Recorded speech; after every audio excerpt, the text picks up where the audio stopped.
Beneath the surface of the sea, where the light fades into cold velvet and currents flow like the breath of the earth itself, there is a world that speaks in silence, a world that remembers. The ocean, vast and secretive, has always been a vessel for stories, not the ones we tell in daylight, but those that drift through fog and shadow, waiting to be found. For centuries, mariners have passed these stories down like sacred chants, ships that vanished without a trace, ghostly vessels seen sailing against the wind, strange sounds pulsing from the trench floor, and names whispered into the salt mist with reverence or fear. Every wave carries an echo, every ripple conceals a question.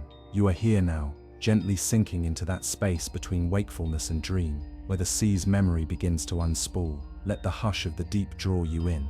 No need to resist. There are no storms here, only the soft creak of distant hulls, the shimmer of something unknown moving through the dark, the quiet heartbeat of ancient mysteries unfolding one after another. As your breathing slows, so too does time. The ocean is patient, the sea waits for no one, and yet welcomes all. In this story, there are no harsh truths, no final answers, only possibilities, woven like kelp through ruined decks and black silt. Every tale we drift through tonight may be true or not. It doesn't matter.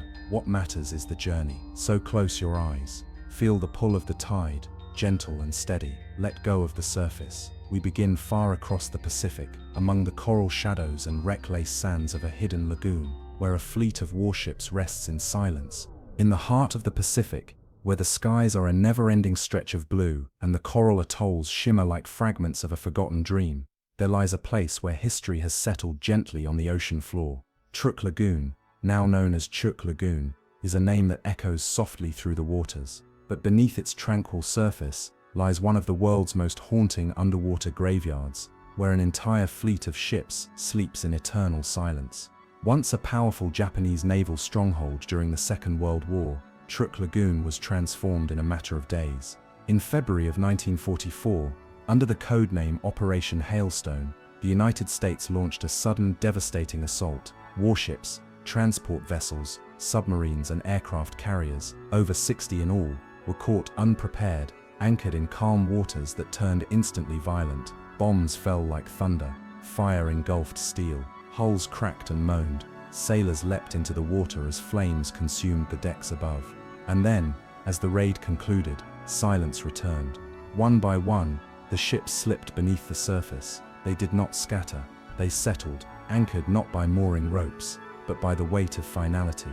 Today, these wrecks rest upright, preserved by time and temperature.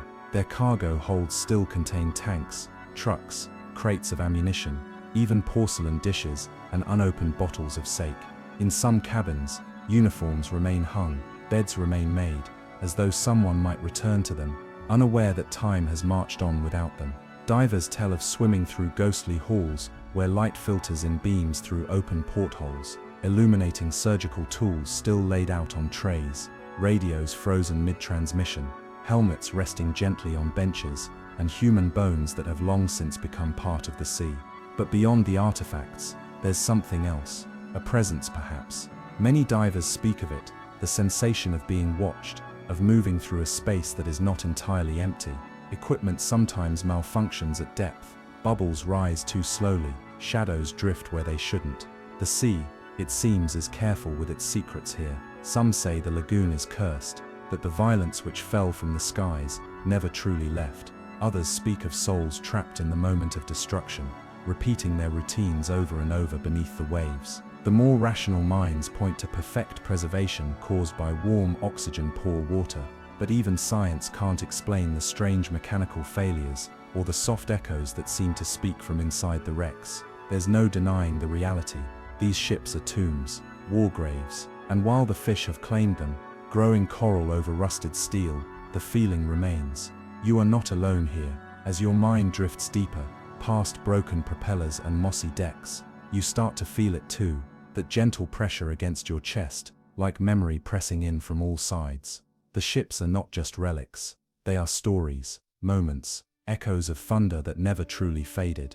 And the sea, kind and cruel as it is, has kept them exactly as they were.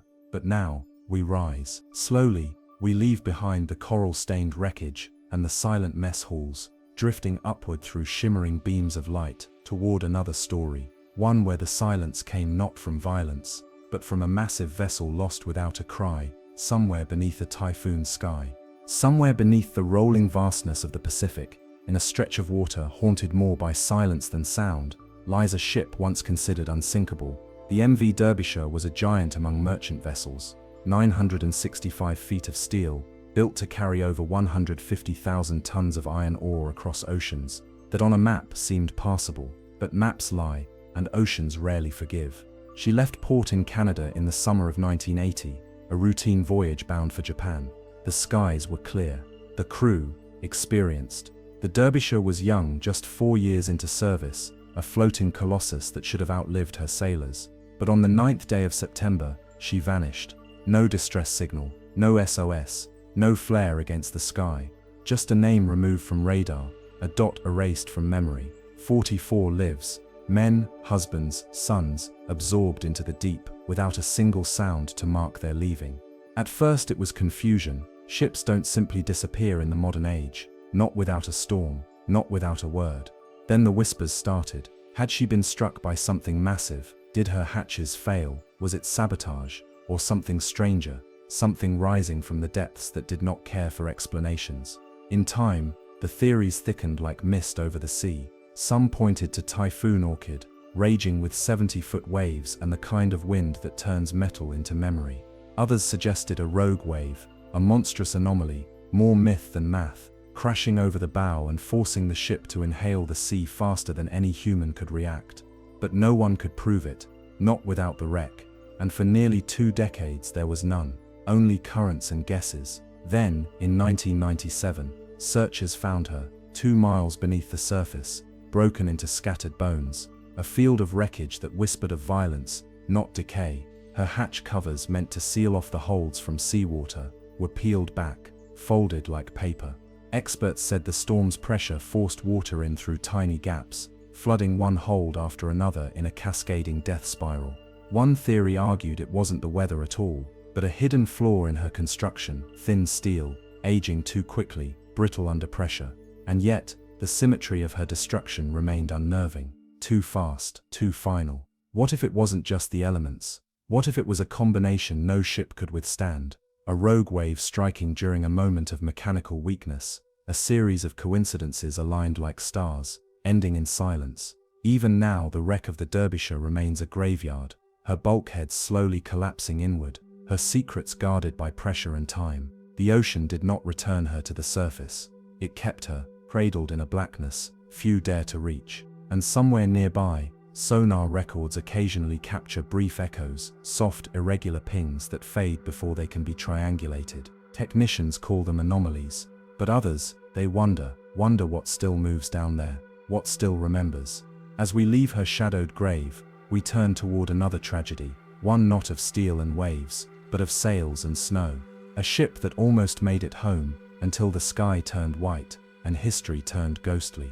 The Isle of Wight is a gentle silhouette against the English Channel, often cloaked in mist and folklore, but on March 24, 1878, it became the unwilling witness to one of Britain's most haunting peacetime maritime tragedies. The HMS Eurydice, a proud 26-gun frigate turned training ship, was on her final leg of a voyage from Bermuda.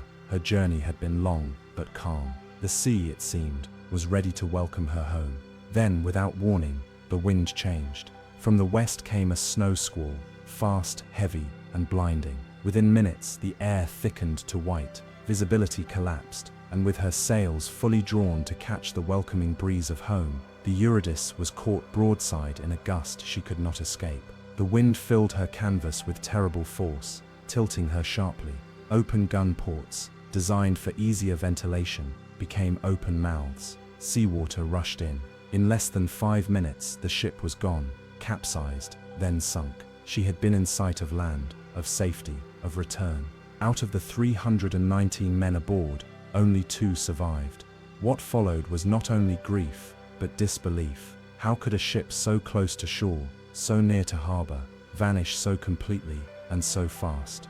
For weeks, wreckage washed up along the coast, letters, uniform buttons, the shattered remnants of young sailors' final journey. The Eurydice became a symbol of naval vulnerability, of natural violence, of fate's indifference. But what came after cemented her place in ghost ship legend. Fishermen began reporting strange sightings in the waters near the wreck site. A tall masted frigate, fully rigged, drifting silently under moonlight. Sailors would swear it passed by them, ghosting across the channel without sound, vanishing in fog before the first shout of recognition could leave their lips. Some say it appeared with sails full even on still nights. Others described her as wreathed in a strange glow, her rigging faintly shimmering like frost. Prince George, the future King George V, is said to have sighted her while serving in the Royal Navy, noting her appearance in a logbook. Though official records remain elusive, superstition lingers strongest where loss and saltwater mix. Skeptics point to mirages, optical illusions where ships seem to sail above the horizon, floating on air. Others suggest lingering trauma among sailors who knew the Eurydice's story too well, their minds conjuring her shadow in the swell. But there are those who still believe, even today, that on certain nights, if the weather turns just so, the Eurydice returns.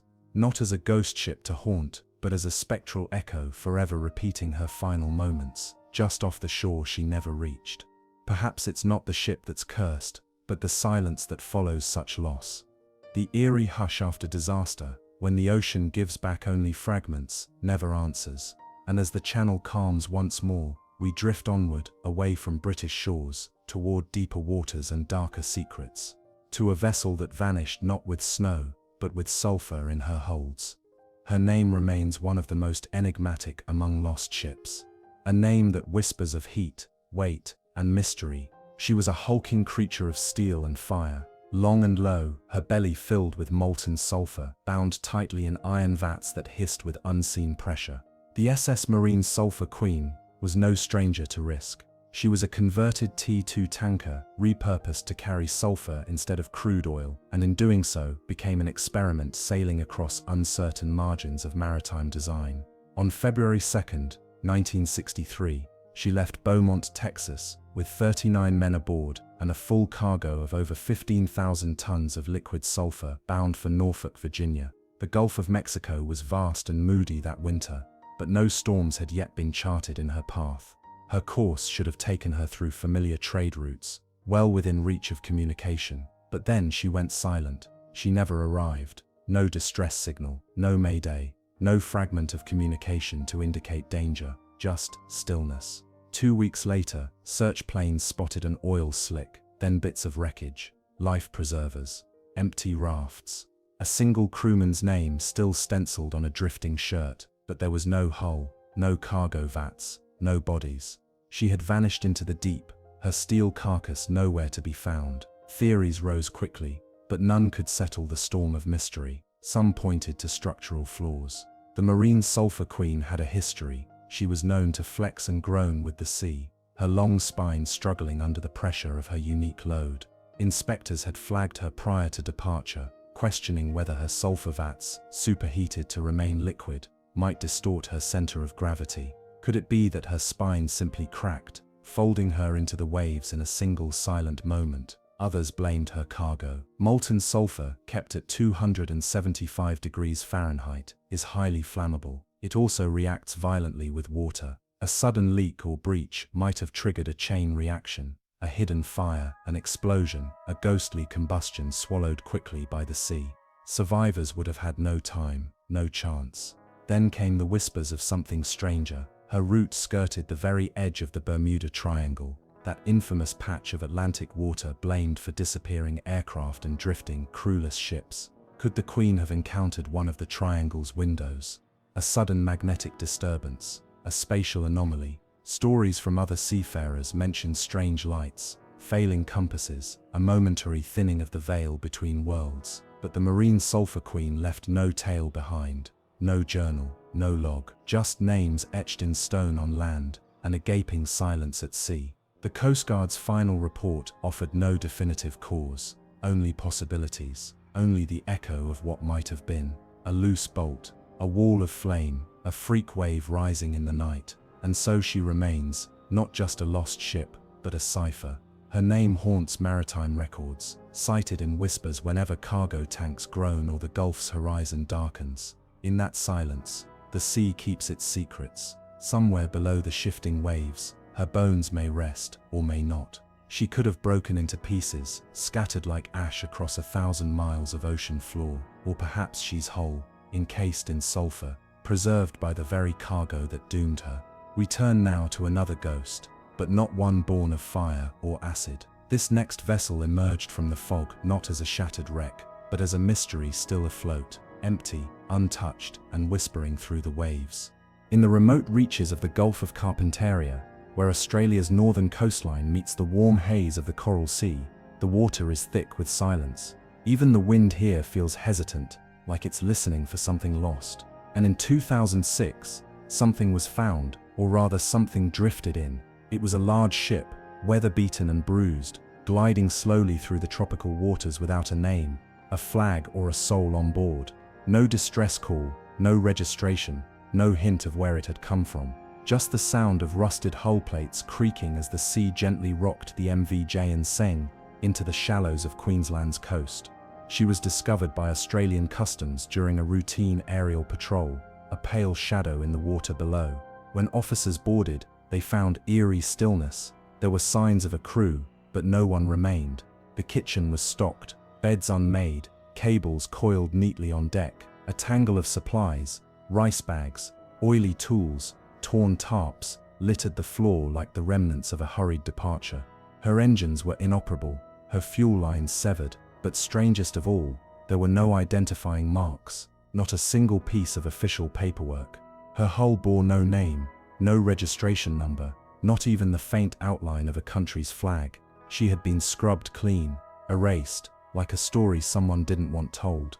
Theories surfaced quickly. Some believed she was a ghost freighter, abandoned during a failed smuggling run, perhaps a refueling vessel for illegal fishing fleets. That would explain the provisions, the severed fuel lines, the deliberate lack of ID. In those waters, rogue trawlers often danced the line between survival and piracy. But if she were abandoned in haste, why was she still so orderly? Why no signs of struggle or panic? The rice was still dry. The tools had been carefully laid down. It was as if the crew had simply vanished. One theory suggested she was adrift far longer than first believed.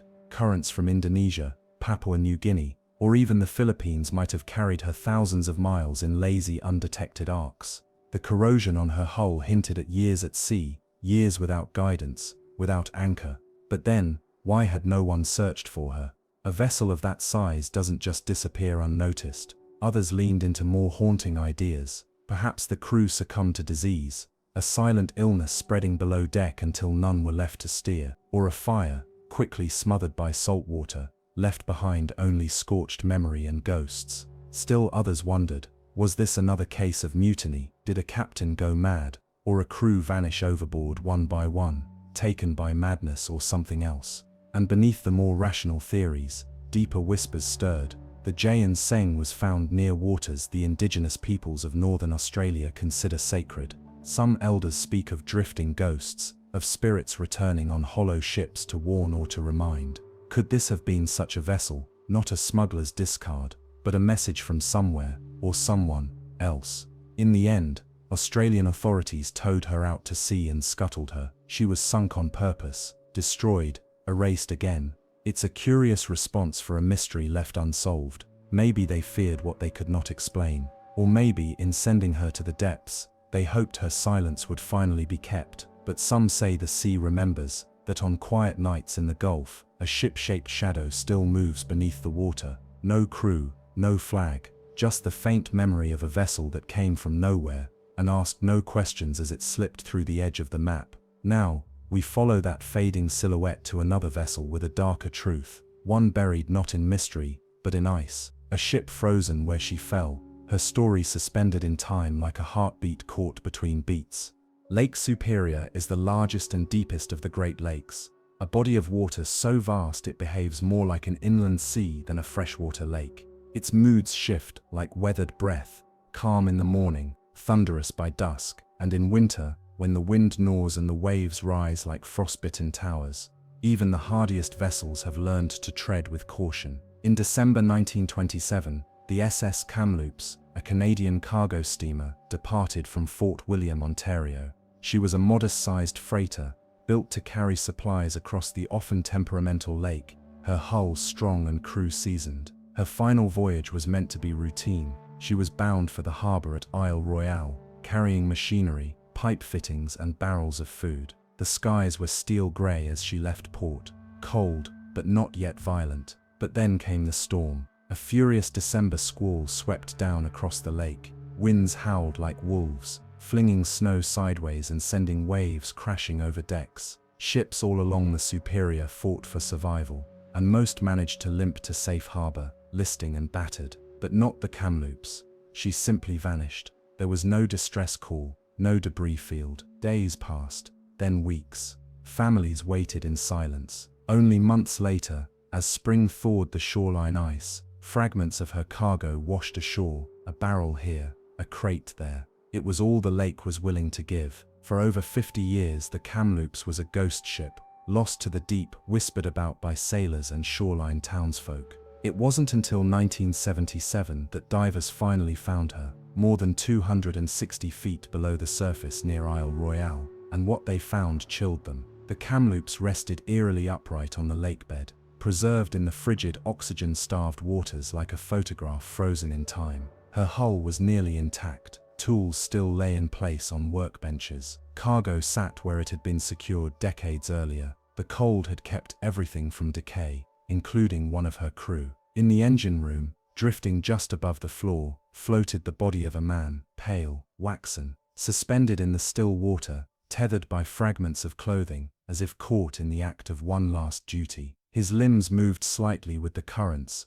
a slow, spectral dance. The divers who saw him gave him a name, Old Whitey. He was both part of the wreck and separate from it, a silent witness to its final moments. Theories swirled. Had he been trapped when the power failed? Had he taken shelter below, waiting for rescue that never came? Others wondered about his expression, serene, some divers said, as if he knew, as if the lake had offered not terror, but sleep. Lake Superior has always had a reputation for strange preservations. Its icy depths are like a vault, sealing away ships, cargo, and bodies in a cold stasis that defies time. But even here, Old Whitey was unique. No other wreck on the lake had kept such a human presence so intact, so close to the surface of memory. Visitors to the Kamloops today still speak of an unsettling calm. Divers report strange currents near the engine room, soft pulses of movement, as if something stirs. Some claim their equipment malfunctions, compasses spinning aimlessly, lights dimming without cause. A few even speak of a feeling, not of fear, but of being watched, of not being entirely alone. And then there's the legend that the man, whoever he was, chose to stay behind, that he knew what was coming and made peace with it. His body remained, but so did something else, a fragment of consciousness suspended in the lake's unblinking eye. There is no way to confirm it, just a name, a body, and the silence of deep water. What happened aboard the Kamloops may never be fully understood. Did the storm overwhelm her? Did ice weigh her down? Was she forced under by a freak wave, her crew unable to send word? The lake keeps its secrets. It always has. And so Old Whitey drifts still, a ghost in the hold, a man preserved not just in body, but in story. Now we leave the chilling stillness of fresh water behind and return to the open sea, where another ship's fate was drawn not by storm or wave, but by slow starvation, by ice, and by time itself. Her name was once spoken in a whisper across the Southern Ocean, Waratah. She was called the Titanic of the South, though that name would only gain its grim irony in hindsight.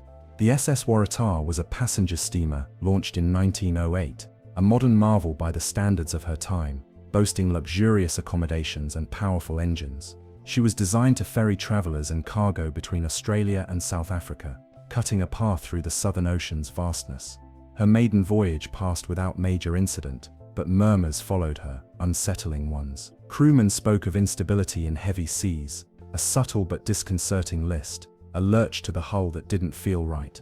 Passengers too noted the unease. The ship rolled strangely, swayed oddly, nothing provable, just a feeling like standing on something that might give way. And yet when Waratah left Durban in July of 1909, bound for Cape Town, with 211 souls aboard, no one imagined it would be her last journey. The weather that day was warm, the seas unusually calm. Waratah steamed westward into the horizon and vanished. No distress call, no wreckage. Just a few second-hand sightings by passing vessels who claimed to have seen her silhouette on the horizon, shrouded in haze, trailing smoke, and then gone. For weeks, search ships scoured the route. They found nothing, not a lifeboat, not a scrap of hull, nothing to suggest she had even existed. It was as if she had been erased from the sea. Theories swelled in the void she left behind. The most accepted one was catastrophic instability, that the ship had indeed suffered from flawed design, that her high center of gravity made her top-heavy and vulnerable to capsizing. A sudden squall, a rogue wave, even a sharp turn might have rolled her beneath the waves so quickly that no one had time to react. But other theories grew in the absence of fact. Some suggested she had struck a submerged reef or iceberg, her hull opened in a single fatal wound. Others believed the Waratah was caught in a storm cell, a localized tempest that burst into existence, dragging her under before help could arrive. A few went further, proposing that the ship had fallen victim to spontaneous combustion in her coal bunkers, the resulting fire consuming her quietly from within, before she even began to sink.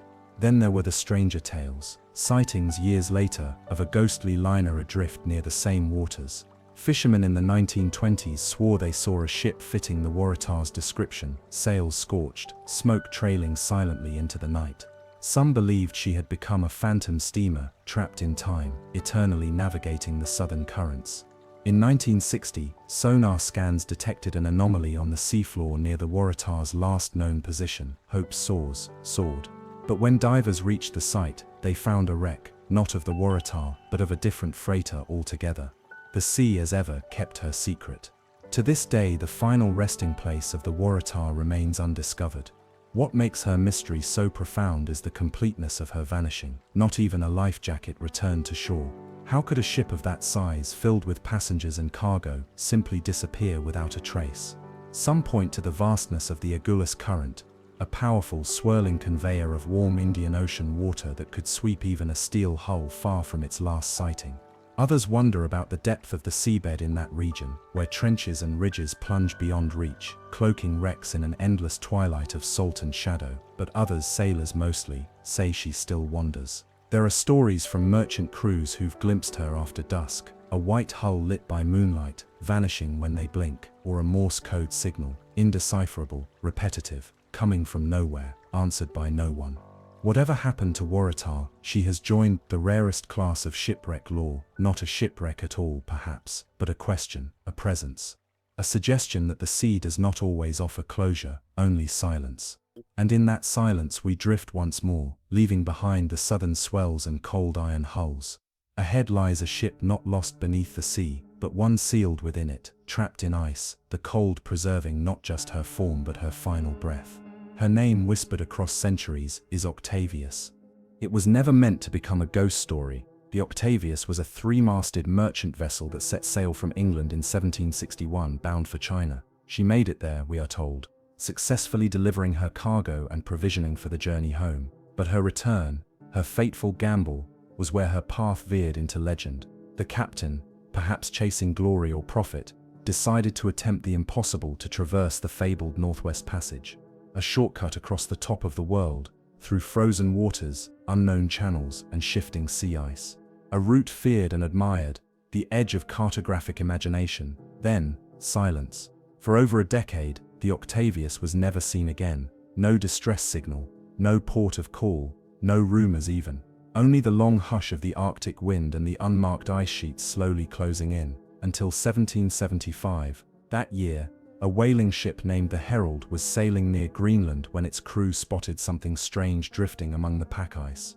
A schooner, upright, her sails torn and frozen in place. She was quiet, motionless, not wrecked, just still. Her name, barely visible through the frost, was Octavius. Curious and unnerved, the crew of the Herald boarded her.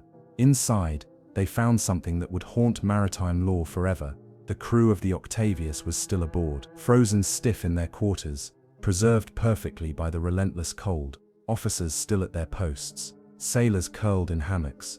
In the captain's cabin, the master himself sat slumped over his desk, pen in hand, his logbook frozen open before him. His hand, still clutching the quill, had not finished the sentence. The last entry was dated 1762, 13 years earlier. The ship had been drifting, trapped in the Arctic's icy grip, ever since.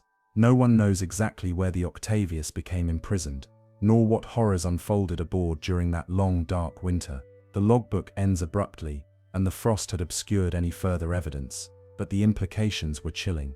Did the crew freeze slowly, one by one, unable to escape the sealing hull of ice? Did they watch the daylight vanish for the season, and realize it would never return? The Herald's men, gripped by dread, took the logbook, and nothing else. They left the Octavius to her frozen voyage, drifting silently among the ice floes, heading west with the current. It was the last known sighting. Some believe she eventually broke free of the ice, and sank quietly into the depths. Others say she still sails, a ship of ghosts adrift in a white wasteland, eternally caught between oceans and time. Theories abound, some practical, some not. One explanation suggests that the crew became trapped when the Northwest Passage iced over earlier than expected, sealing off their retreat. With provisions dwindling and temperatures plunging, death would have come slowly and mercilessly. Others believe the captain underestimated the Arctic currents and failed to navigate the maze of channels before the frost took hold. With no rescue possible in that era, and no clear map to follow, they may have simply waited in vain. Eyes turned south as the cold took everything from them. And then there are the wilder ideas, that the crew was cursed for defying the gods of the north, that the ice itself was alive, not metaphorically but truly, aware of the intrusion and unwilling to release them. There are even whispers that the Octavius wasn't real at all, but a parable, a sailor's warning about ambition, pride, and the cruelty of nature. But the story persists, because the details linger in the mind. A ship found with her crew frozen in place, the logbook still open, and no one left to finish the sentence. That image has embedded itself in the maritime psyche, proof not only of the ocean's dangers, but of time's indifference. Even now, ships sailing those northern waters report strange sightings, distant sails on the horizon that vanish upon approach, a wooden hull drifting through the fog, silent and rimmed in frost, lights seen flickering behind veils of snow, unclaimed by any modern vessel, and always the sea gives no answer. What is certain is that the Octavius embodies a kind of eternal question, a riddle lost in the cold. Where did she become trapped? How long did her crew suffer before the end? And if she truly still drifts out there, is she now more ice than wood, more myth than memory?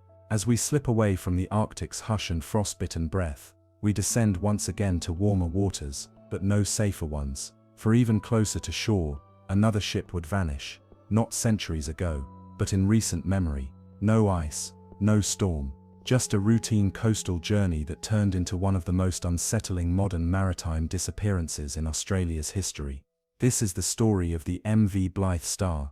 It was a clear October morning in 1973, when the MV Blythe Star slipped from the docks of Hobart, Tasmania, into the cool southern waters. She was a small coastal freighter, barely over 140 feet long, built to ferry cargo between ports along the rugged Australian coastline.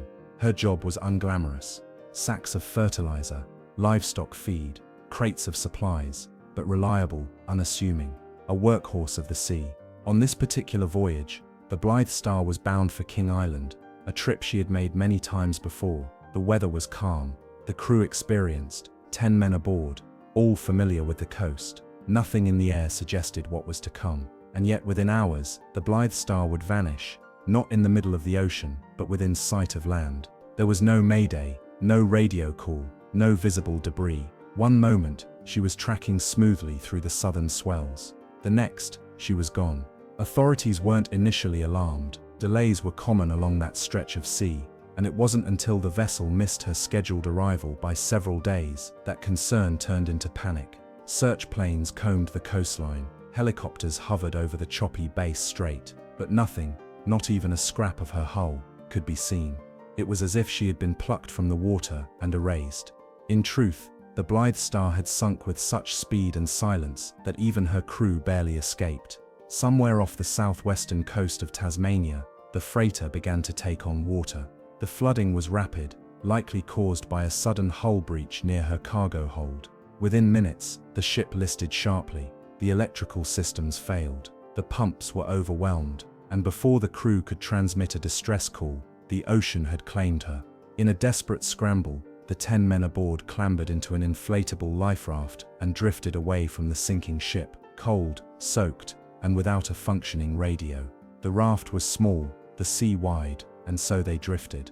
For hours, then days, then more. 8 nights passed, each colder than the last. The crew had only minimal rations, a can of beef, a few biscuits. Water was scarce. Salt spray soaked their clothes. Winds pushed them far off course, deeper into the empty gulf. 3 of the men died before the raft finally made landfall, not at a port or town, but on the rugged, uninhabited forested cliffs of the Forestier Peninsula. The survivors, barely able to stand, stumbled ashore and trekked through dense, freezing bushland before finally encountering a farmhouse. Only then did the world learn what had happened to the Blythe Star. Her disappearance had not been supernatural. No phantom ship, no ghostly lights, just the sea doing what it has always done best, swallowing, quietly. But the mystery didn't end there.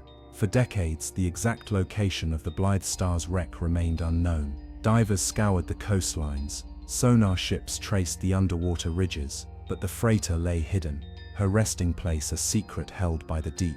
It wasn't until 2023, nearly 50 years after she went down, that the Blythe Star was finally found. A team of marine researchers conducting unrelated surveys off Tasmania's south coast stumbled upon a sonar anomaly, a shape too clean, too angular to be natural.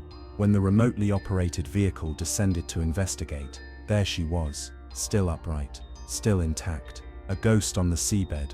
The hull was largely preserved, the paint still clinging to the rusted sides. There was no evidence of collision, no blast marks, only a quiet lean to one side, her cargo hold long emptied of air, and yet there were no clear signs of what had doomed her. One theory suggests that improperly secured cargo may have shifted suddenly during the voyage, breaching the hull from the inside and destabilizing the ship's balance. Another proposes that a crack in the aging steelwork, perhaps invisible above the waterline, allowed water to pour in faster than anyone could react. Whatever the cause, the silence of her sinking remains one of its most unsettling features. Why did no distress call go out? Why didn't nearby ships see the flare? How could a vessel vanish so thoroughly within eyesight of the coast? Even now, standing above her coordinates on a calm sea, it's hard to imagine. A routine freighter, a daylight voyage, gone without a ripple. And perhaps that is the quiet horror of the Blythe Star, not a ship swallowed by myth or frozen in Arctic ice, but a reminder that even in the modern world, even close to home, the ocean still has the final word. As we move from the shallow coastal waters of Tasmania to the shifting sands off England's southern coast, the next mystery we meet is not about a ship lost to the sea, but one that has remained in plain sight for decades. A ship you can still visit, a ship that could still explode. This is the story of the SS Richard Montgomery. There are shipwrecks that lie in darkness, hidden beneath miles of ocean. And then there is the SS Richard Montgomery, a wreck that floats just beneath the surface of a busy waterway, rusting slowly, ominously, within sight of shore. Her masts still breach the tide at low water, silent and skeletal. They are the only visible reminder of what sleeps below, a ticking time bomb with the potential to devastate a coastline. It was August of 1944. World War II raged across Europe, and the Allies were locked in the struggle to move men, machines, and munitions across the sea to supply the final push toward victory. The Richard Montgomery was one of many Liberty ships hastily built for this purpose. Utilitarian vessels, not made for beauty or longevity, but speed and capacity. She departed Philadelphia laden with more than 7,000 tons of high explosives, bombs, shells, and various types of ammunition. Her destination, the European front. But as she entered the crowded mouth of the Thames estuary, near Sheerness, England, disaster struck. The channel was narrow, the traffic heavy, and navigational errors were not uncommon. Somehow, the Richard Montgomery grounded on a sandbank. No explosion, no fire, just a slow, grinding halt. The tide receded, and her hull, already strained by cargo, began to buckle. Cracks formed.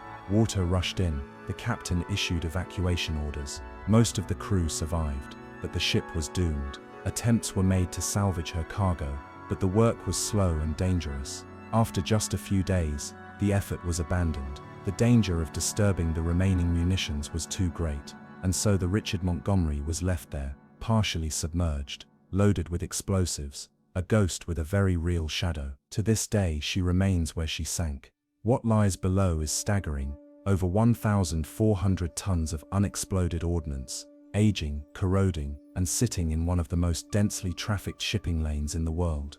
Estimates suggest that if the munitions were to detonate, the explosion would rival that of a small nuclear device. A fireball visible for miles, shockwaves that could flatten parts of nearby Sheerness and Southend, windows shattered as far as London, a crater in the seabed wide enough to alter local currents, and the masts, those rusted protrusions, are now considered too unstable to be removed.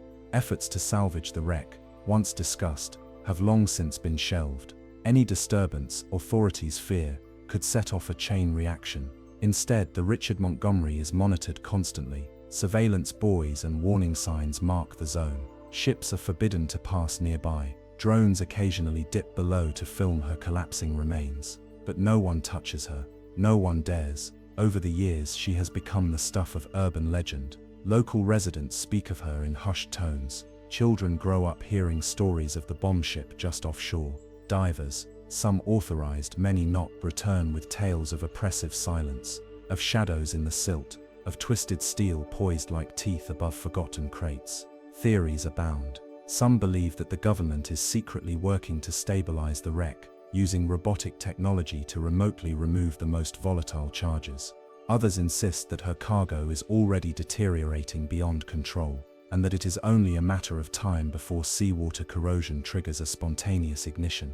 A less comforting rumor suggests that the Richard Montgomery carried not just traditional explosives, but experimental munitions, weapons so classified they were never officially documented.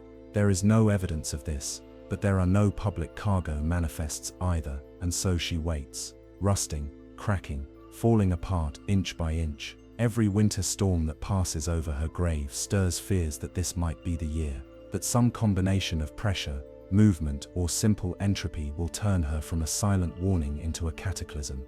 Yet year after year, the SS Richard Montgomery holds. It is a strange paradox, a ghost ship that is entirely real, one that can be seen, measured, studied, but never approached. Unlike the spectral schooners of sailor folklore, this wreck carries no mystery in its cause. It did not vanish. It was not frozen in ice.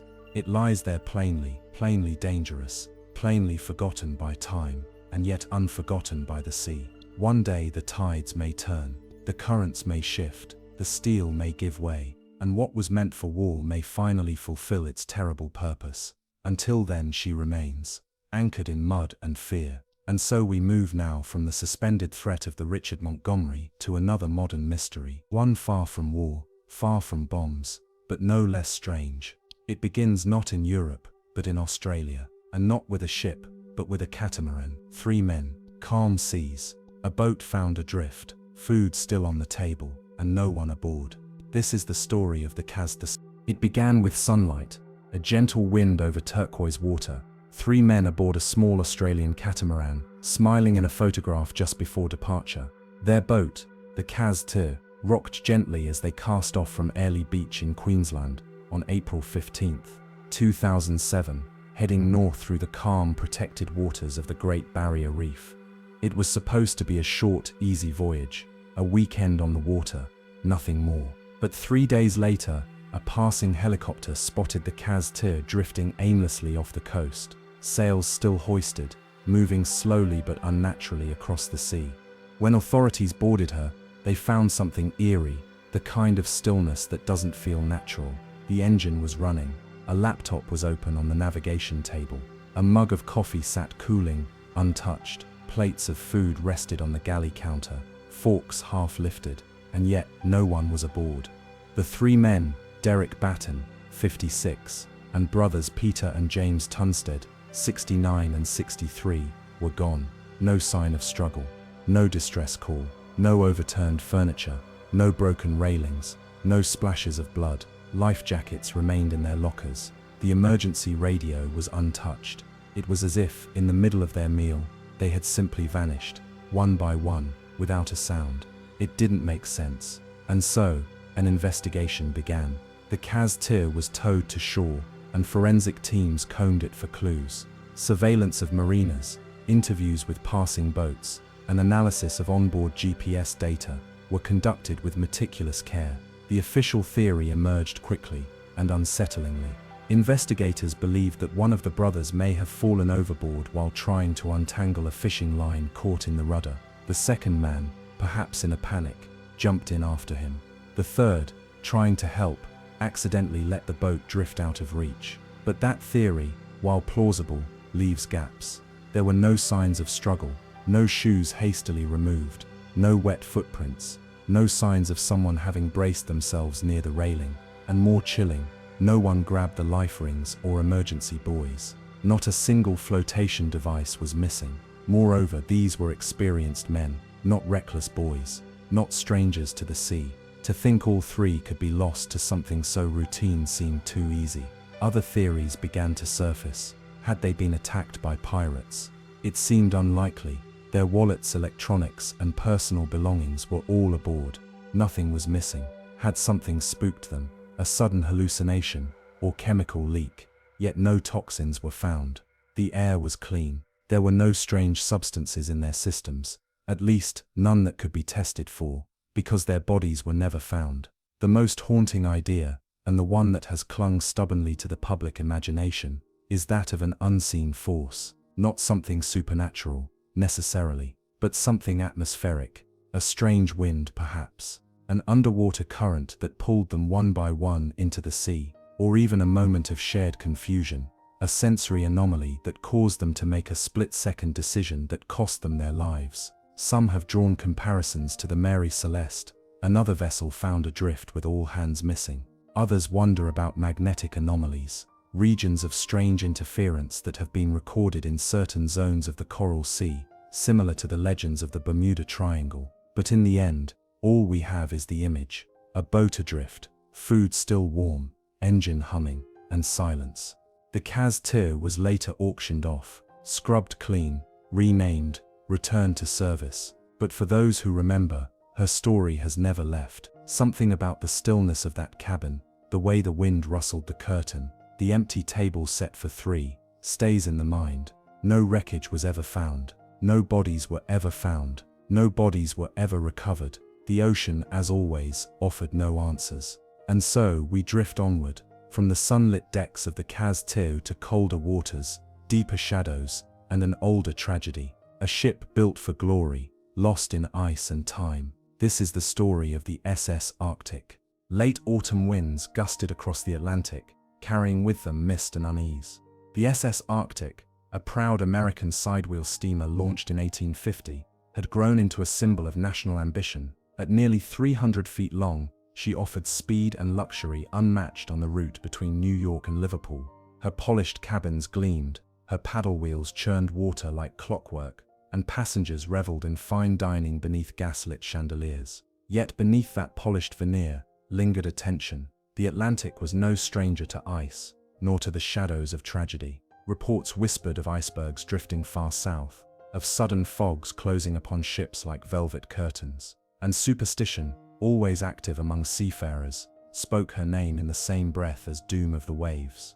On September 27, 1854, the Arctic departed Liverpool with over 400 souls aboard, men, women, and children, along with mail and cargo. The voyage began under fair skies. The Atlantic lay calm, a vast mirror of glass and haze. Then, late one evening, danger emerged silently. A dark shape loomed in the gloom. An iceberg? No, it was another ship, the French steamer Vesta. In the dim light, neither vessel saw the other clearly. There was no time for full steam ahead, no moment to divert.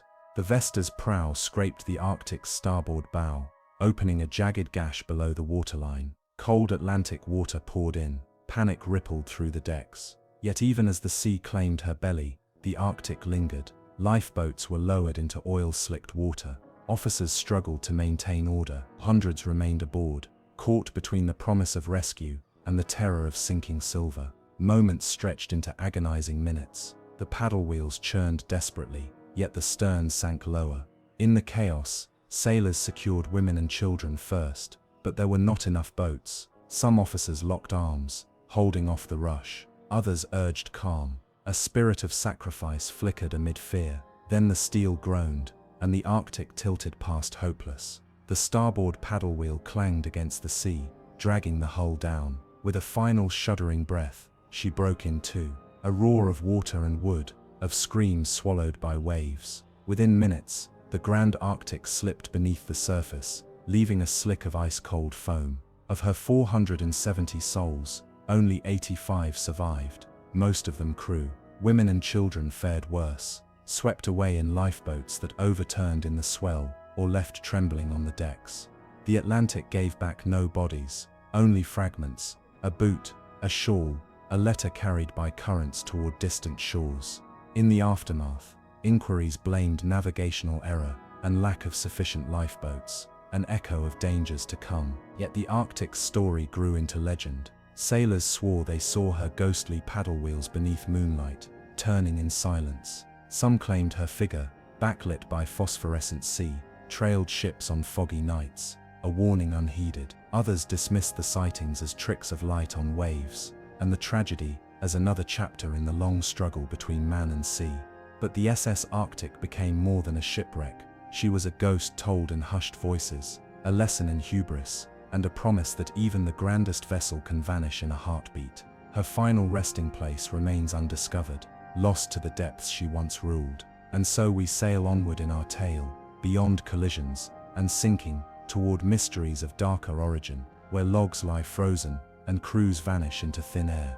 Next we drift north, into Arctic ice and legend, to meet the ship whose frozen crew became immortal in myth. The Water Witch awaits. In the quiet waters off the southeastern coast, where the gentle sway of tide meets the hush of estuarine marshlands, a schooner once slipped into legend. She was named the Water Witch, a graceful two-masted vessel built in the mid-1800s for coastal trade. Her hull was painted a deep azure, her lines elegant, and she carried cargoes of lumber, coal, and occasionally passengers seeking the slower rhythm of wind-powered travel. To the untrained eye, she was just another coastal trader, steady, reliable, and unremarkable. Yet in an era when the sea was still a place of whispering legends and sailor superstitions, the Water Witch would become one of the most enduring ghost ship tales in American maritime lore. On an autumn morning in the late 1860s, she set out from Charleston, South Carolina, bound for New York. Her hold was packed with barrels of turpentine and tar, her deck bustling with routine activity as she threaded along the intracoastal waterway. The captain and crew were experienced men, familiar with the shifting channels and shoals that lace the coastline. The weather was mild, the wind favorable for a gentle northward passage, and so, beneath a pale dawn sky, she departed, and was never seen again. Days turned into weeks. No wreckage washed ashore, no cries for help echoed among the coves. Strange for a ship so near land, passing through monitored waterways. And yet to every coastal community from Wilmington to Norfolk, the Water Witch was a name that fell from lips with a mix of sorrow and wonder. Then, nearly 1 year later, a passing brig reported a curious sight. A schooner adrift near Cape Henry, her sails furled but her masts intact, moving slowly under a light breeze. The brig's captain, intrigued and uneasy, approached. He called out, but there was no answer. Boarding parties found the deck deserted. A half-finished loaf of bread lay on the chart table. A spill of tar glistened under a beam of sunlight, as though freshly poured. The cargo hold was intact, the barrels unbroken, yet there was not a soul aboard. They towed the vessel to shore, though some preferred not to. Rumors spoke of strange sounds emanating from her hull on calm days, of sailors who would glimpse movement below decks, shadows flickering behind frosted cabin windows. Others swore they saw a lone figure on her forecastle at dusk, scanning the horizon as if waiting for home. Official records note that the schooner was eventually refitted and returned to service under a different name, but the local whispers never died. The Water Witch had left her mark, a reminder that a well-founded ship can become a drifting enigma, carrying its own past, its own questions, locked in time. Why had the crew vanished so completely? Had they been swept overboard by an unexpected squall? Unlikely. There were no signs of struggle, no blood on the rails, no overturned bunks. Had they fled in panic,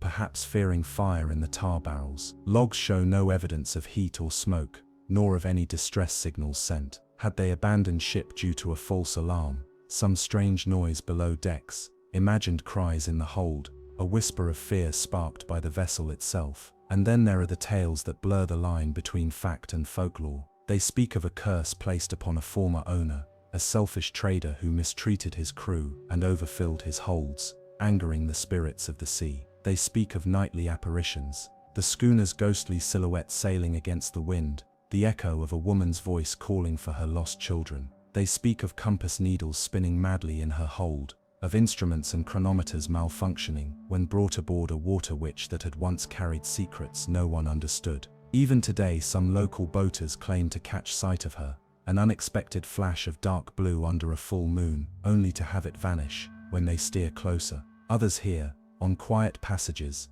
a faint creaking of timbers, a distant laughter carried on the tide. Of course, rational explanations are offered. Coastal currents may have drifted her far from her original path, creating confusion in the records. Crew logs may have been lost or misattributed. Sightings of other schooners might have been misremembered, their identities conflated with the legend of the water witch. Tar leaks and shifting cargo might have prompted hasty abandonment, a misjudged emergency that left no survivors, and no witnesses to tell the full tale. But the true allure of the water witch lies not in the facts we can verify, but in the currents of uncertainty that swirl around her. She reminds us that not every shipwreck ends with a broken hull draped on the rocks. Some end in silence, an unanswered question drifting on the waves. As we leave the shallow estuaries behind, following the echo of her masts into deeper, colder waters, prepare to meet a vessel of exploration rather than commerce. A ship that sailed not for profit, but for curiosity,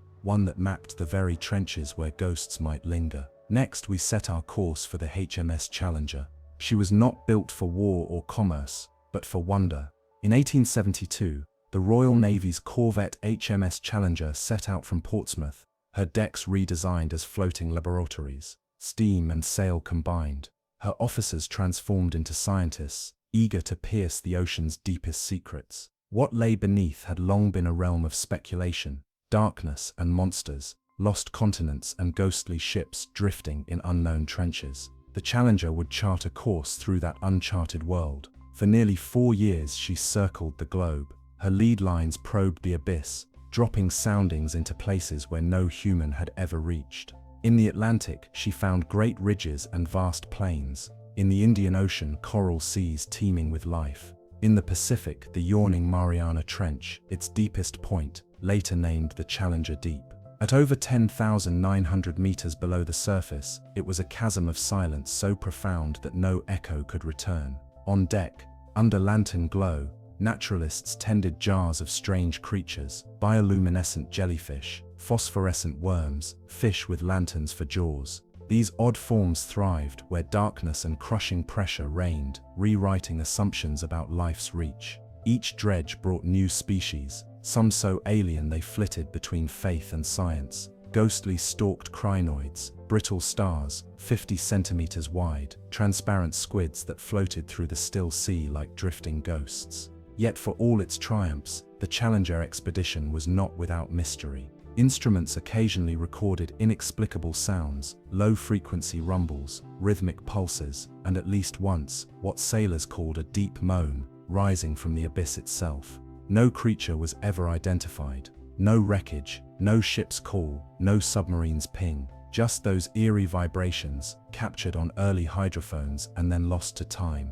Theories ranged from geological shifts, submarine earthquakes, to the implausible ancient sea monsters awaking in the dark. Some speculated that the vibrations were echoes of the Titanic's final radio calls, drifting through underwater ridges. Others whispered of vast underwater canyons, hidden echoes bouncing between walls. After her return in 1876, the Challenger was decommissioned. Her data, however, reshaped oceanography forever. Her vessels of steel spent, her instruments stowed, she vanished from the waves. But her legacy endures in the measured grooves of the ocean floor, in the countless species she revealed, and in those faint, unexplained sounds that still stir recorder tapes and sonar logs. What caused them? Tectonic slippage deep beneath the crust, submerged volcanic rumbles escaping through rock, or something else entirely, an intelligence lurking where pressure and darkness conspire. The ocean keeps its secrets, and the Challenger taught us the depths are stranger than any surface fear. We now leave behind the cold laboratories and deep-sea trenches, carrying with us the memory of songs from the abyss. Ahead lies one more vessel whose story returns us to the shores of memory and myth, an ocean wanderer named Mary Celeste, whose silent decks drift through legend even now. The night air was cool and still on December 5, 1872, when the British brigantine Dei Gratia spotted a battered ship drifting northward through the rolling swells of the Atlantic. Sails sagging, rudder lashed, she moved as if caught between hope and despair, a lone shadow in the moonlight. No one at the helm, no lanterns glowed, only the slap of waves against her hull, and a silent question, who or what had been aboard. The vessel was the Mary Celeste, once a proud merchant brigantine named Amazon, launched in 1861. She had carried a reputation of ill fortune from her earliest days, collisions, fires, grounding, but under her new name and Captain Benjamin Briggs, she had promised a fresh start. On November 7th, she left New York bound for Genoa, laden with 1,701 barrels of industrial alcohol, her hold sealed, and her crew numbering 7, plus Briggs's wife and 2-year-old daughter. They should have been a happy family crossing, but something unseen fractured their plans. 10 days into the voyage, their logbook showed nothing more than routine entries: steady weather, the occasional squall, then silence. No cries for help, no gurgle of water in the hull, just emptiness. When the Dei Gratia's boarding party climbed up the Mary Celeste's rail, they found the deck in near-perfect order. Rigging was intact, the galley clean, personal effects untouched in cabins. A lifeboat was missing, its oars gone. The chronometer still ticked faintly. A brandy bottle lay half full on a table. Chart and compass were in place. The cargo hold contained all but 9 barrels of alcohol, but not a drop of water intruded into the bilges. How could an entire crew vanish and leave a seaworthy ship behind? Theories began with the mundane and slid swiftly into the surreal. One hypothesis suggested alcohol fumes had permeated the hold, inspiring panic over explosion risk. The crew might have abandoned ship in the lifeboat, only to be lost in a sudden squall, their vessel disappearing beneath the waves as they clung to hope. But if fear of fire drove them away, why leave behind a safe, idle ship? And why take no provisions? Why was water still in the casks? No pieces of the lifeboat washed ashore. Another idea pointed to natural phenomena, waterspouts or small tornadoes that strike without warning, ripping sails and tossing sailors into the sea. A powerful waterspout could have flooded the deck momentarily, convincing the crew that the Mary Celeste was doomed. Yet her hull bore no external damage, no sign of such a disaster. Piracy and mutiny were considered too.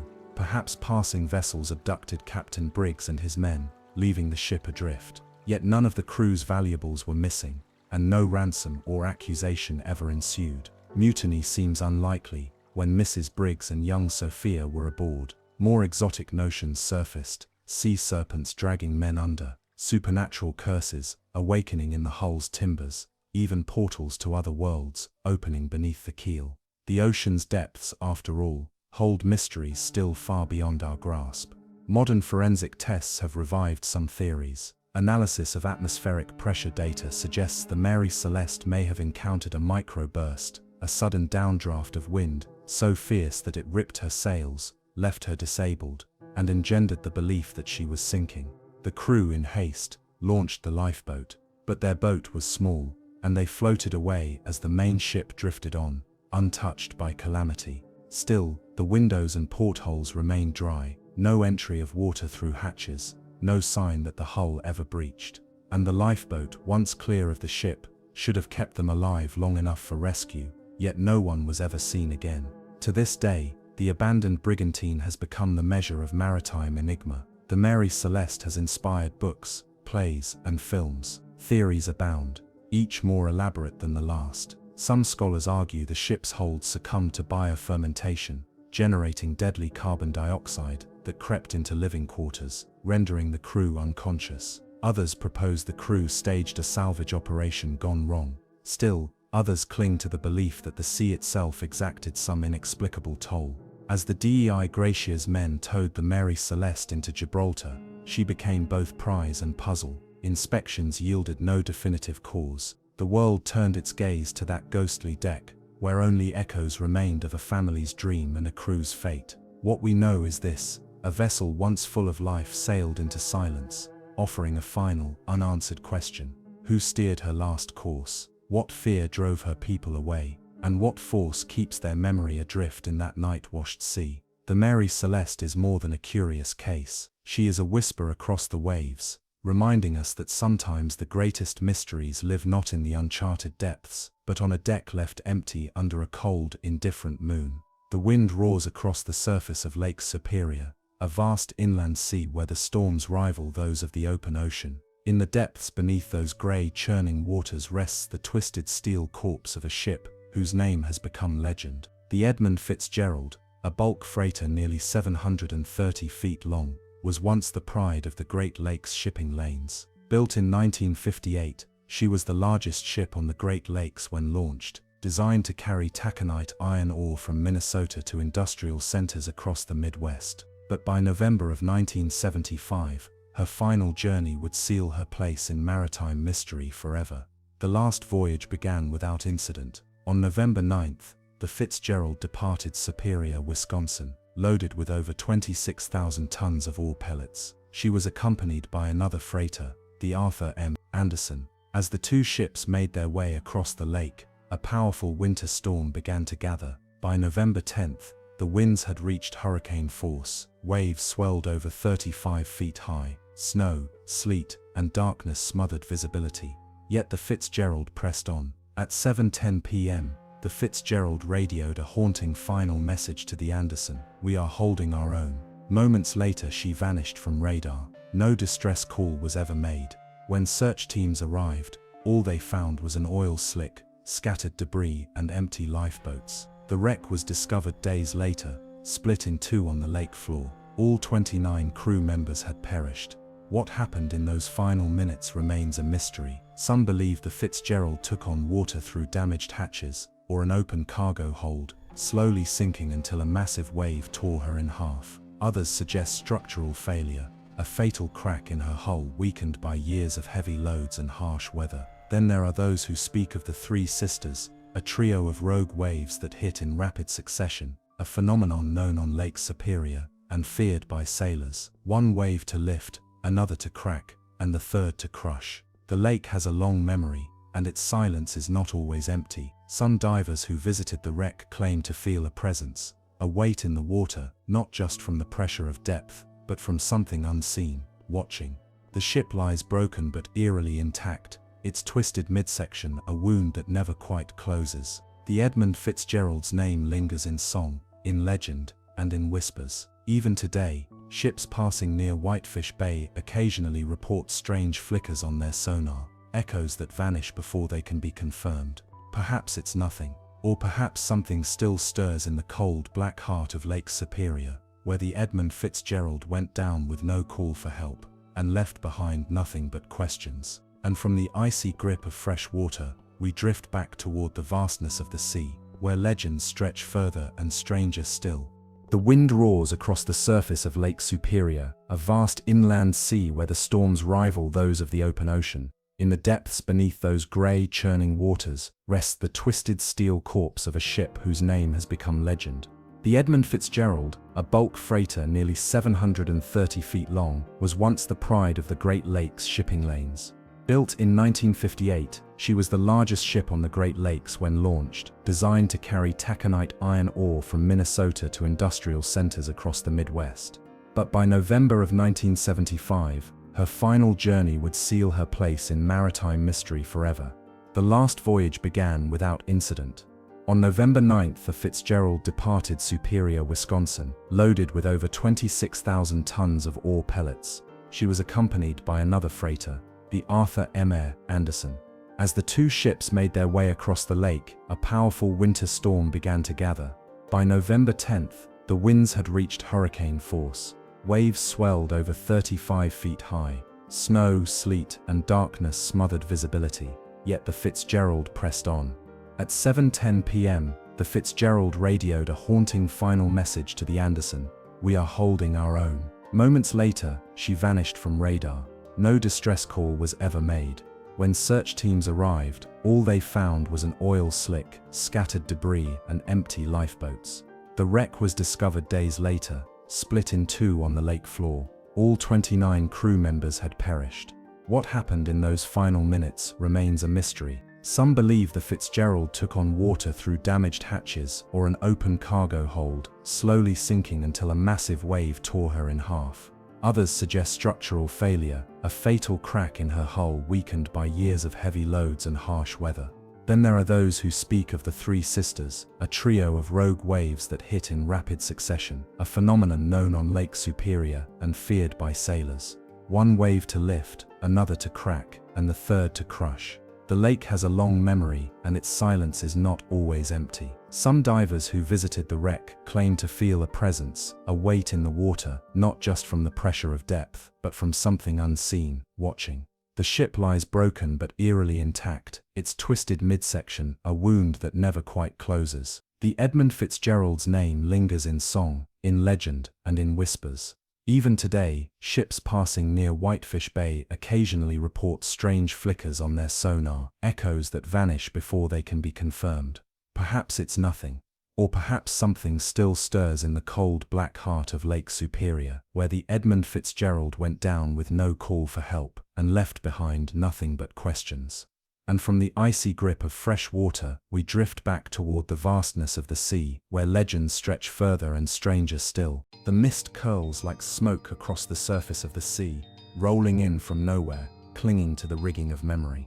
In maritime lore, few phantoms are as enduring, as fearsome, or as eerily persistent as the tale of the Flying Dutchman, a ship cursed to sail the oceans for eternity, never reaching shore, always drifting in spectral silence, just beyond the veil of the living world. Sailors have spoken of her since the 17th century. The earliest accounts speak of a Dutch East India Company vessel, captained by a man named Hendrik van der Decken. Determined to round the treacherous Cape of Good Hope during a raging storm, he defied both the elements and heaven itself. Some versions say he cursed God, others suggest he made a dark vow to complete his journey, even if it took until the end of time.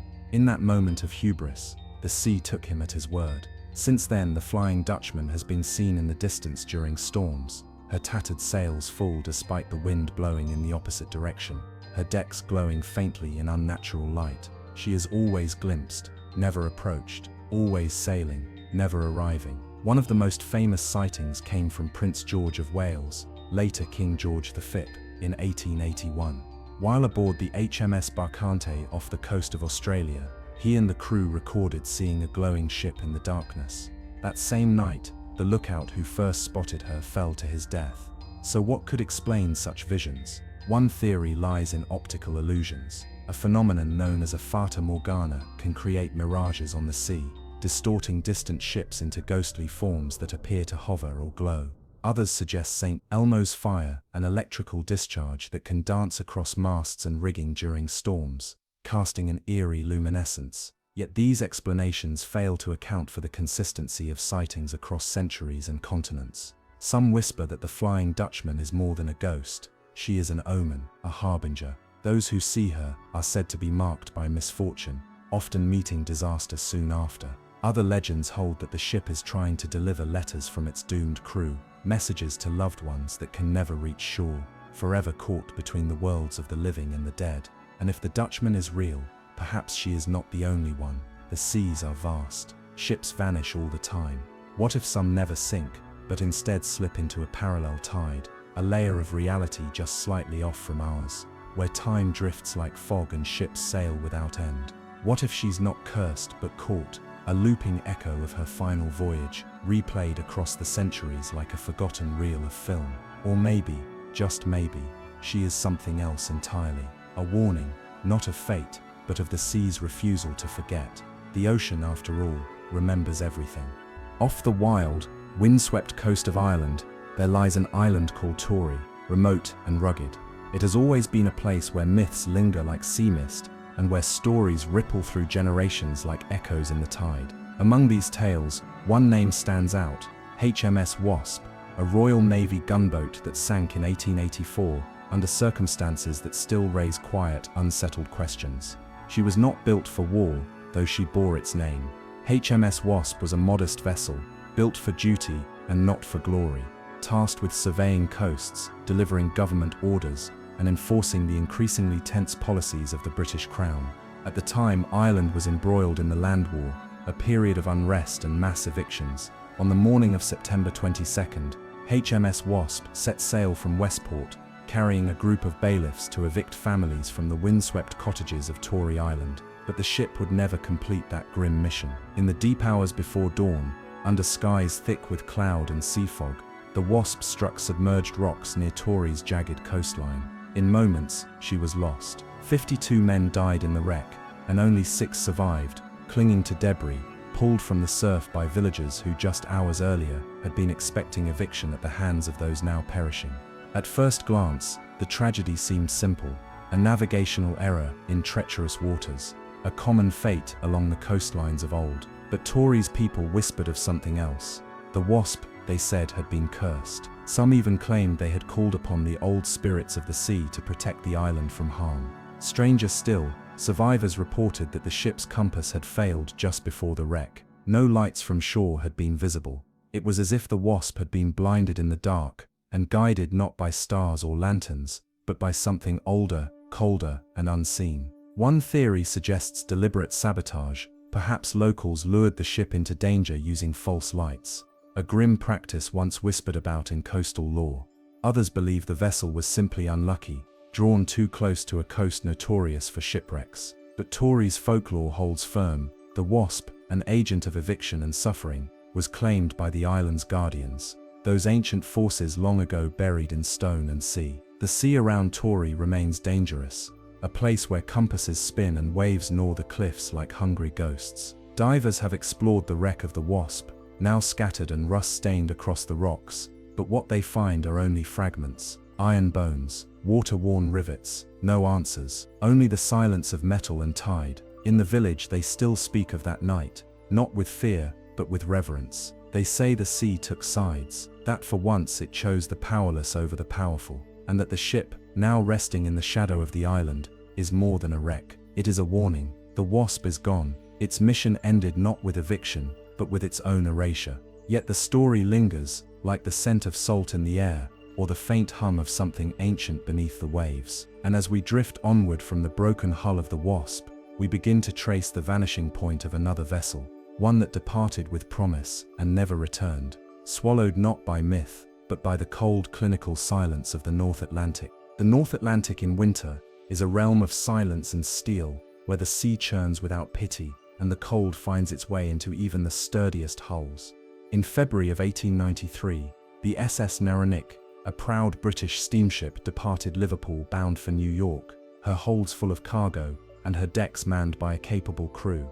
She was modern for her time, a steel-hulled marvel built by Harland and Wolff, the same shipbuilders who would one day construct the Titanic. But Narrated would not reach her destination, and unlike the Titanic, she left behind no iceberg, no survivors, no debris field, only a silence so deep it seemed to swallow, not just a ship but every question that followed. She set out on February 11th, a routine voyage across familiar waters. 74 souls were aboard, no passengers, just crew. Her cargo included cattle, farm equipment and goods, meant to feed and grow lives across the sea. The weather was fair upon departure, and she was known for her solid design and strong engines. But within days, the Narrated had vanished. When she failed to arrive in New York, concern grew slowly at first. Ships were often delayed by weather or currents, and communication in that era was sparse. But as days became weeks, the concern hardened into dread. Search efforts yielded nothing. No sightings, no flares, no wreckage. Then something stranger surfaced. Messages, bottles, bobbing in the sea, began to wash ashore. One, dated and signed by a supposed crew member, read, SS Narrated sinking, all hands lost, tell my wife I love her.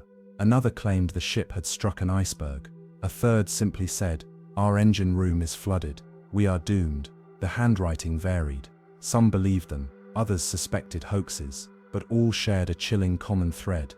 The crew, if the notes were to be believed, had seen their end coming and could do nothing to stop it. Yet none of the messages could be confirmed. No bodies were ever found. No lifeboats. The North Atlantic gave nothing back. The theories multiplied. Some said an iceberg struck the ship during the night, silent and unlit, carving a fatal wound through the hull. Others speculated the cargo shifted during rough seas, capsizing the vessel so quickly there was no time to launch distress signals. There was even a whisper, long dismissed, of sabotage, of cargo that wasn't meant to reach port. But the narrated, despite all her steel and steam, simply ceased to exist. More than a century has passed, and no confirmed trace of her has ever been found. No sonar has mapped her grave. No diver has touched her bow. She remains a ghost in the shipping logs, her fate preserved only in guesswork and grief. What makes her story so haunting isn't just the loss, it's the complete lack of conclusion. The ocean, vast and indifferent, sometimes erases without a trace, and when it does, it leaves behind a silence that speaks louder than any storm. The narrated was not a grand passenger liner, nor a warship. She was a vessel of work and purpose. But her disappearance marks a line in the annals of maritime mystery, a point where fact slips into fog, and where even steel cannot guarantee return.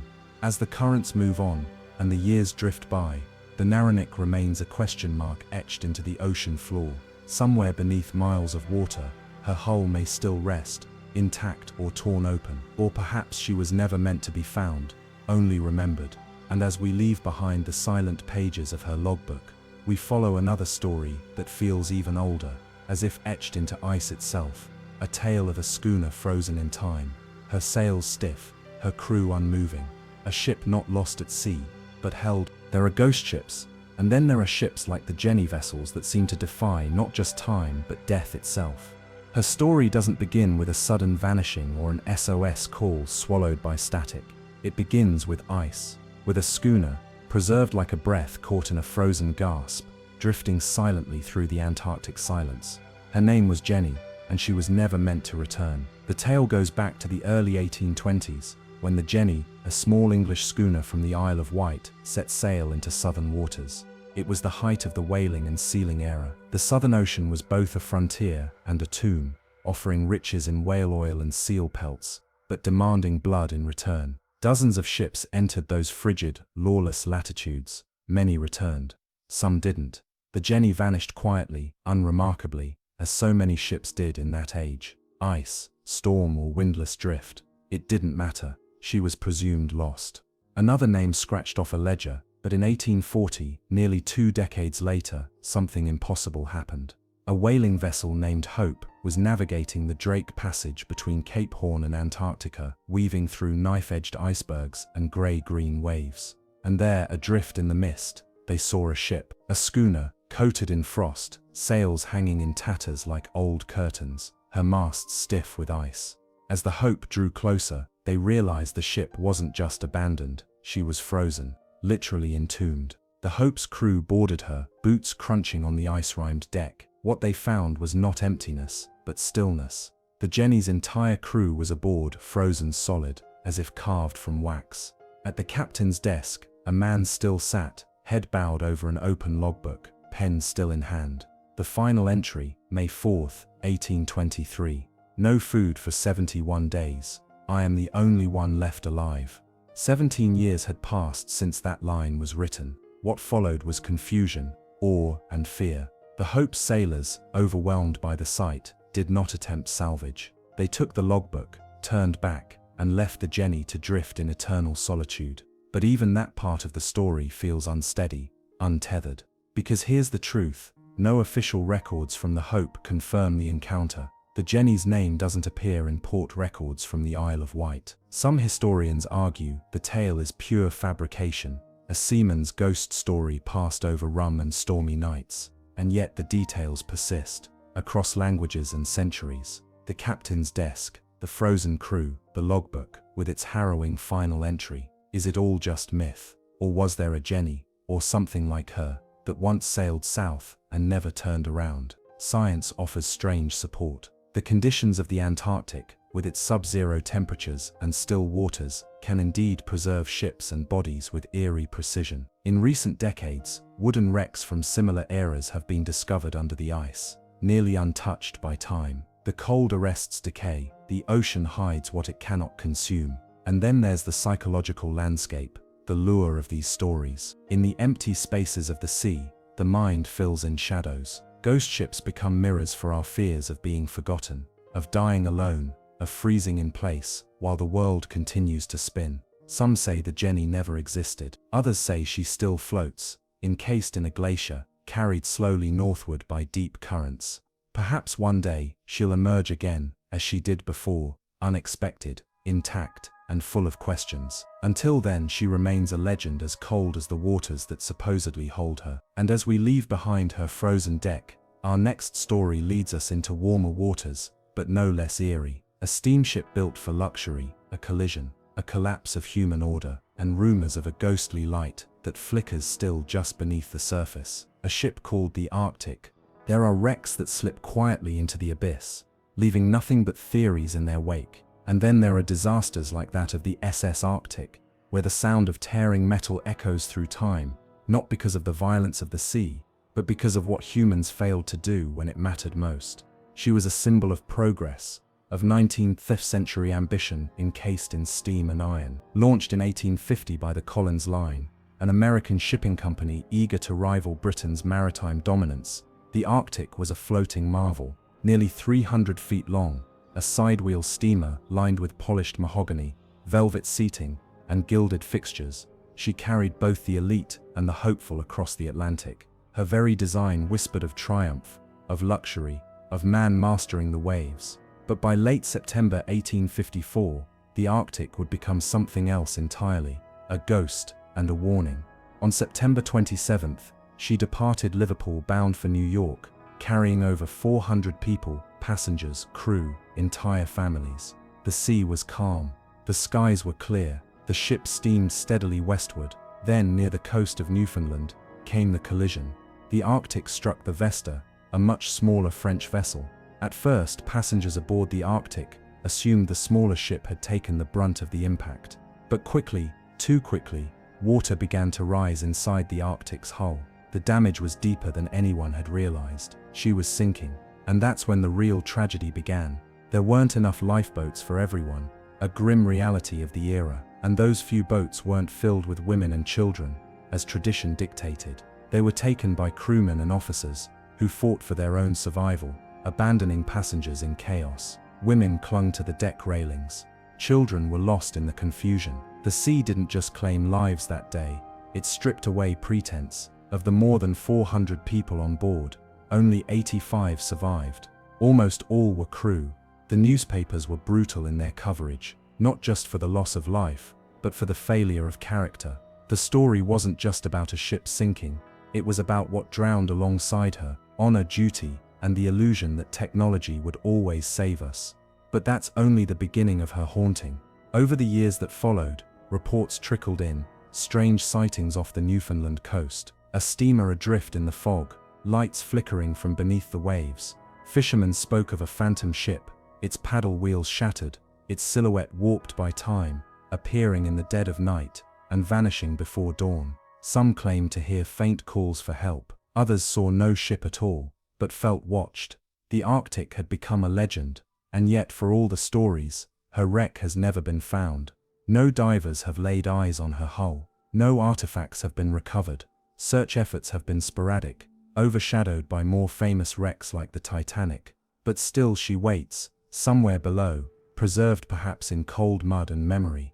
Modern theories suggest the ship drifted far before it finally slipped beneath the surface, carried by current, battered by time. But the deeper you go into her story, the more it begins to resemble something intangible, because while her physical wreck may be lost, her ghost is very much alive. The Arctic is remembered not just for her sinking, but for the way it happened, for the panic, the cowardice, the realization that in a moment of reckoning, humanity is often unprepared for what the sea demands. Even today, when the fog rolls in thick along the Newfoundland coast, some claim to see a vessel adrift, a ghost steamer caught between centuries, a fragment of a tragedy that refuses to settle. And as we leave behind her spectral wake, we follow the cold waters inland to Lake Superior, where another ship sits beneath the waves, her hull nearly untouched by time, and a single preserved figure, suspended in the engine room, still drifts in silence. They call him Old Whitey. And this is the story of the SS Kamloops. There's something different about fresh water, the way it preserves, the way it stills time. On the surface, Lake Superior stretches out in glimmering calm, an inland sea more ancient than memory itself. But below, in its blackest depths, are wrecks so well preserved they seem paused rather than lost. And among them lies the SS Kamloops, entombed not just by water but by cold and by mystery. She was a Canadian steamship built in 1924, a sturdy cargo freighter designed to navigate the often violent temperament of the Great Lakes. At just over 250 feet long, the Kamloops wasn't particularly grand, but she was modern, steel-hulled, and fitted for the treacherous conditions that swept across Superior's vastness. And yet, despite all her preparations, she would vanish in silence. It was December 6, 1927, when the Kamloops departed Fort William, Ontario, headed toward Isle Royale. Her holds were filled with food, machinery, and piping. Routine cargo, routine voyage. But that night, a storm unlike any other surged across the lake, freezing winds and towering waves that swallowed entire vessels whole. Other ships survived that storm. The Kamloops did not. No distress signal was ever received. No flares, no floating debris. The ship simply disappeared, vanishing into Superior's endless night. Months passed before the first signs washed ashore: life jackets, supplies, fragments of wood. But the ship itself remained hidden. Whispers began to form around the wreck. Stories shared in harbors and lighthouses. A freighter caught by ice, buried beneath Superior's surface with her crew sealed inside. It would be 50 years before she was found. In 1977, a group of divers exploring the deep waters near Isle Royale stumbled upon a shape in the gloom. The Kamloops lay upright, over 260 feet beneath the surface, her hull astonishingly intact. Time had not claimed her, only distance and depth. But what made the discovery unforgettable was what they found inside. In the engine room, suspended like a marionette in the current, was a body, perfectly preserved. Waxy white skin, bloated by the cold, still clothed, still tethered by equipment to the ship he never left. They named him Old Whitey. His presence within the wreck was not violent or grotesque. It was quiet, haunting, almost reverent. A man frozen not in fear, but in the stillness of time. Divers began to speak of strange sensations when approaching that room. A weight in the water, the feeling of being watched. Some described it as a heaviness behind their eyes, an inexplicable sadness. Others, more fancifully, claimed the figure drifted slightly toward them when they approached, as though he noticed. Old Whitey became legend. Theories soon surfaced. Had the storm truly overwhelmed them that night? Or had the crew been trapped in ice, surviving for days as the air thinned and hope fled? There are no answers inside the Kamloops, only silence. Her logbooks are gone, her radio broken. Whatever final decision was made that night lies within the memories of those who never surfaced. But the lake tells its own story. Lake Superior is unlike other bodies of water. Oxygen poor, nearly freezing year-round, and unfathomably deep in places. It doesn't decay its secrets, it embalms them. Ships on its floor still bear readable names. Cabins still contain personal belongings. And sometimes, even bodies remain, weightless, white, and waiting. There are more tales of preserved dead in Superior than most lakes combined. Some divers report seeing faces behind shattered portholes, or outlines of skeletal remains still seated at tables, cups and plates resting quietly nearby. These aren't ghost stories in the traditional sense. They are ghosts of time. Old Whitey's body has never been removed. He remains within the Kamloops, a guardian of the ship's last moment. Divers who visit often leave offerings. A hand rested briefly on the steel, a whisper through a breathing tube. Some speak to him, others just stare. There's something holy about the wreck, not in a religious sense, but in its purity. A ship suspended in dark water, untouched by chaos or light. An ending that feels less like a disaster, and more like a story paused mid-sentence. The cold holds the truth tightly, and maybe it's better that way, because the deeper you go into these wrecks, into the history beneath the surface, the more you start to understand that the lake doesn't forget, and neither do the men it keeps. From the freshwater stillness of Lake Superior, we move back into salt and steel, where currents run stronger and legends grow darker. Southward, toward Africa, a different ship once sailed, a ship called the SS Waratah, known to many as the Titanic of the South, and her disappearance would be more complete than most could imagine. They called her the Titanic of the South, though she sailed 2 years before the more infamous liner. The SS Waratah was a jewel of her age, a gleaming passenger steamer launched in 1908, born of British industry and bound for the colonies of the Southern Hemisphere. She was elegance and modernity stitched together in steel, her decks lined with hopeful travelers, and her holds heavy with cargo destined for the burgeoning ports of Australia. But the Waratah would vanish before her promise could be fulfilled, and what remains now is not her hull, nor her bell, nor even a splinter of her fine railings. Only speculation, silence, and the shifting currents of a mystery never solved. It was July 1909. The Waratah, on her second voyage, departed Durban, South Africa, bound for Cape Town, her passengers a mix of businessmen, families, and colonial officials returning home. The sea was temperamental but familiar. This route had been sailed many times before. Then, nothing. The ship never reached Cape Town. No distress calls were sent, no debris washed ashore, no lifeboats, no trace. A steamship 500 feet long, nearly 200 souls aboard, gone in a stretch of ocean that had been crossed 1,000 times before, and that absence, so sudden, so complete, became the seed of something larger. In the days following the Waratah's failure to arrive, search vessels were dispatched, scouring the waters off South Africa's rugged eastern coastline. They hoped for signs of wreckage, oil slicks, or survivors, but they found only the sea, vast and indifferent. Weeks turned to months. Rumors grew. Some believed the ship had been consumed by a freak wave, what we now call a rogue wave, a towering wall of water capable of swamping even the sturdiest vessels. Others whispered about instability in her design, that the Waratah, while grand, had a tendency to list in heavy seas, her center of gravity flawed from the start. Passengers on her earlier voyage had reportedly expressed discomfort, sensing an uneasy sway even in calm weather. One traveler disembarked in Durban, and later claimed he had felt something was deeply wrong, that the ship was not behaving as it should. Still, these were suspicions, not answers.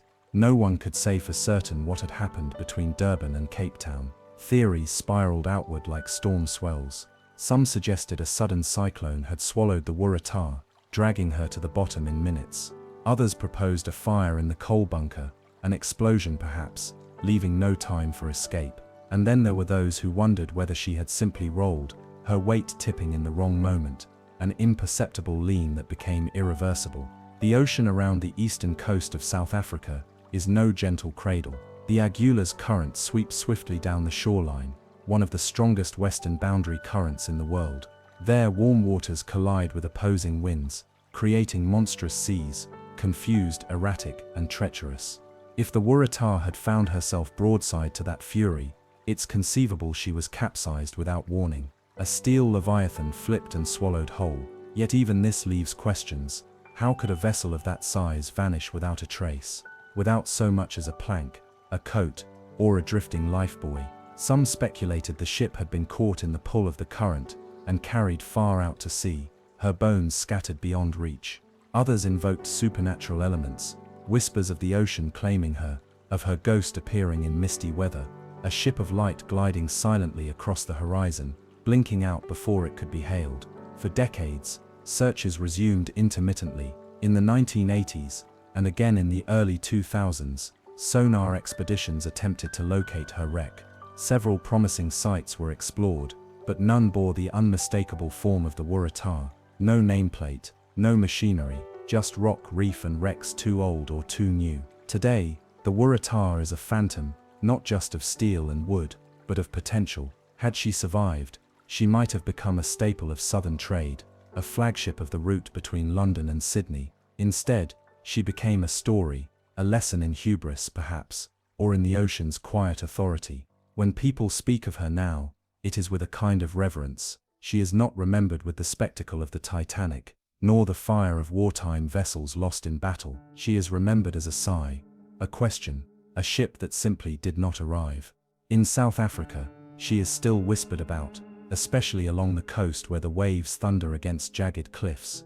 Some claim that on certain nights, when the fog rolls in thick and the stars are veiled, a ship's silhouette can be seen offshore, tall, stately, drifting against the wind, lights glowing, passengers on the deck unmoving. Of course it fades, as all ships must, but for a moment, the Waratah is there again, and then, like the lives she carried, she is gone. From the phantom trail of a vanished steamship, we turn now toward a tale far older, but no less chilling. A ship found frozen in time, drifting through polar silence. A logbook still open, a captain still at his desk. The legend of the Octavius begins where the world ends, in the Arctic. The story of the Octavius begins in the unreachable reaches of the north, where water turns to crystal and time itself seems to slow beneath endless blankets of white. There are no trade winds in the Arctic, no warm breezes to lift the sails, only silence, broken by the whisper of drifting snow and the groan of ancient ice pressing in from all sides.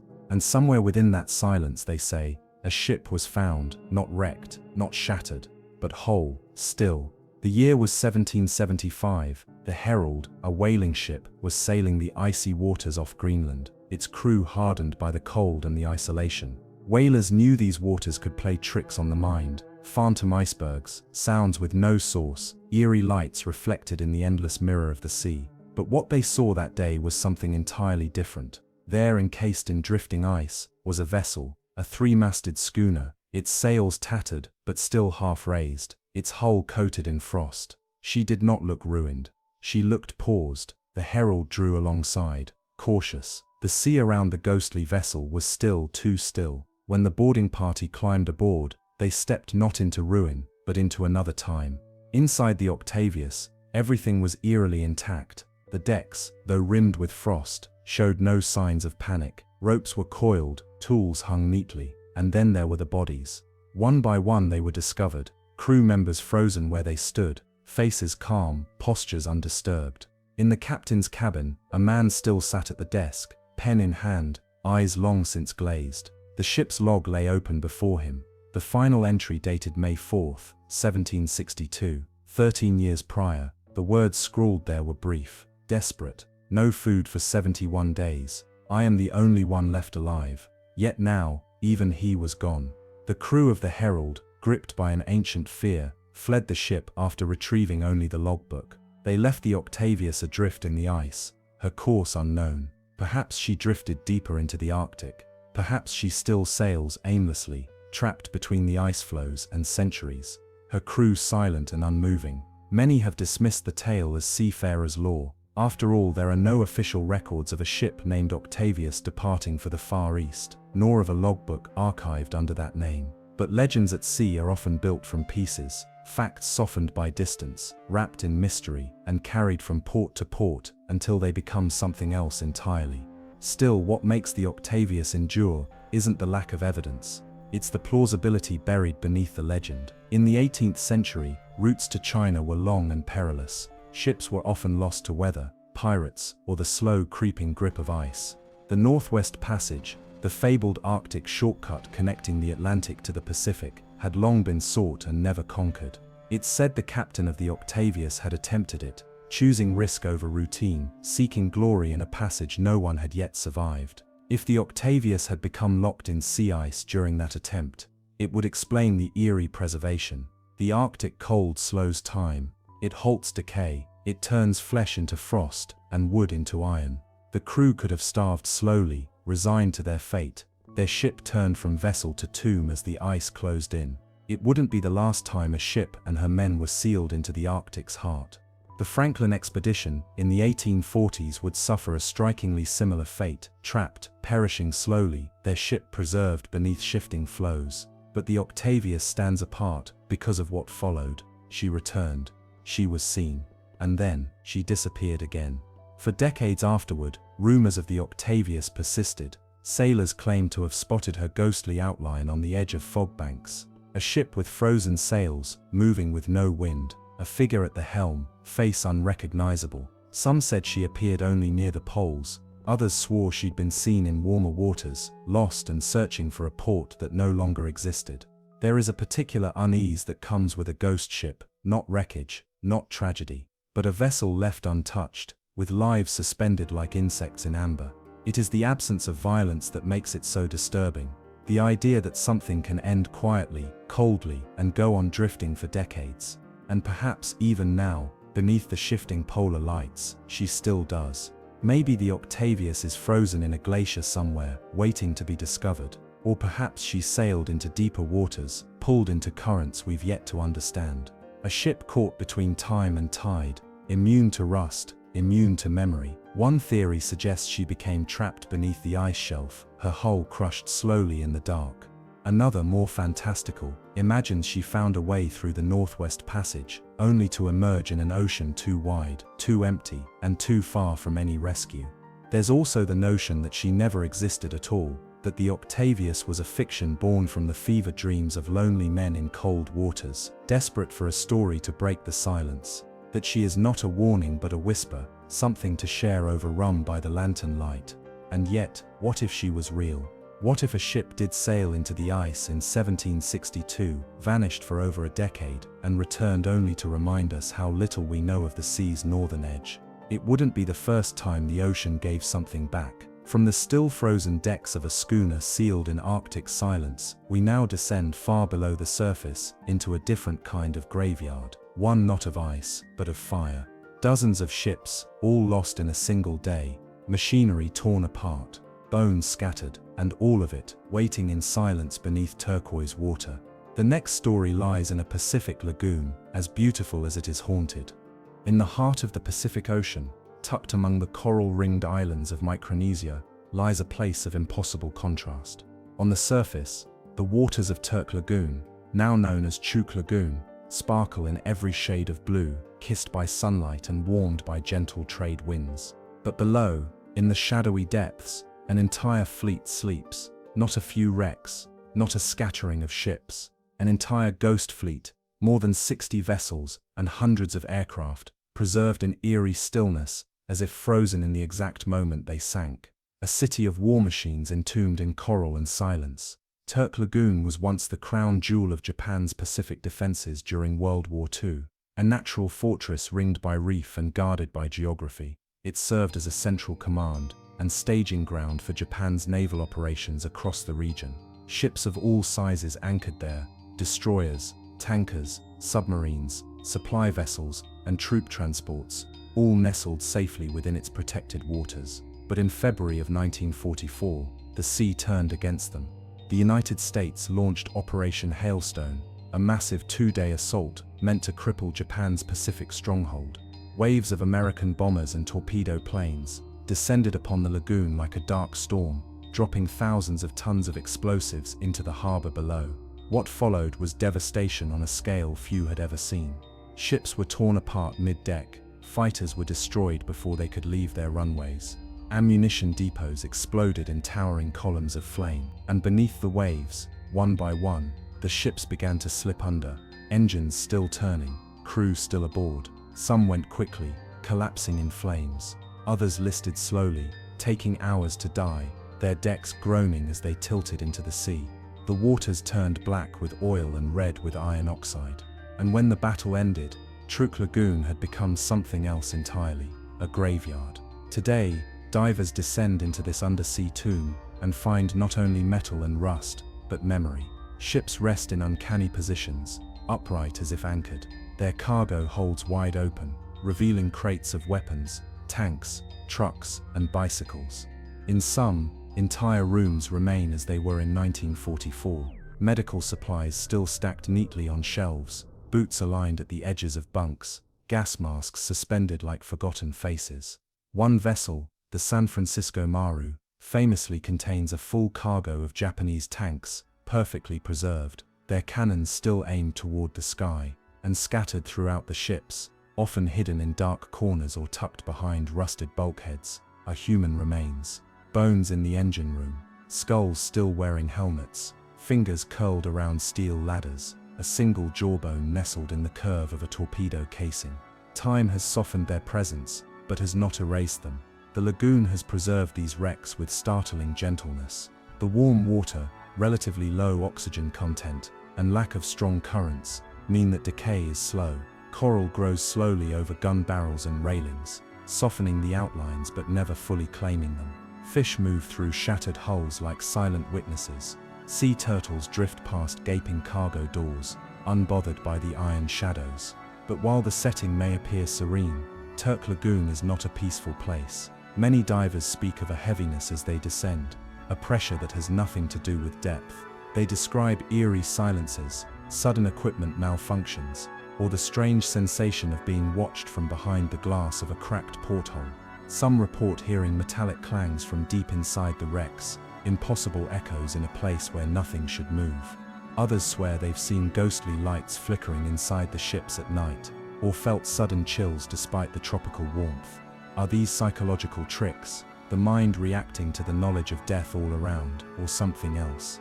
There's a belief, held quietly by locals and passed through generations, that the lagoon is sacred, that the souls of the fallen have not left, that disturbing the wrecks, removing artifacts, disrespecting the dead, can bring misfortune. For decades, rumors circulated of divers who ignored these warnings and suffered afterward. Sudden illness, unexplained accidents, dreams filled with dark water and reaching hands. And yet the temptation remains. Inside the wrecks, beyond the rust and coral, lie untouched histories, unread journals, crates of ceremonial swords, entire aircraft folded inside sunken hangars. The war ended in Turk Lagoon in the space of 2 days, but the lives interrupted remain suspended in rusted time.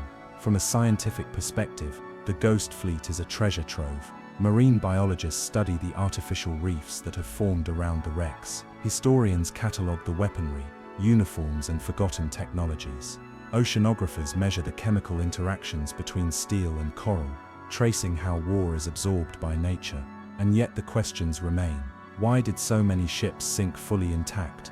Why were certain wrecks found with their cargo completely untouched, while others show signs of hasty abandonment? Did some captains go down with their ships knowingly, or were they simply trapped? There are reports that a few vessels attempted to escape the lagoon during the attack, only to be cut down in the reef's narrow passes. One such wreck lies tilted across a coral ridge, her stern blown apart, as if she died in flight. Even more chilling are the stories that suggest not all wrecks have been found. Locals speak of phantom ships, metal hulks that appear on sonar, then vanish.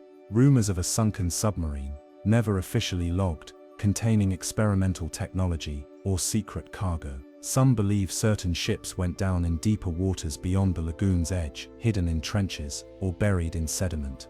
And then there's the most unsettling idea of all. What if some of the wrecks still hold sealed compartments? Rooms no diver has yet entered.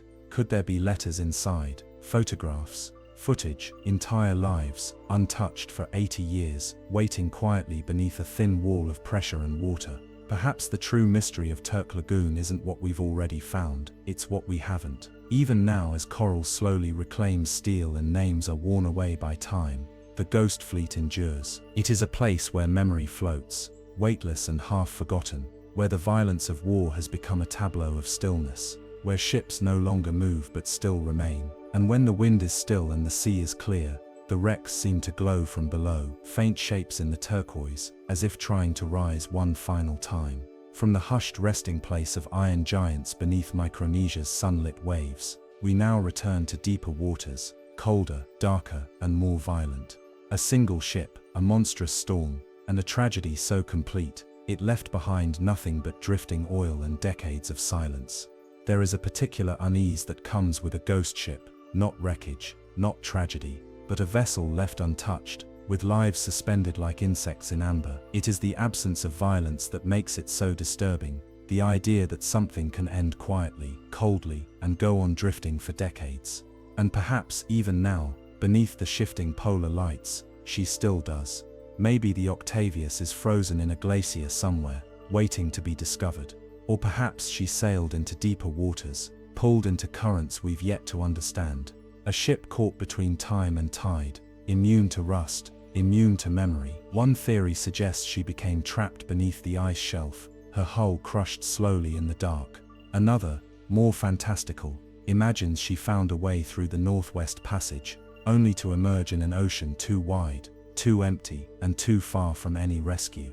There's also the notion that she never existed at all, that the Octavius was a fiction born from the fever dreams of lonely men in cold waters, desperate for a story to break the silence, that she is not a warning, but a whisper, something to share overrun by the lantern light. And yet, what if she was real? What if a ship did sail into the ice in 1762, vanished for over a decade, and returned only to remind us how little we know of the sea's northern edge? It wouldn't be the first time the ocean gave something back. From the still frozen decks of a schooner sealed in Arctic silence, we now descend far below the surface, into a different kind of graveyard. One not of ice, but of fire. Dozens of ships, all lost in a single day. Machinery torn apart, bones scattered, and all of it waiting in silence beneath turquoise water. The next story lies in a Pacific lagoon as beautiful as it is haunted. It was September of 1980, when the MV Derbyshire disappeared. A ship so vast it seemed almost invulnerable, a steel leviathan built to carry hundreds of thousands of tons of cargo across oceans. She was the largest British merchant ship ever lost at sea, and yet when she went down, there were no flares, no distress calls, no wreckage, just silence. And then, the long hush of unanswered questions. The Derbyshire was a bulk carrier, nearly 1,000 feet in length, built in the early years of the decade to transport iron ore and oil between distant ports. Her maiden voyage was routine, successful, unremarkable.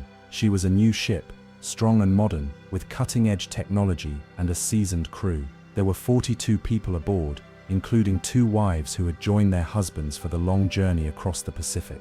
When she left Sept-Îles, Canada, bound for Kawasaki, Japan, she was fully loaded with over 157,000 tons of iron ore. The ocean was calm, the skies were clear, and the Derbyshire eased into the horizon like any other ship before her. But then came Typhoon Orchid, a swirling chaos of wind and water.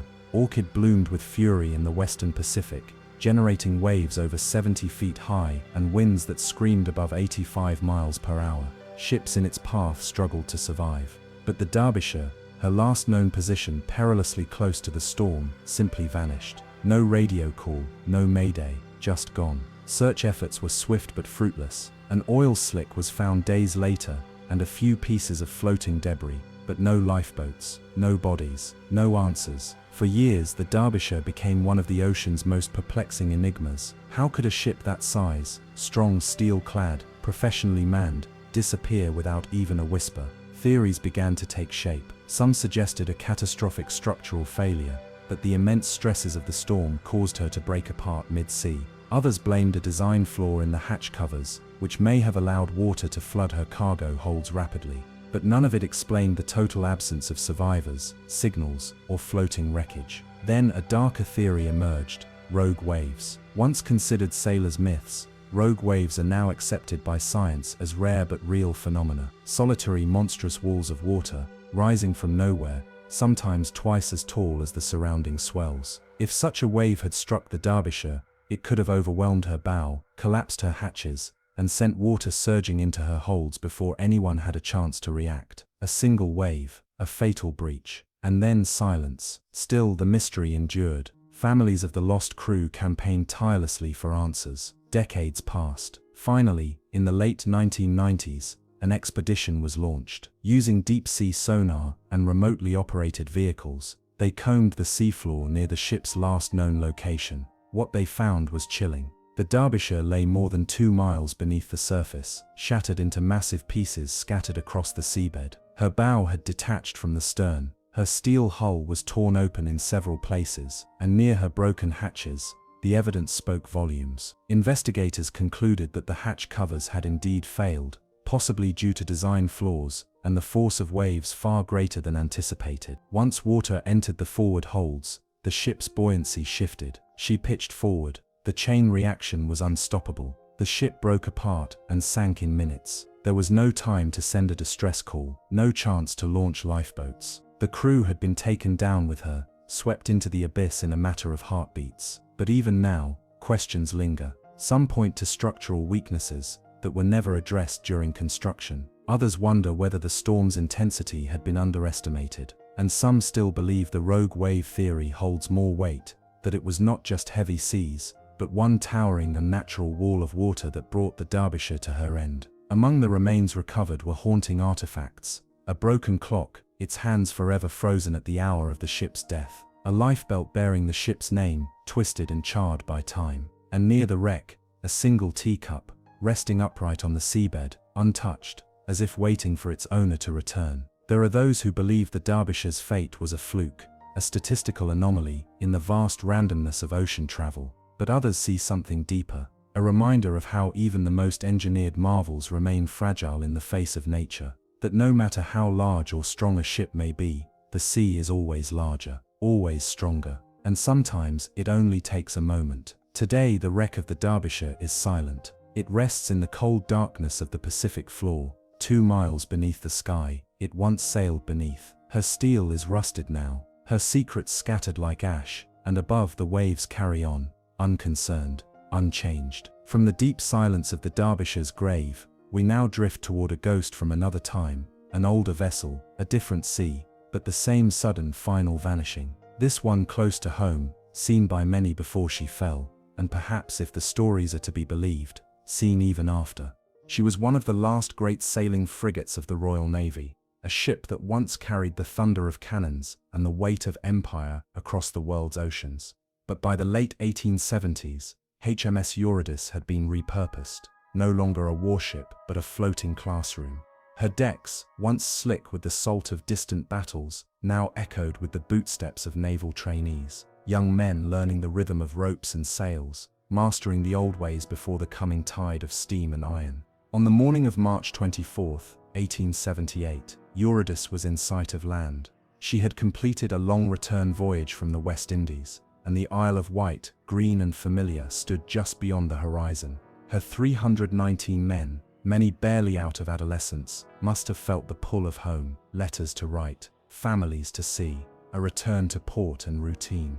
But the sea, as always, was not finished with her. As the ship approached the English coast, the weather turned with startling speed. A sudden squall, snow-laden, furious, descended from the west. The wind sharpened into a shriek. Temperatures plunged. The storm struck like a hammer. Eurydice's sails were still unfurled, catching the full force of the gale. The wind heeled the ship violently to port. Water, whipped by the storm, surged through her open gun ports. In moments the ship capsized. No time for signals, no time for orders. She went down in minutes, just 6 miles off the coast, where villagers watched helplessly from the shore. Of the 319 souls aboard, only 2 survived. One clung to a piece of wreckage, tossed by the waves until a rescue boat found him. The other was fished from the water, barely conscious. The rest vanished into the chill beneath the channel's grey surface, pulled down into a sudden communal grave. The disaster sent shockwaves through Victorian Britain. How could such a tragedy occur so close to home, in peacetime, with no warning? Inquests were held, fingers pointed at poor preparation, at the crew's inexperience, at the mercurial weather itself, but no single cause could be definitively blamed. Yet the Eurydice's story did not end with her sinking. In the days that followed, strange sightings began to circulate among sailors and coastal residents. They spoke of a ghost ship, a full-rigged man-of-war, sails filled with a wind no one else could feel, gliding silently past the Isle of Wight. It was said to appear only during storms, or at twilight, the time when shadows stretch longest across the sea. Some swore they saw figures on the deck, unmoving, outlined in pale light. Others claimed to hear faint voices, orders shouted across an empty wind. A few even reported seeing the ship rise from the sea itself, sails dripping, only to vanish in a blink. The sightings were frequent enough to draw attention from the highest ranks. In 1880, Prince George, later King George V, was aboard the HMS Bacchante, near the same waters. He later reported seeing a ship that matched Eurydice's exact profile appear in the fog, glowing faintly. That night, one of the sailors who spotted her died unexpectedly. Coincidence, some said, others weren't so sure. The waters off the Isle of Wight have long been known for peculiar weather, mirages, reflections and tricks of the light. Some theorized that Fata Morgana, a type of complex mirage caused by atmospheric layering, was to blame for the ghostly apparitions. Others suggested an optical echo, where a ship's image is refracted back from a distant horizon, delayed in time and place. But none of these explanations accounted for the ship's spectral clarity, the chill that many witnesses claimed to feel, or the unsettling certainty that what they were seeing was Eurydice, and not just her shape, but her memory.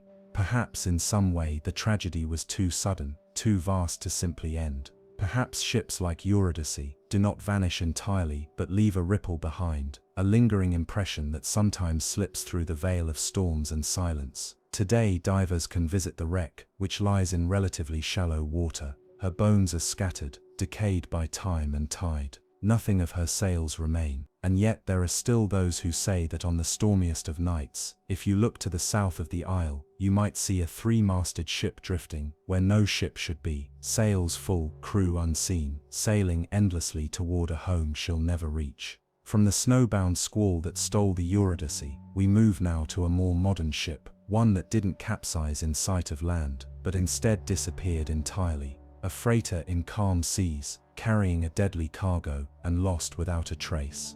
She was never meant to be elegant. Built as a T-2 tanker during World War II, the Marine Sulphur Queen was a vessel of raw utility, wide, heavy, and dependable. After the war, she was converted to carry molten sulfur, transported in giant heated tanks, kept at nearly 275 degrees Fahrenheit.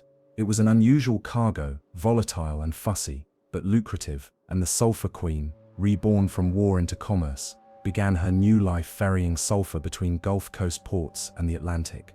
By 1963, she had already earned a reputation among her crew, not for elegance, but for discomfort.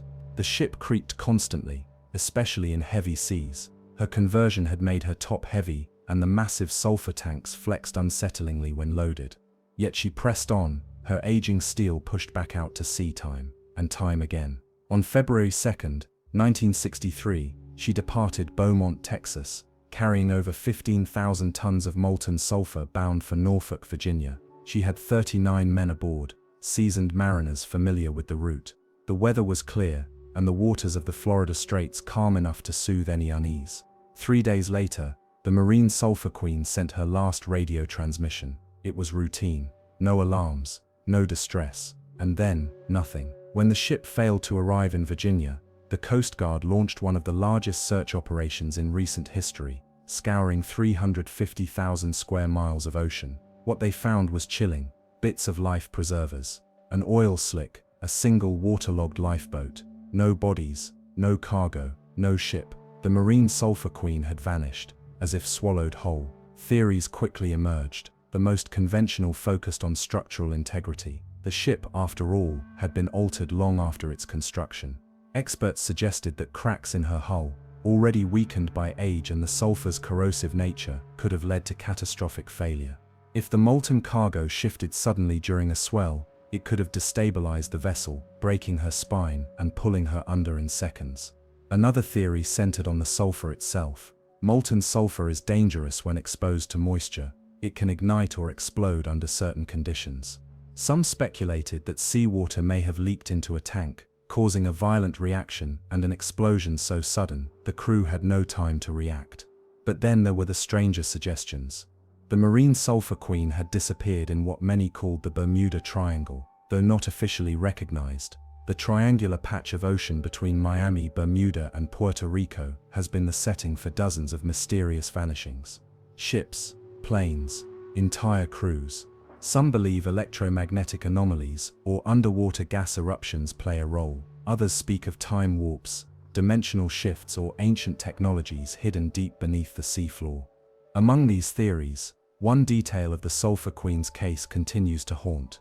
Several family members of the lost crew claimed they received odd phone calls days after the ship vanished, static-filled lines, silent voices, or strange clicking sounds. A few even reported letters arriving without dated postmarks or garbled handwriting, as if penned in confusion. Official investigators dismissed these accounts as grief-fueled illusions, but they remain part of the ship's enduring myth. In the decades since, nothing further has been found. No wreck, no beacon, no closure. The Marine Sulphur Queen joined a growing list of ships lost in still seas and sunny skies, her name whispered beside others like Cyclops and Joyita. Was she a victim of flawed engineering, of a sudden chemical fire, or of something older and deeper, something that waits beneath the calm face of the Gulf Stream? We may never know. Her last known position marked nothing unusual. just open water, quiet, blue. But perhaps, even now, if you sail that same stretch between Florida and Cuba, and the weather falls perfectly still, you might feel a sudden pressure in the air, a tightness, like something vast and unseen shifting just below. And perhaps, in that moment, you'll understand what the crew of the Marine Sulphur Queen felt, a whisper of tension, then nothing at all.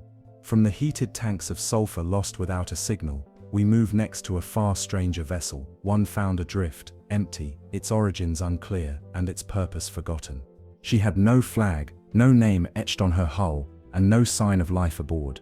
When the Australian Coast Guard first spotted the MV Jianseng drifting near the Gulf of Carpentaria in 2006, the vessel appeared ghost-like, a rusting silhouette against the pale shimmer of tropical water. She was floating aimlessly in a shipping corridor, a strange intrusion in a region tightly monitored and rarely surprised. Approaching the vessel, authorities expected a standard inspection. What they found instead deepened into a mystery with no clear origin and no definitive end.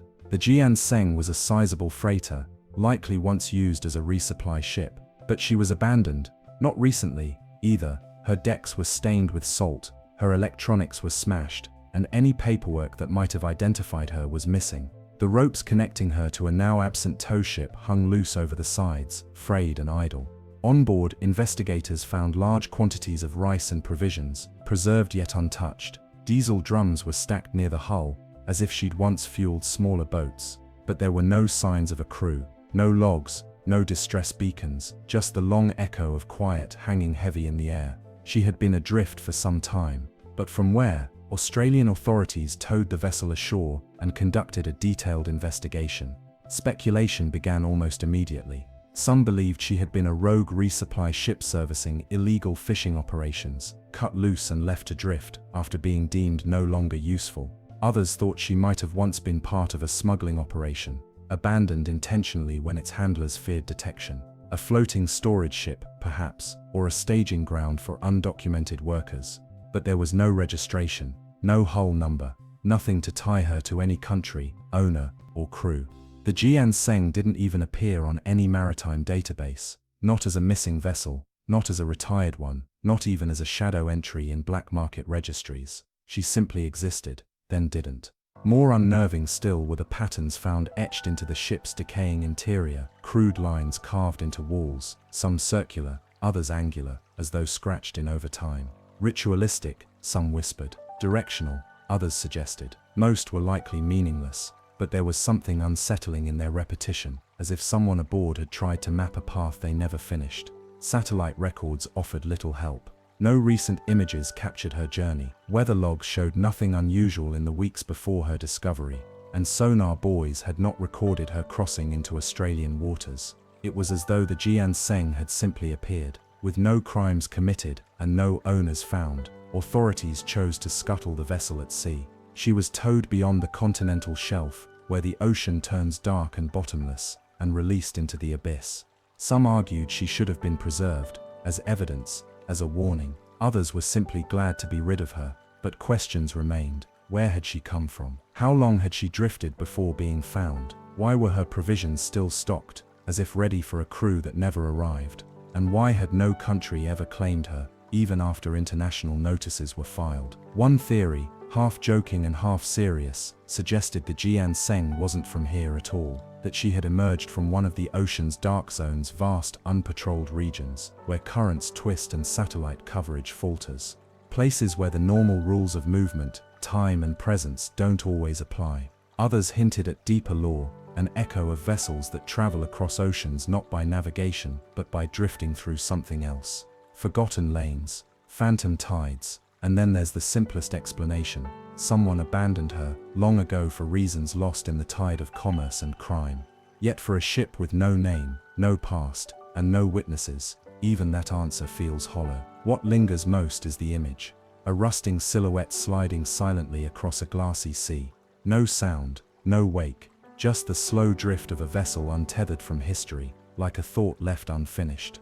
From a ship that came from nowhere and returned to the deep, we now move to a frozen lake far inland, where another vessel sleeps, preserved in time and guarded by something or someone who never left.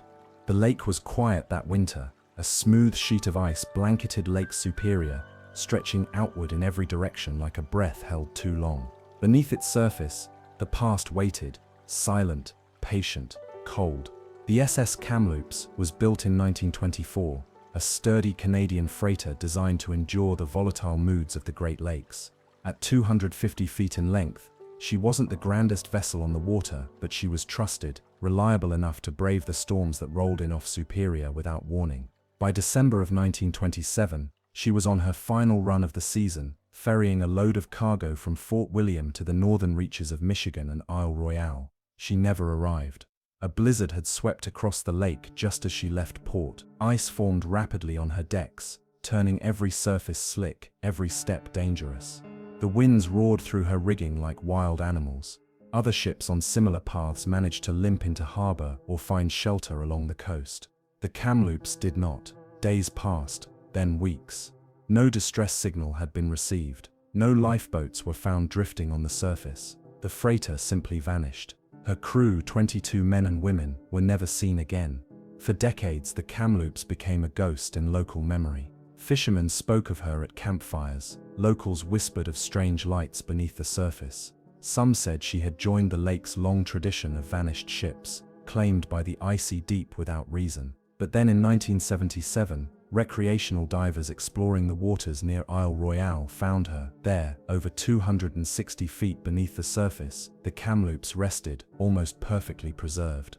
She sat upright on the lakebed, her cargo still in place, her hull remarkably intact. The frigid, low-oxygen depths of Lake Superior had created a natural time capsule. Boxes of candy, jars of pickles, and industrial piping remained in their original positions, untouched by time, untouched by anything. And then, in the engine room, they saw him, a body, a human figure, suspended just off the floor, tethered by fragments of clothing. His skin was pale, almost waxen, not skeletonized, not bloated, preserved. Divers began calling him Old Whitey. They returned again and again, each time greeted by the same haunting vision, this silent watcher beneath the water, floating as if still listening for a command, still waiting for rescue. Theories emerged. He was likely the ship's engineer, they said, trapped below deck when the ship went down. The sudden flooding, the plunging temperatures, he'd never had a chance to escape, but something about the preservation unsettled even seasoned divers. His limbs were stiff but not decayed. His features were still distinct. His presence, palpable.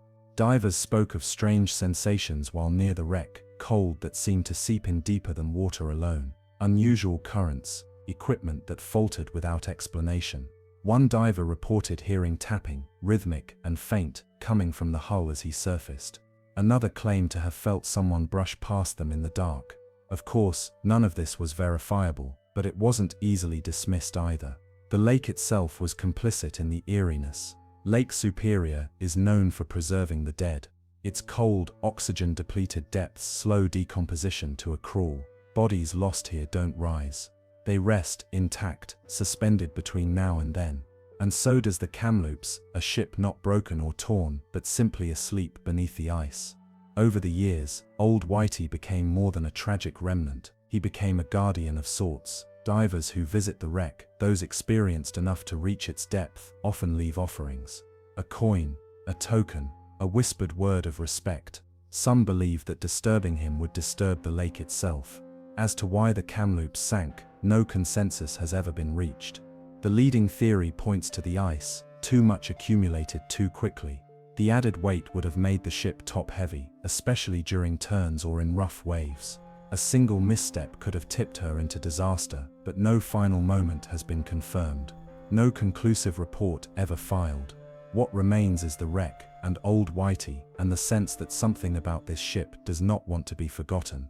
In the winter months when the lake lies still and the ice groans in the wind, it's said that the outline of the Kamloops can sometimes be seen from above, shifting beneath the surface, just a shadow below the ice. And then there are the stories, the quiet ones told only among locals. Stories of other divers who never returned.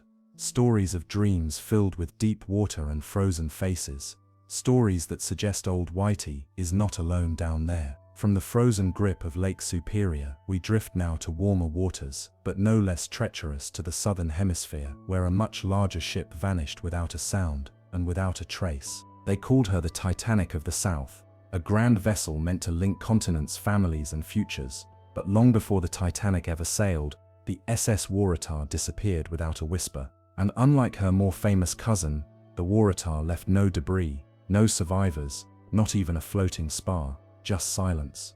The Waratah was built in 1908 by Barclay Curle and Company in Scotland, a passenger and cargo steamship stretching nearly 500 feet long. She was commissioned by the Blue Anchor Line to shuttle people and goods between England and Australia, a symbol of modern engineering, luxury, and colonial ambition. Outfitted with ornate cabins, polished wood interiors, and advanced safety features for the time, the Waratah was marketed as a floating hotel for the long voyages between hemispheres. And yet she was also heavy. Her dual role as cargo carrier and passenger ship gave her a top heaviness that some sailors privately questioned. On her maiden voyage, officers noted an unnerving sluggishness in rough seas. Passengers remarked on a tendency to roll oddly, as if she resisted the waves instead of riding with them. Still, she departed again from Durban, South Africa, on July 26, 1909, bound for Cape Town, with 211 people aboard, crew, passengers, families, merchants, and an expansive cargo that included food, mail, and precious metals. She was never seen again. Somewhere along that southern route, a space of just 850 kilometers, the Waratah vanished. The ocean gave no explanation. No distress signals were ever heard. No bodies were found. No wreckage washed ashore. The last confirmed sighting came from the Clan McIntyre, a cargo ship that passed her near the Wild Coast. The sea was rough, but not unprecedented. The Waratah exchanged a few signals and disappeared into the mist. Minutes later, the horizon was empty. That was it. Search efforts commenced almost immediately. A flotilla of ships scoured the coastline for weeks. Naval vessels, merchant steamers, and private yachts searched every inlet and island. Even famed explorer Frank Worsley, who would later sail with Shackleton, was drawn into the mystery, but they found nothing. Then came the reports, strange ones, as they always do. A signal fire spotted briefly on a distant shore, never found again. A message in a bottle, allegedly from a crewman, claiming the ship had struck something and was sinking. And most disturbingly, survivors in the remote outback claiming to have seen European women in tribal captivity. A colonial myth repeated too often to carry weight, but never fully dismissed in that era. But none of these stories ever produced evidence. The Waratah had vanished into deep water and deeper myth. As decades passed, the mystery only grew.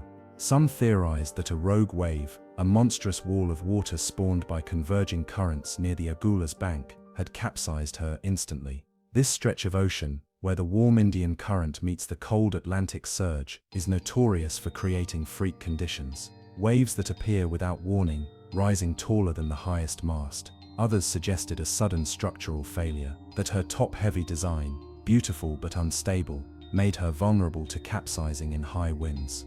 In that theory, a rapid shift in cargo, perhaps a collapse in the hull during a turn, caused her to list fatally. Still more speculated about fire in the engine room, or even sabotage, though no credible evidence supports either. What is certain is that her remains have never been conclusively identified, despite over a dozen official and private search missions spanning more than a century. In 1999, a promising lead surfaced when a wreck was discovered off the coast of the Eastern Cape at a depth of 300 meters. Some believed it matched the Waratah's design, but further analysis was inconclusive. The wreck remains unidentified. So the search continues, both literal and symbolic. The Waratah now belongs to the realm of maritime folklore. Her name echoes in seafaring circles like a question unanswered. In South Africa, she is whispered about like a ghost, a presence just off the coast, just beneath the waves, always just out of reach. Locals tell of a ship that appears during electrical storms, half seen through driving rain, a shape in the mist, lights flickering where no ship should be. Some believe the Waratah is still trying to complete her journey, sailing blindly toward a port that vanished a century ago, and perhaps in some strange way she is. What is certain is this: the ocean off the Wild Coast has given up many ships but not the Waratah. She remains hidden, preserved by the cold, claimed by the silence, guarded by the sea. From this silent wreck we now descend deeper into a legend even older, one that drifts through the centuries, appearing again and again when the fog is thickest and time feels uncertain. A ship frozen in ice and in time. She was not found in a storm, nor wrecked on jagged rocks. She did not sink to the ocean floor or send out a desperate call for help. No, the Octavius was discovered silently drifting through frigid water, her sails limp, her deck coated in frost, a ghost ship in the purest sense, a vessel not lost, but preserved, suspended in ice and time. The legend begins in 1761, when the Octavius, a three-masted merchant ship, set sail from England bound for China. Her passage there was successful. She arrived in port, loaded valuable cargo, and prepared for the journey home. But the return voyage would not follow traditional sea lanes. Her captain, it is said, intended to test fate, to attempt what no other ship had yet accomplished, a full traversal of the Northwest Passage. That fabled Arctic route, a dangerous shortcut connecting the Atlantic and Pacific, was still largely unexplored, its waters unpredictable, its ice fatal. But for the Octavius, the temptation to shave weeks off the homeward journey was too great. She turned north into the ice. And then, nothing. The Octavius was never seen again. For 13 years no word came. Her name faded into lists of lost ships, her fate presumed the same as so many before her, crushed by ice, sunk beneath frozen water, forgotten by time.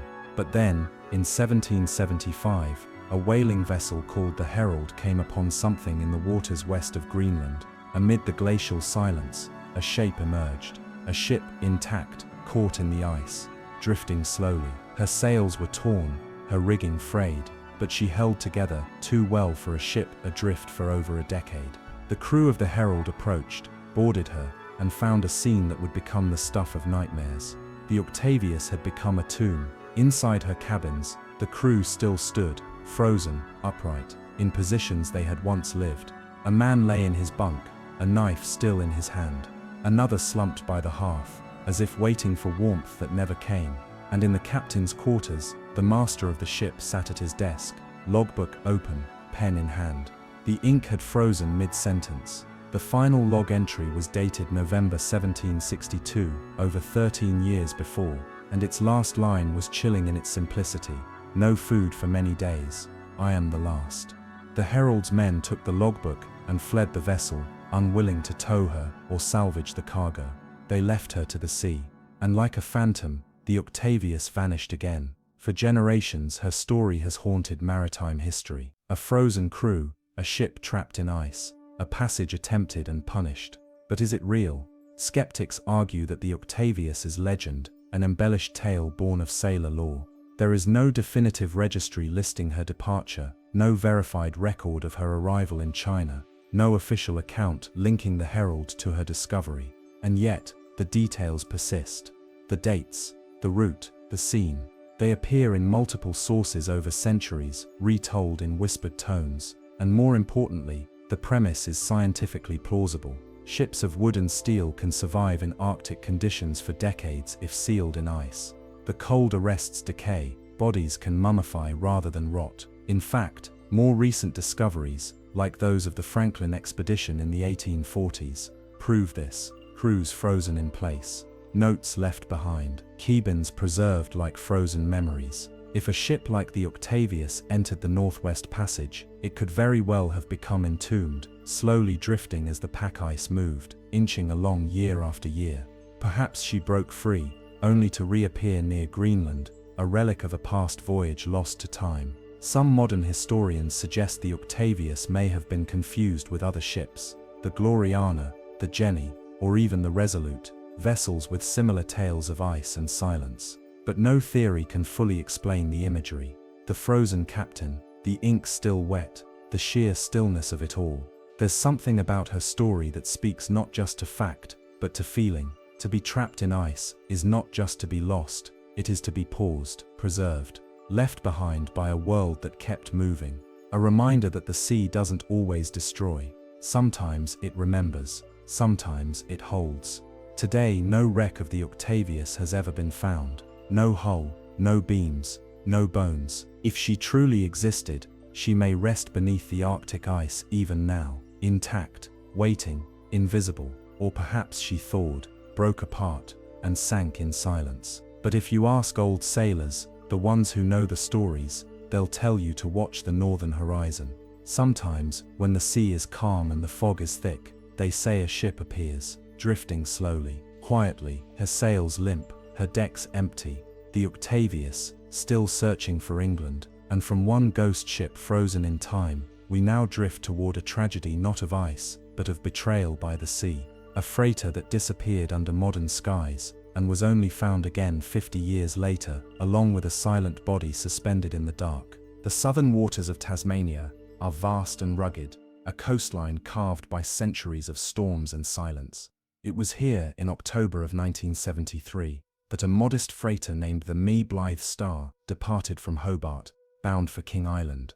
A route familiar, a cargo routine, a journey expected to take only a few hours, and yet she vanished. Not into myth or legend, but into the quiet folds of real time. No wreckage, no distress signal, only silence. The Blythe Star was a coastal freighter, 144 feet long, built in 1955 and considered reliable. She carried general cargo, fertilizer, livestock feed, machinery. On board were 10 men, seasoned sailors familiar with these waters. The sky that morning was clear, the wind modest. Nothing in the weather hinted at disaster, but just beyond the coast, something went wrong. The ship began taking on water.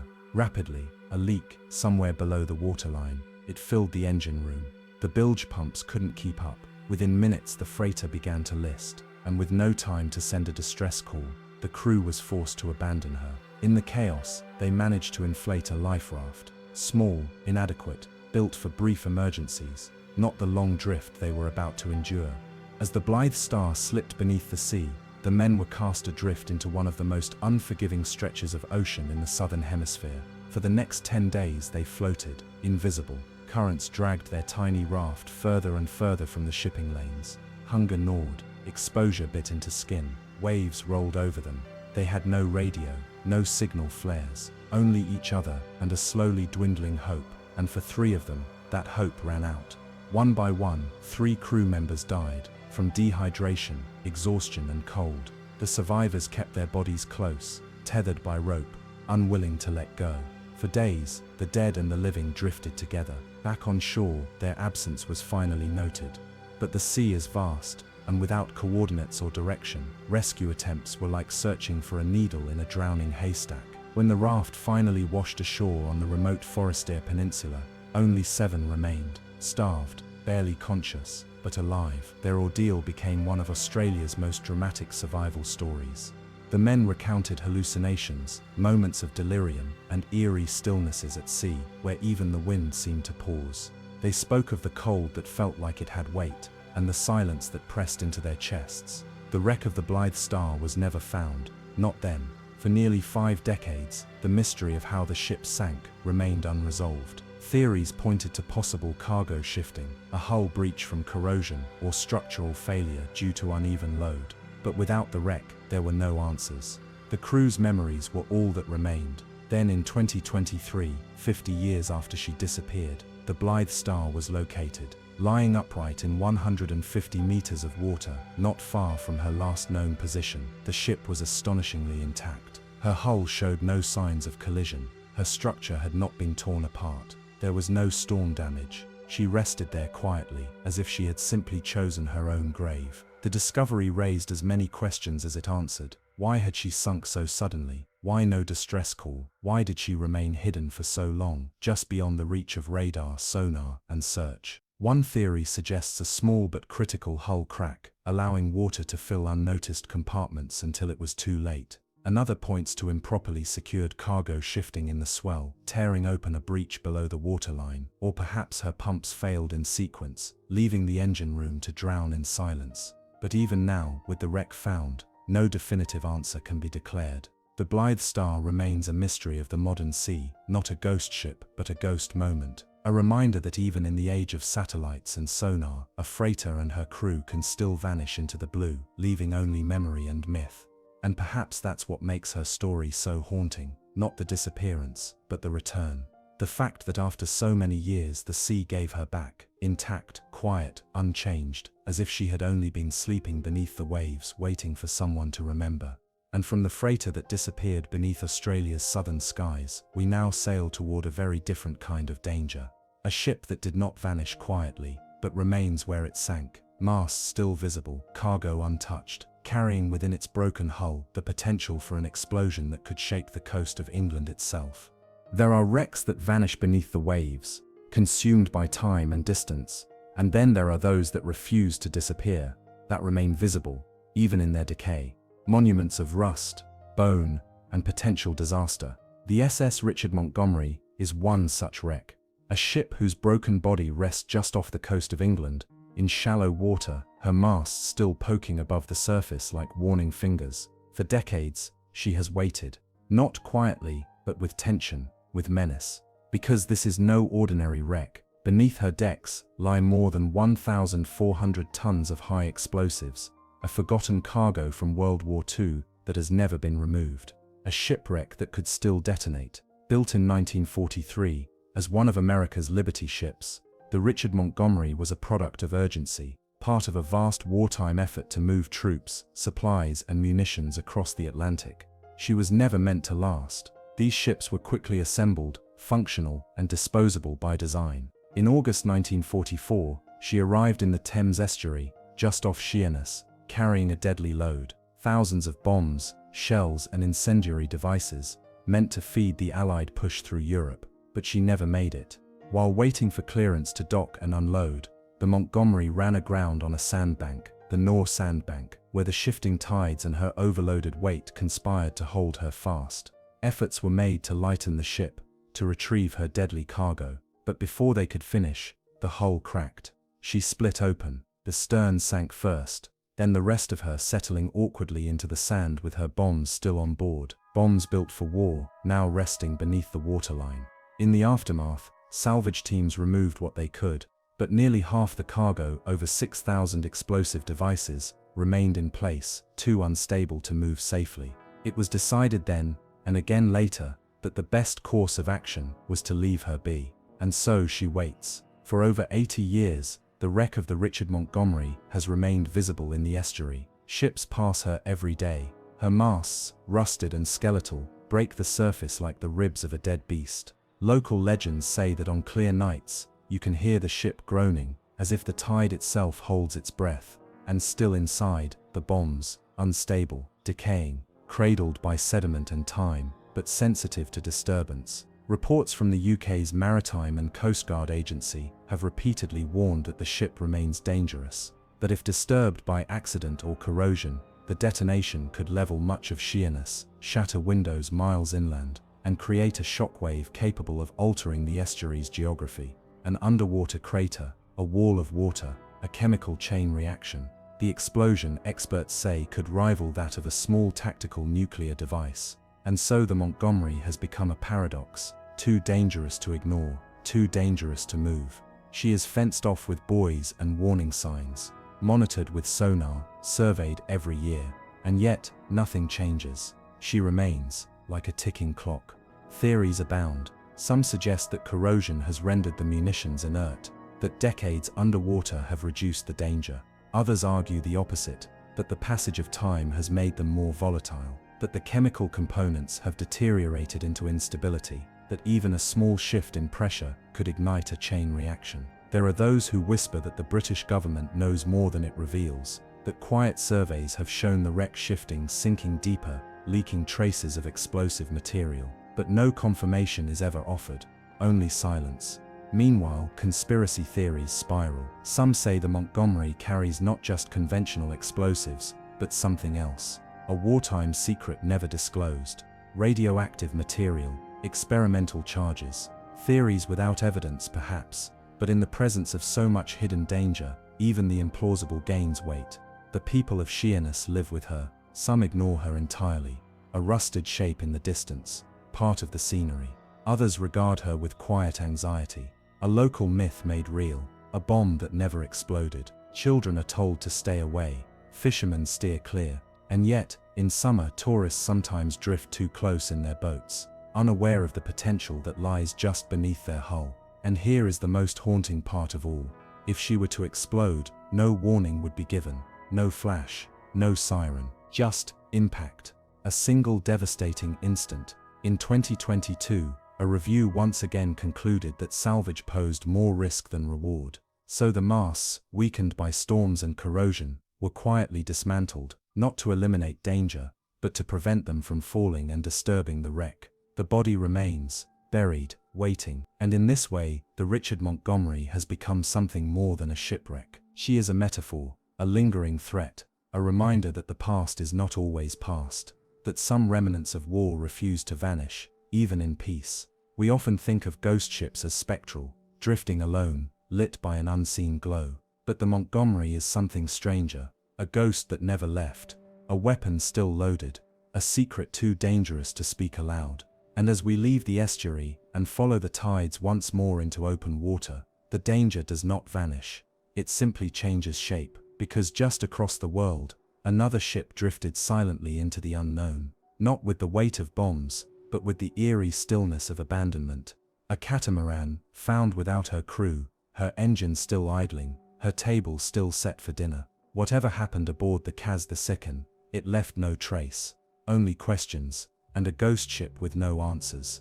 It was meant to be a voyage of leisure, a retirement trip, a sailing holiday between old friends. 3 experienced yachtsmen, all mature and capable, set out on a calm April morning in 2007 aboard the Kaz II, a 12-meter catamaran designed for smooth sailing along the northeast coast of Australia. The vessel was modern, sturdy, and equipped with GPS, radio, and emergency beacons. The men had mapped a short course from Airlie Beach in Queensland toward Townsville, a gentle stretch of the Coral Sea, framed by warm waters and the Great Barrier Reef. There was no reason to expect anything more than a relaxing journey, but just 3 days later, the Kaz II was found drifting aimlessly near the Great Barrier Reef. No distress signal had been received, no emergency beacon had been activated, and when the Coast Guard boarded her, they stepped into a riddle. The catamaran was intact, no damage, no signs of violence, the engine was still running, the GPS was still on, a laptop sat open, a meal sat uneaten on the table, as if interrupted mid-bite. A newspaper was neatly folded, but the crew, Derek Batten, and brothers Peter and James Tunstead, were gone, vanished. No life rafts were missing, no blood, no signs of a struggle or panic, just the eerie stillness of a boat waiting for its sailors to return, and an overwhelming sense that they never would. The mystery of the Kaz II would soon capture headlines across the world. The parallels to the Mary Celeste were undeniable, a ship found adrift, completely functional, yet without its crew. But unlike the 19th century ghost ship, this was the 21st century, with satellite tracking, radio logs, and security protocols, and still, the sea kept its secret. Theories began to swirl. Some suggested that one of the men had fallen overboard while fishing or tending a line, and that the others followed in a desperate attempt to rescue him, only for the current to sweep all 3 away. But the sea was calm, the currents were mild. Would 3 seasoned sailors all leave the vessel in such a way, without tossing in a rope or activating an emergency signal? Others proposed a rogue wave, a sudden wall of water knocking them into the sea before they could react. But there was no sign of impact. No damage to the mast, the sails, the railings, everything was untouched. Another theory pointed to foul play, a hijacking perhaps, or an encounter with pirates or smugglers. Yet the vessel was never looted, and the region was not known for such incidents. More speculative ideas surfaced: mass hallucination, disorientation, or a gas leak causing confusion. But no evidence of chemical interference was ever found. What investigators were left with was a ghost ship preserved in real time. Every detail inside the cabin felt recent, close.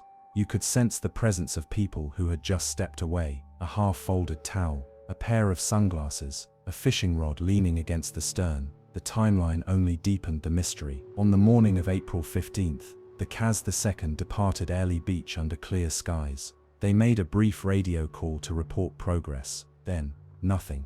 On April 18th, a surveillance aircraft spotted the vessel adrift. No response to calls, no visible activity. The Coast Guard arrived shortly after, expecting a crew in distress. Instead, they found a floating enigma, Surveillance footage from earlier in the voyage showed one of the men at the helm, shirtless and relaxed. The others moved about the deck, tending to small tasks. Nothing seemed amiss. But somewhere between that footage and the moment the Kaz II was found, all three men had vanished without a sound. The search that followed covered hundreds of square kilometers. Planes and boats scoured the water, looking for any trace of the crew. Not a body, not a life jacket. Nothing was ever recovered, and so the Kaz II became something more than a missing persons case. It became a story passed between sailors and insomniacs alike. A modern echo of an ancient riddle: how can a boat survive, but not its crew? To this day, no official cause has ever been confirmed. No conclusive evidence has ever emerged. Only a few moments captured on video, and a boat waiting in silence. Some believe the sea can whisper warnings, that when the ocean is still, it's not always peace it offers, but pause, an in-between moment. A warning that something unseen is near. Perhaps the Kaz II was touched by something not recorded in weather logs or mechanical reports. Something quieter. A presence. A pull. Or perhaps it was only the ocean being what it has always been. Wide, endless, and indifferent. And as we drift forward, the sea draws open another memory. Not a leisure yacht, but a mighty steamship, the pride of her nation. A marvel of iron and paddle wheels. A vessel that carried the hopes of a continent across the North Atlantic. Until, one day, she met her end. The SS Arctic still haunts the cold waters where she sank, not just for how she was lost, but for what was left behind.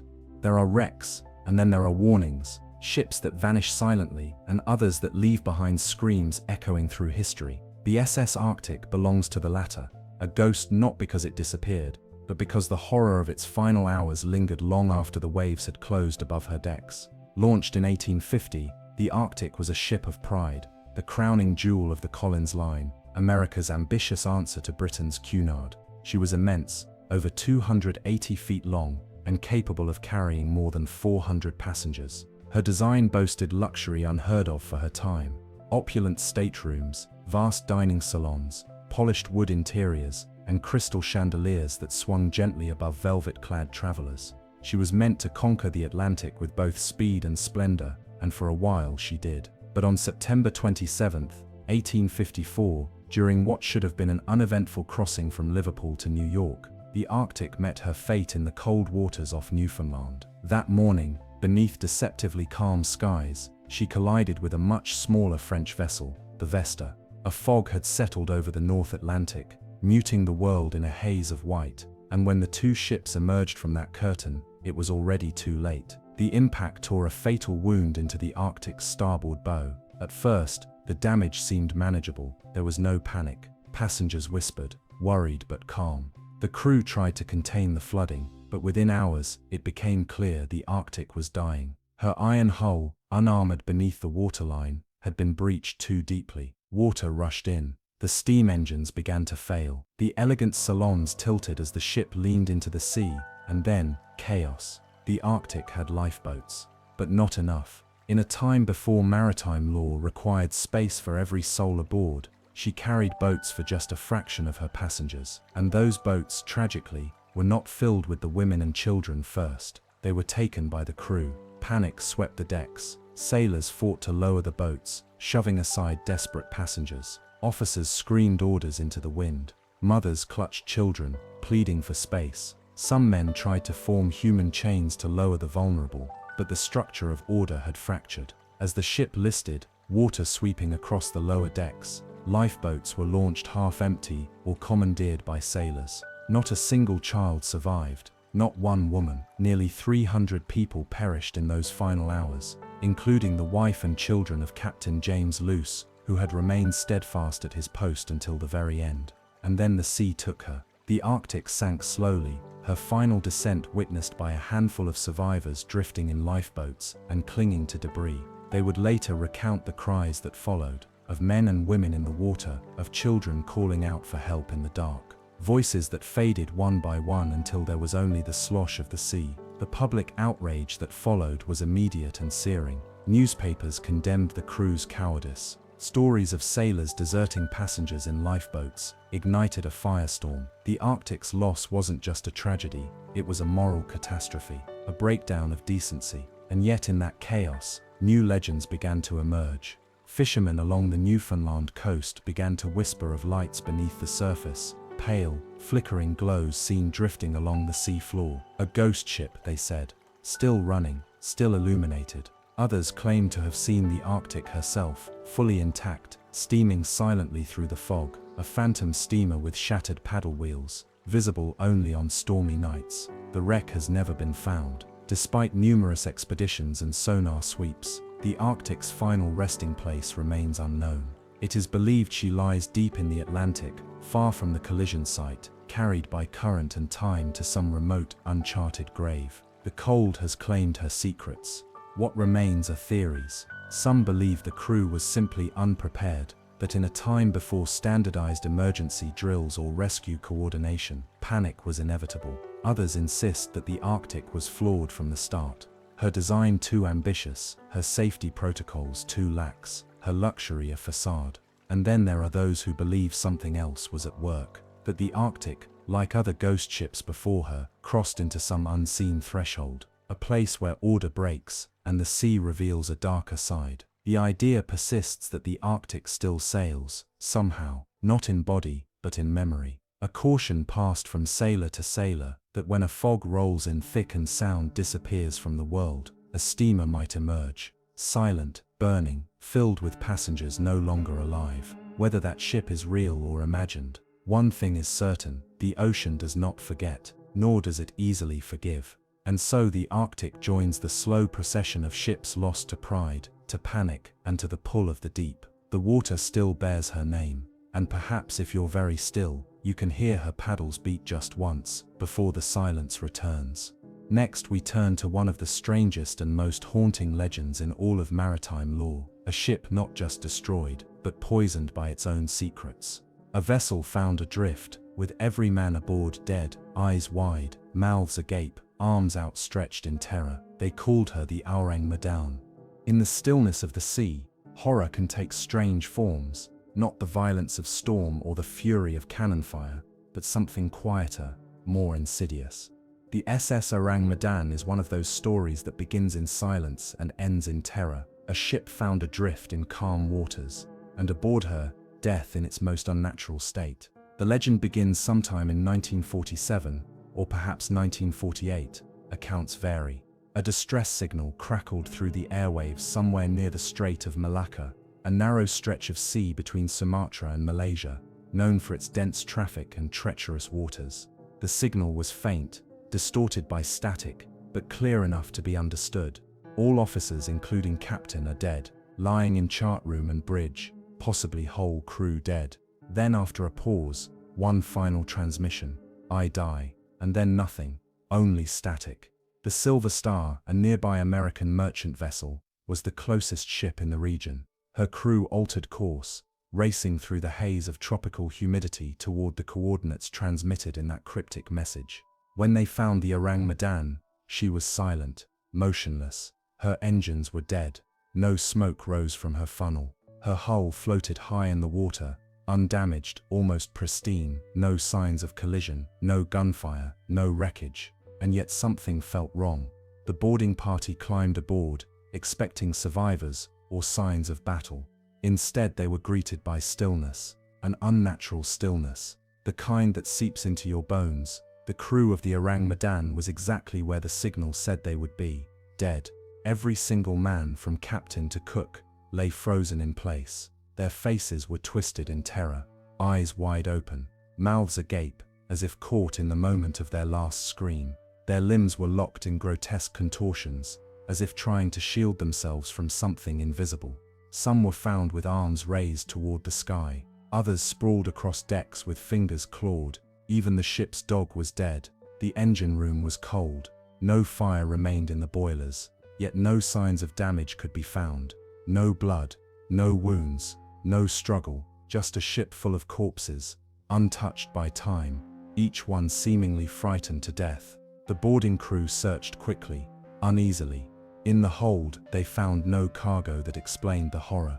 No chemicals, no explosives, just crates of mechanical parts and packing straw. And then, without warning, smoke began to rise from below. The temperature shifted. Something was changing inside the ship's core. Fearing an imminent explosion, the rescue party fled. Moments after they returned to the Silver Star, the Orang Medan erupted into flame. The blast split her hull. Fire engulfed the superstructure, leaping into the sky. And in minutes the mysterious vessel slipped beneath the waves, taking her dead with her. The sea closed over her, and the questions began. What had happened aboard the Orang Medan? No formal records of the ship's registry exist. Maritime databases list no vessel of that name sailing under any nation's flag in the late 1940s. Some speculate the name was a cover. Orang Medan loosely translates from Malay to man from Medan, as if the ship's identity had been deliberately obscured. One theory suggests that she was smuggling dangerous chemicals, perhaps potassium cyanide or nitroglycerin, and that a slow leak poisoned the crew, or a buildup of gas triggered a mass asphyxiation, followed by the fire. Others point to carbon monoxide from the engine room, seeping through ventilation to kill the men silently. But that doesn't explain the looks of terror, the frozen screams. Some researchers suggest a more insidious cause: nerve gas, a secret transport of wartime chemical weapons, perhaps left over from Japanese stockpiles, being moved illegally through international waters. If a leak occurred, the effects could have been devastating, causing hallucinations, convulsions, death. The cargo, they argue, was destroyed to hide the evidence, but even this doesn't account for the tone of the final message. Not panic, not orders, just a quiet observation. I die.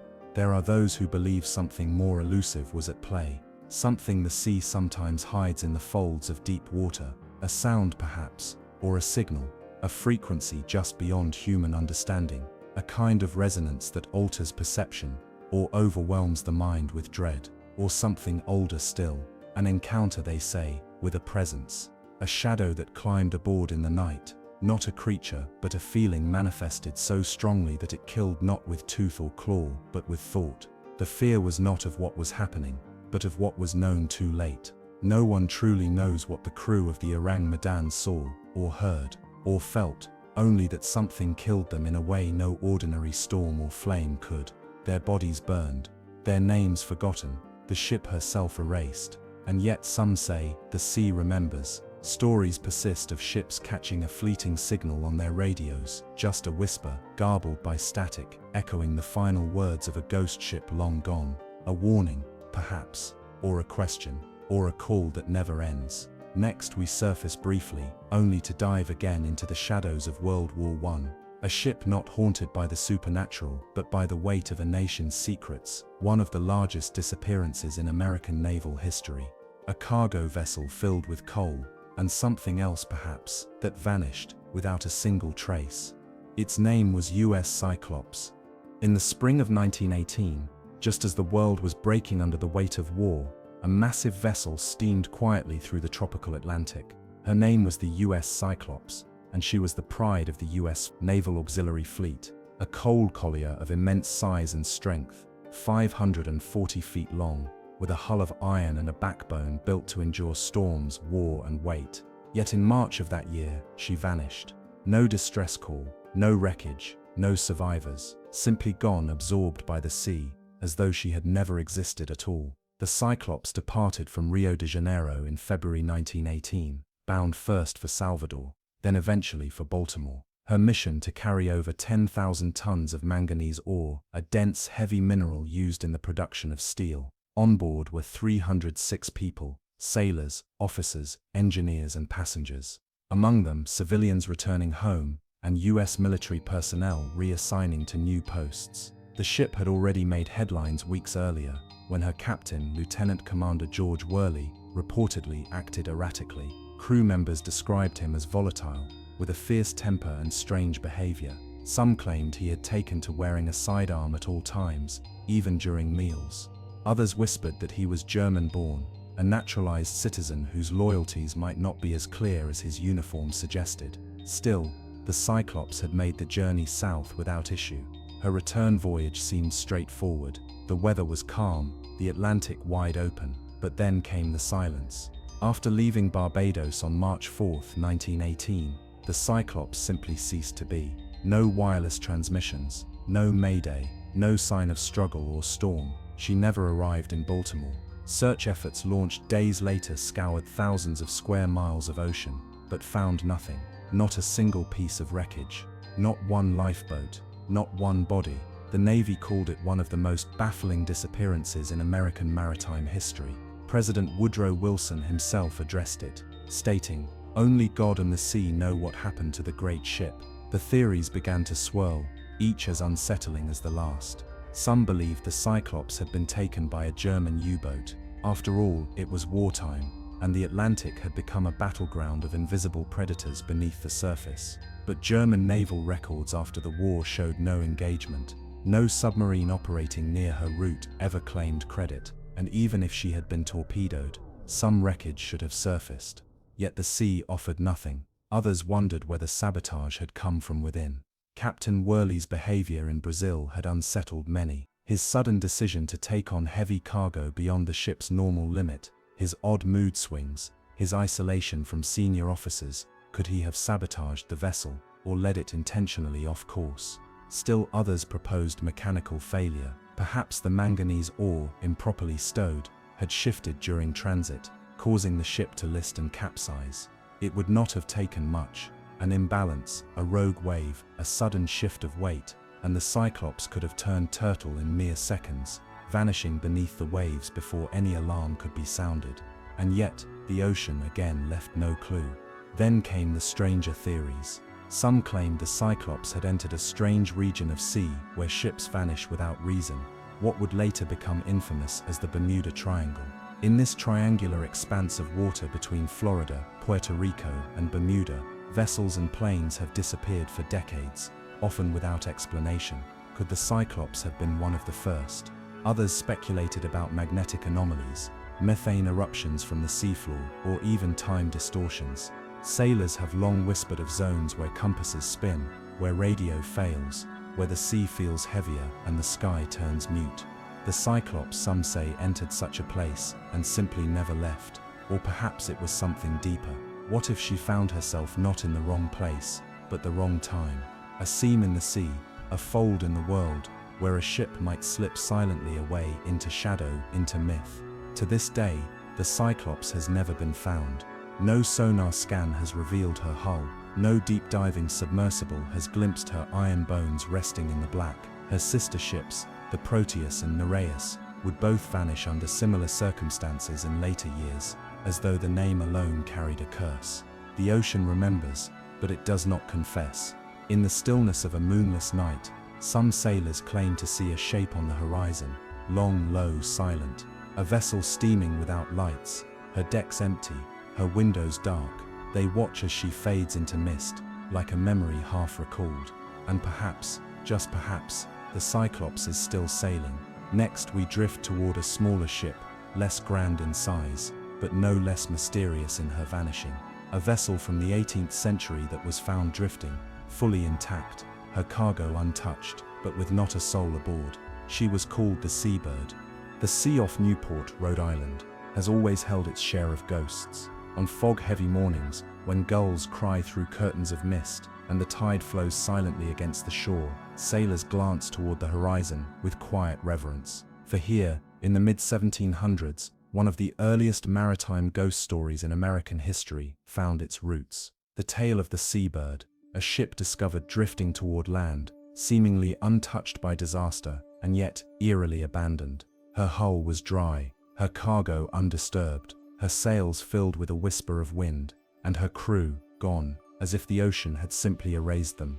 It was a summer morning, they say, when fishermen first spotted her. The small brig, a two-masted merchant ship, was sailing straight for the beaches near Easton's Point. Oddly, no one was at the helm, no corrections to course, no men adjusting rigging, and yet the ship moved, as if guided by invisible hands. When the Seabird finally ran aground, locals rushed to her. What they found was unsettling. There was no sign of struggle. The sails were still set, her rigging neatly in place. The cargo, a load of rum, molasses, and other West Indies trade goods, remained secure below deck. The The crew's personal belongings were untouched. Tables still bore crumbs from recent meals. Even the ship's dog was alive, barking nervously at the intrusion, but not a single soul remained aboard. The crew had vanished. No lifeboats were missing. No blood, no signs of a fight or illness, no damage from storm or sea, just silence, as if they had stepped off the deck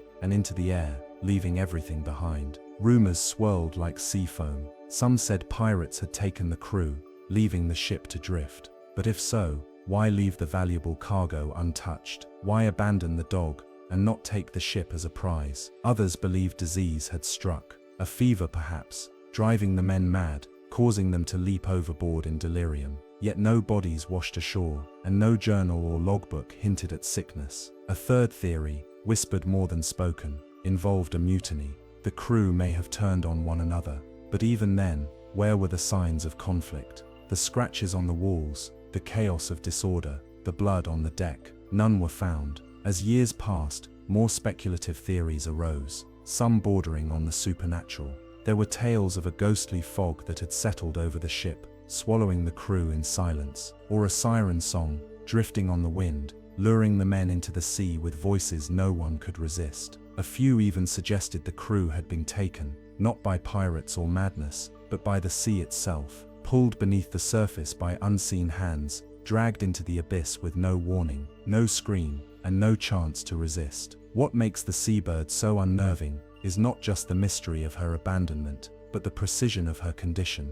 Everything was in order. The ship was clean. The wind had carried her safely to shore. Whatever had happened, it had occurred in a moment, a breath, a single vanishing instant. There are no logs to consult, no eyewitnesses, only the stories passed from sailor to sailor, generation to generation. The tale of the ship that came home alone. In later years, she would be renamed the Beachbird and put back into service. But her legend had already taken root in the minds of New England's mariners. To see a ship adrift, her sails filled with quiet wind, her decks empty and dogs still barking, was to see a ghost in broad daylight. Perhaps the seabird is still out there, replaying her silent approach to shore in some spectral echo, returning again and again to the place where she came to rest. The ocean, after all, does not forget. And now, from one ship that returned with no crew, we slip into the waters of Lake Superior, where another great vessel met its end, not in mystery alone, but in storm and song.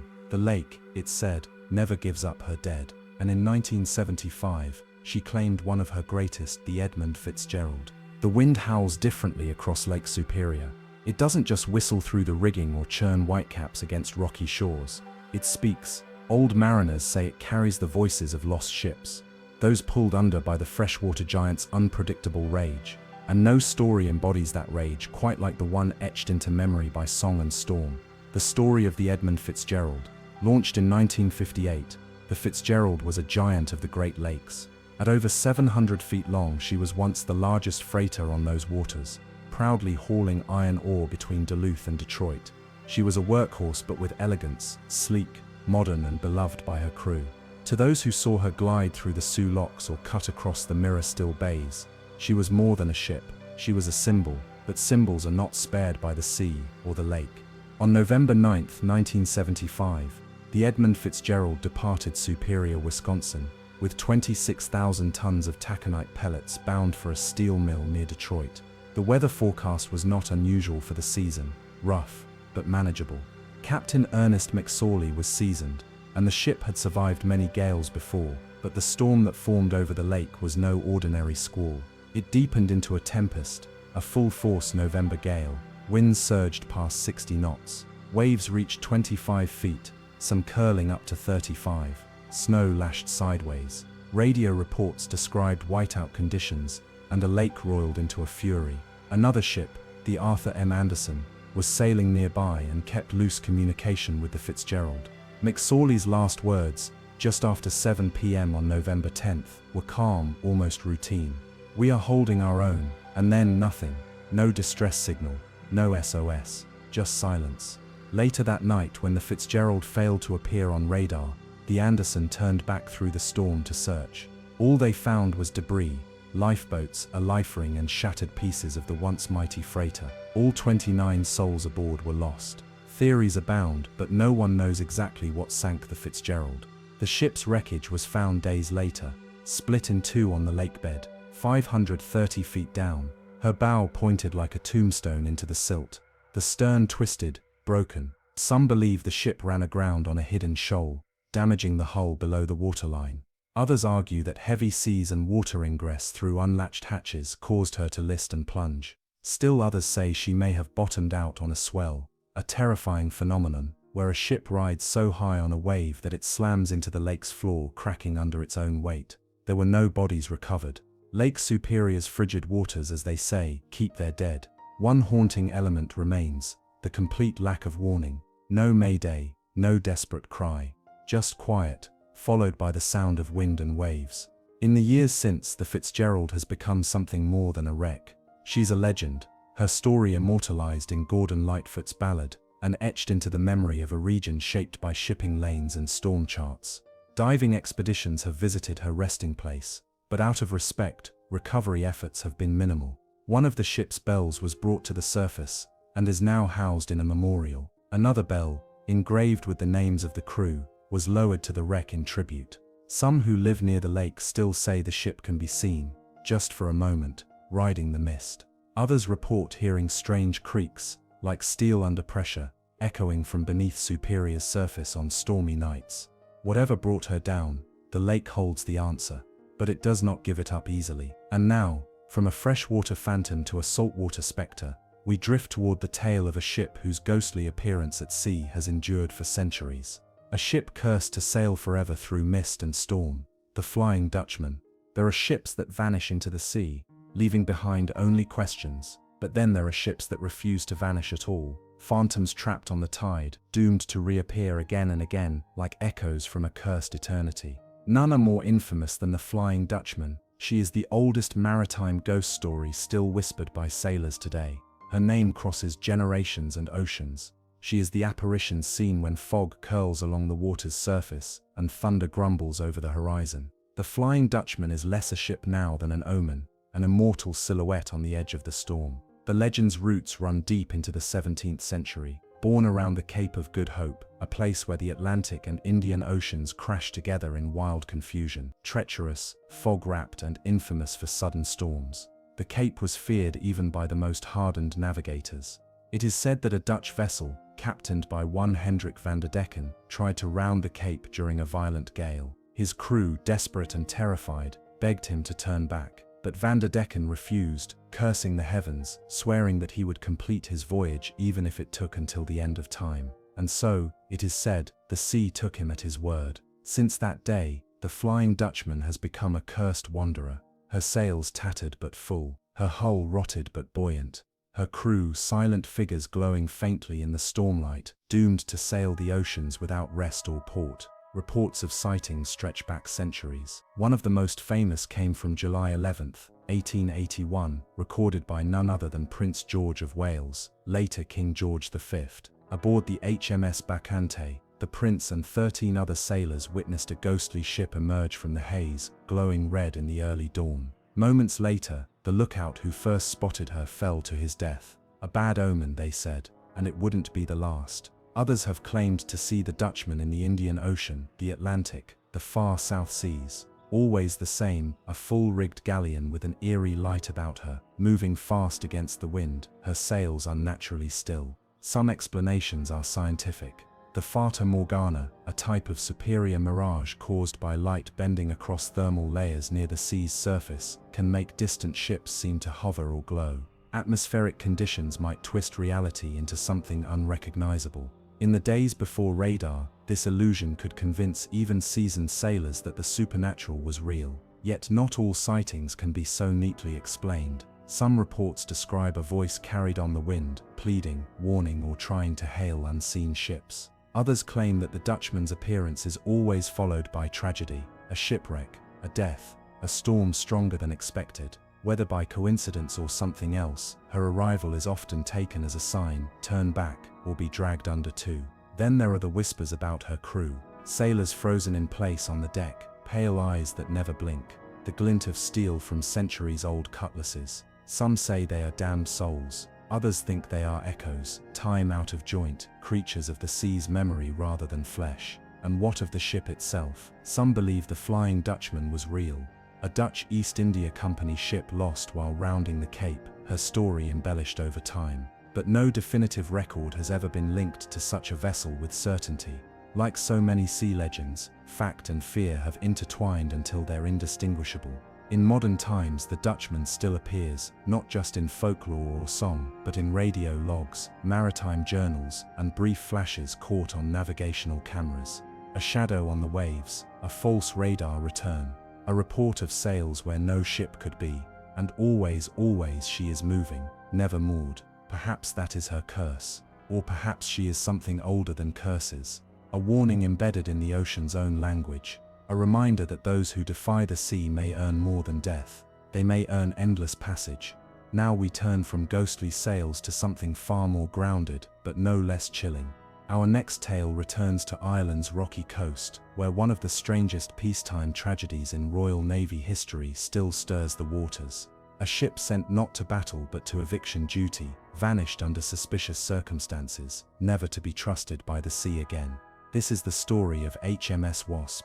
Along the rugged northern coast of Ireland, where cliffs sheer off into cold Atlantic swells, and the wind carries secrets across centuries, there lies a story heavy with sorrow. It is not a tale of distant warships or far-flung voyages, but a coastal patrol vessel, humble in size, grim in mission. HMS Wasp was her name, and though her service was brief, the story she left behind has never quite faded. Commissioned in 1880, the HMS Wasp was a gunboat, modestly armed, iron-hulled, and just over 150 feet long. She was not built for grand battles or ocean crossings. Her purpose was administrative, her duty bureaucratic. She was assigned to assist in enforcing British rule along Ireland's western coast, often ferrying officials and bailiffs charged with carrying out land evictions in the aftermath of the Irish land wars. It was a dark chapter: dispossession, poverty, resentment, and Wasp was a vessel many came to hate. Islanders saw her as a floating threat, a ship that brought ruin to their homes, and when she sailed into view, tension often followed. On the morning of September 21st, 1884, the Wasp left the port of Westport, County Mayo, bound for Tory Island off the coast of Donegal. On board were bailiffs preparing to enforce a round of evictions, unwelcome guests arriving by sea.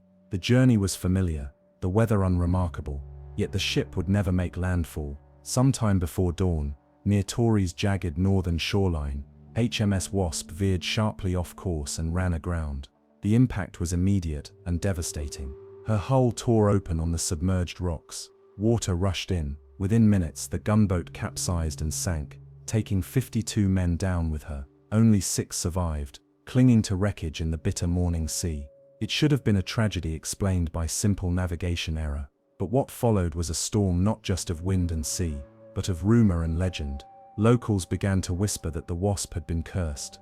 Some said it was the islanders themselves, desperate to protect their land, who had invoked ancient rites to drive the ship into the rocks. Others claimed the wreck was divine justice. Still more swore that the ship's compass had mysteriously failed just before impact, spinning wildly, as if confused or bewitched.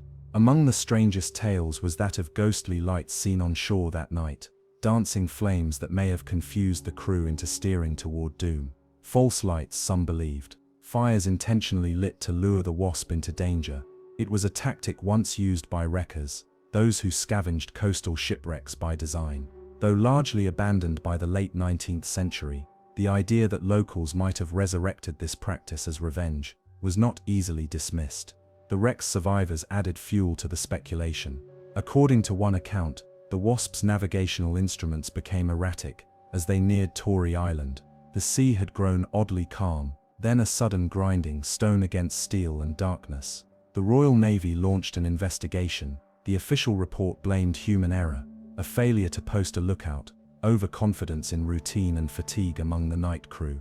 But many remained unconvinced. How could such a seasoned vessel make such a fatal mistake on a route it had traveled many times? And what of the lights, the spinning compass, the stillness before the strike? The Wasp's loss didn't just claim lives, it deepened the divide between Britain and the coastal Irish communities it patrolled. The wreck was never fully salvaged. To this day, Twisted fragments of her hull are said to rest just offshore, barely visible beneath the waves, touched by barnacles, dragged by tide. Divers who've braved the sight speak of an unsettling presence. The current feels odd there, they say. The light dims faster, some hear tapping in the metal, echoes that don't match their own movements. Whether those are tricks of depth and pressure, or something older, the Wasp's legacy remains. Her name is still spoken on Tory Island, where old stories live long and suspicion clings like salt to the rocks. In a place where myth meets memory, HMS Wasp sails still, not in form but in feeling. Her course was brief, her mission unwelcome, and her end perhaps foretold. But our next mystery returns us to a ship not damned by human conflict or cursed shores, but by the vast cold mystery of the North Atlantic, a disappearance so complete, it still echoes today with only lifeboats and whispers left behind. This is the story of the SS Naronic. They call it Thurso Bay, though few ever truly know it. Far off in the northernmost reaches of Scotland, it yawns out into the North Sea like a forgotten mouth of the earth. The winds blow hard here, driving salt into stone, and the water is never still. Fog clings to the cliffs like memory. Even on the clearest days, it's as if a pale curtain hangs between this world and another, older one. The people who live nearby don't talk much about the bay, not out of fear, but out of a kind of reverence, like one might speak softly in the presence of a cathedral or a grave. It's a place where things are said to return, things that should have been lost, and on certain nights when the moon hides and the tide recedes just right, some say they've seen it, a shape in the dark, a silhouette parting the waters silently, a submarine, World War era, long since buried by time, surfacing without a sound. In the autumn of 1915, the Royal Navy operated a fleet of early submarines out of Scapa Flow, not far from Thurso. The U-class boats were cramped, mechanical beasts, iron coffins, some called them, but they were crucial to the fight. One vessel, HMS Dreadnought 4th, was a newer experimental sub fitted with silent propulsion. She was designed to patrol the harsh waters near Norway and intercept German U-boats before they could reach supply convoys. Her last transmission came on October 29, 1915. It was brief, garbled. Something about electrical failure, followed by the chilling words, "Not alone down here." She never returned. No wreckage, no oil slick, no distress buoy, just gone. But 2 days later, at dawn, a shepherd named Alistair McGowan reported something strange from the cliffs above Thurso Bay. A black shape, surfacing just offshore. He described a long vessel, with a conning tower and no markings. It made no noise. It sat still for several minutes, then submerged, vanishing as silently as it appeared. At first, they called him a drunk, but then came more reports. The war brought heightened watchfulness to the coast. The Home Guard and local volunteers stood watch in rotating shifts along the high ridges, overlooking the sea.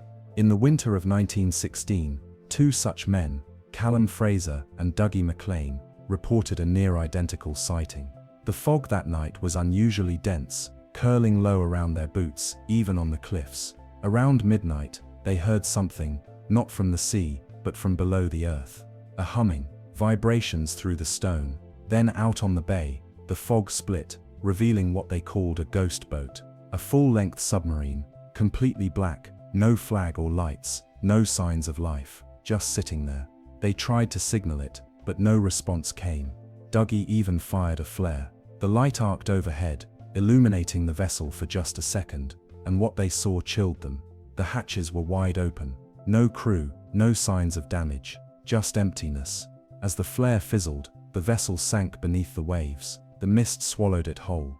They resigned in the morning. By the 1920s, whispers of the phantom submarine became something between folklore and secret record. The Admiralty, though never officially acknowledging it, had compiled sightings. They noted that the vessel never ventured beyond the bay, never moved inland, never approached. It was as if something tethered it to those waters. More curious still, the submarine only appeared in the same lunar cycle, during the new moon, between the tides, when the wind came from the east. That peculiar combination became known locally as the Black Window. Some locals claimed the submarine was a warning. Others said it was a soul trapped in iron, cursed to wander until its mission was complete. And a few believed the truth was darker still, that the vessel wasn't surfacing, but repeating, replaying its final moments, over and over, forever caught in a dying breath. In July 1953, a young diver named Owen McLaren came to Thurso after hearing tales of the Phantom submarine. He wasn't a military man, just a curious mind, armed with an old diving suit and a fascination for the unexplained. He convinced a local fisherman to take him out into the bay during the Black Window. The night was calm, unusually so, no birds, no waves, just a low fog rolling like breath across the surface. They dropped anchor near the coordinates often cited by eyewitnesses, and Owen descended. What he described later was haunting. About 15 meters down, the water grew cold, unnaturally so. Visibility dropped 2 inches, then shapes, smooth metal, rivets. He reached out and touched it, a curved hole, slick with algae but intact. There were markings erased, almost sanded clean by time. And then, the sound, a deep metallic groan, like something waking. The water around him pulsed, and he rose in a panic. When they pulled him aboard, Owen was pale, shivering. He refused to dive again. "It's not a wreck," he said. "It's waiting." By the 1970s, no fewer than 30 confirmed sightings had been logged by locals, tourists, and even military officials passing through the region. Each sighting followed the same rules. Same spot, same silence, same slow descent. Then came a storm. A terrible one. In 1978, a gale force system battered the northern Scottish coast, and much of the shoreline around Thurso Bay was chewed into fragments. In the aftermath, something strange was uncovered, a rusted bulkhead, embedded in the sea floor, only visible during low tide. It matched early 21st century submarine design, but it was wrong, too smooth, too intact, and when examined, it emitted faint electrical interference with nearby instruments. The government sealed off the site, labeled it a hazard zone. The official report called it a remnant of World War II debris, but locals knew better. "She's trying to surface," said one old fisherman. "She's pushing up through time." In 1989, a team from the University of Aberdeen was conducting sonar mapping of the coastal seabed for a marine biology project. One of their sweeps, near Thurso Bay, returned a peculiar blip, a cylindrical object about 60 meters long, sitting just off the underwater shelf. The scan caught it just once, a perfect outline of a submarine. The second pass, nothing, like it had never been there. More chilling was the audio file attached to the sonar ping. Beneath the ping's return wave was a sound, low, layered, almost human, a rhythmic tapping, as if someone or something was knocking from within the dark. The file was reviewed, classified, and archived under maritime anomalies. One professor left the university soon after. He never returned to the sea. In the early 2000s, author Marion Blake published a book titled Iron Echoes: Lost Ships of the North Sea. In it, she detailed dozens of vessels lost to time, but she reserved her final chapter for the Phantom submarine of Thurso Bay. She uncovered something disturbing. HMS Dreadnought, the vessel believed to be linked to the sightings, was never officially launched. According to declassified documents, the sub suffered a failure during its final dock test and never left port.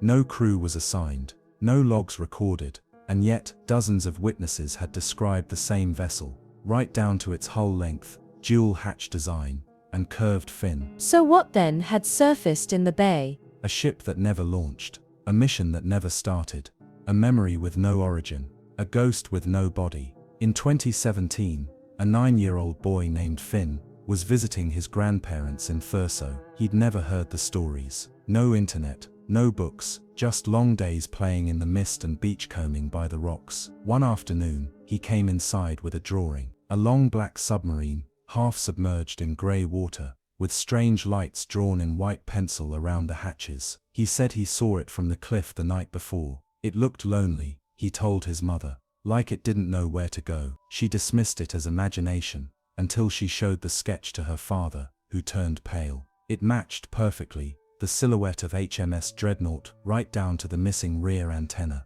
But that model had never been public knowledge. No photos existed, only classified diagrams. Finn never saw it again. He said it sank while watching me. They still see it. Fishermen, hikers, naval trainees on night drills, always in the same place, always during the same narrow tide. A submarine that surfaces not to be found, but to remember, or perhaps to be remembered. Is it a tear in time? A naval ghost caught between war and peace? A haunting echo of technology's birth, struggling to wake in an era that no longer wants it? No one knows, and maybe we're not meant to. But if you stand on the cliffs above Thurso Bay, and the wind dies just enough to hear your own heartbeat, look out across the black water, and listen, you might hear the hum of a forgotten engine, the creak of metal under pressure, the silent surfacing of a ship that should not be. Not here, not now, not ever again, unless of course you're already too late. If you trace a line around the Earth, just above and below the equator, and mark 10 points where the compass fails, where ships vanish, where aircraft lose contact, and where instruments spin in confused silence, you'll find something that has puzzled explorers, sailors, and scientists for centuries. They call them the vile vortices. First mapped by cryptogeographer Ivan Sanderson in the 1970s, these zones of mystery are evenly distributed across the globe, forming a strange geometric pattern, 12 equidistant locations, 10 of which fall within what Sanderson claimed were anomalous electromagnetic zones. 2 of them are well known, the Bermuda Triangle in the Western Atlantic, and its eastern twin, the Devil's Sea near Japan. But the others, they remain almost unspoken, because what happens in those places isn't just disappearance, it's distortion, and it's always tied to the sea. The vile vortices span a map like cursed constellations. There's the Algerian megalith zone, near the Tassili Naja. There's the Wharton Basin in the Indian Ocean, the South Atlantic anomaly, off Brazil, the Gobi Desert, oddly dry and mysteriously magnetized, the Hummaculia volcano near Hawaii, and more still, but it's the oceanic ones that leave the deepest scars. Between Africa and India lies the Mascarene Vortex, where even modern satellites glitch when orbiting overhead. Submarines passing through report failed depth sensors. Fishing boats speak of voices coming through the radio, their own voices, repeated back to them a few seconds too late. South of Easter Island, another vortex swirls beneath uncharted waves, deep as myth, the South Pacific Vortex. Planes fly over it and report clear weather, only to lose radar for minutes at a time. When they land, instruments show brief reverse timestamps, suggesting a moment in the flight that simply didn't exist. And near the Indian Ocean, there's the Wharton Trench, where seafloor cables snap clean with no seismic cause. Divers report disorientation, drones fail to return, shadows move in formations that suggest purpose, not biology. In August 1944, a small 5-ship convoy led by the SS Corwell departed from Durban, South Africa, headed to Karachi. All were outfitted with updated sonar, encrypted radios, and Royal Navy escorts. It was a routine wartime supply run. They never arrived. For weeks, air patrols scoured the Indian Ocean, but not even debris was found. Then came the strange part. 2 months later, a distress beacon was picked up, not from a lifeboat, but from beneath the sea. A signal encoded in Royal Navy protocol, repeating the final log entry of the SS Corwell, still surrounded by stars. Not sky, not ocean, no sun, no up, no time. Engines screaming. The transmission lasted 11 minutes before cutting off. The source, directly inside the Mascarene Vortex. At the heart of every vortex lies one recurring detail: failed direction. Compasses spin slowly in place. GPS shows reversed or overlapping locations. Altimeters collapse to zero. And sound, the ocean's oldest messenger, becomes useless. Sonar pings bounce back with impossible delay, or none at all. One American yacht, the Empress of Waves, drifted into the Bermuda Vortex in 1982. Her crew later stated that their compass unlocked mid-sail, spinning endlessly as if drawn toward nothing. More haunting was the time distortion. According to their log, it was 10:17 a.m. when they entered the cloud bank, but when they emerged, sunlight returning, their clocks read 2:42 a.m. next day. No one remembered sleeping, or sailing, or hours, just the silence, and the smell of burnt copper. In 2014, an oceanographic drone named Delphi 7 was deployed into the South Pacific Vortex from a French Polynesian research vessel. The drone had 2 goals: map a trench and return in 6 hours. It returned in 4, but its data files were corrupted, except one, a single 22-second clip of what appeared to be the Delphi approaching itself underwater. The camera showed another drone, identical down to its serial number, facing it nose to nose. Then the water shimmered, the footage cut out, and the Delphi surfaced. Engineers dismissed it as a video loop error, but when they checked inventory records, they found 2 Delphi 708s in storage. One had never been deployed, its battery still full, its drive untouched. The other wouldn't power on again. The ocean floor near these vortices holds odd features. Massive hexagonal patterns etched into basalt, ridgeways of stone that stretch miles with angles too perfect for nature. In the Wharton Vortex, sonar has revealed a submerged formation nicknamed the Crossroads, 4 linear trenches that intersect like a compass rose. At the center, a black pit, so deep, no submersible has reached the bottom. Divers who descend near the formation report hallucinations, voices in languages they don't speak. One described a sound like church bells underwater, calling from the pit. Another, after surfacing in panic, claimed he had seen a fleet of ships down there, lined up like toys, all intact, all watching. He never dove again. Another common phenomenon in these zones is unexpected transmission. Frequencies that should be silent instead return responses. In 1993, a Japanese trawler operating in the Devil's Sea reported hearing an SOS in English. The coordinates given, mid-Pacific, thousands of miles away. When they relayed the message, the Coast Guard laughed. Those coordinates belonged to the USS Cyclops, lost in 1918. More recently, a Norwegian freighter sailing near the Algerian vortex picked up a number station transmission. A woman's voice repeating a series of numbers, followed by the phrase, "This is not your time." No source was found. The frequency has never repeated. It's not just ships that disappear. Aircraft too, especially near the Pacific and Atlantic vortices. In 1971, a Brazilian pilot named Alonso da Cruz was flying cargo from Dakar to Recife when his radio fell dead. He emerged from a cloud bank into a sky unlike any he'd ever seen. Starless, sunless, yet strangely bright. He later said it felt like flying through milk. His instruments all failed. Altitude 0, velocity 0, fuel gauge cycling up and down. When he re-emerged, the plane's log showed it had traveled nearly 800 kilometers off course, without using fuel. Later inspection found a fine powder coating the plane's wings. Not volcanic ash, not sand, but something with magnetic properties, not found on Earth. Perhaps the most chilling element of the vile vortices is how they toy with time. Ships pass through and emerge days later, their crew unaware that anything has changed. Others report missing hours, entire chunks of memory gone. A Philippine fishing vessel once emerged from the Devil's Sea after vanishing for 3 days. On board, the crew's watches all read the same hour, 11:11 p.m. Their food was uneaten. Logs had stopped mid-word. The men couldn't explain what happened, only that the sea had gone quiet, and a great light had appeared beneath the surface. Then, nothing. A single crewman, still clutching his rosary, whispered only one phrase: "The sea forgot us." The vile vortices don't just erase, they seem to remember. One sailor from a Dutch freighter recounted passing through the South Atlantic vortex and hearing, through the ship's walls, a piano. Notes that matched a childhood tune his mother used to hum. No radios were on, no other ships nearby. Others report seeing silhouettes beneath the waves, perfect mirror images of their own vessel, sailing beneath them. There's a theory that these zones aren't just electromagnetic anomalies, but breaches, fractures between time, memory, and place. The sea, after all, is billions of years old. What if, in certain places, it dreams? And what if, sometimes, it dreams of us? When we enter these zones, we are no longer traveling through water, but through the memory of water itself. And if it chooses to forget us, we are gone. Not sunken, not drowned, just unwritten. There is a lighthouse on a rock at the edge of the world.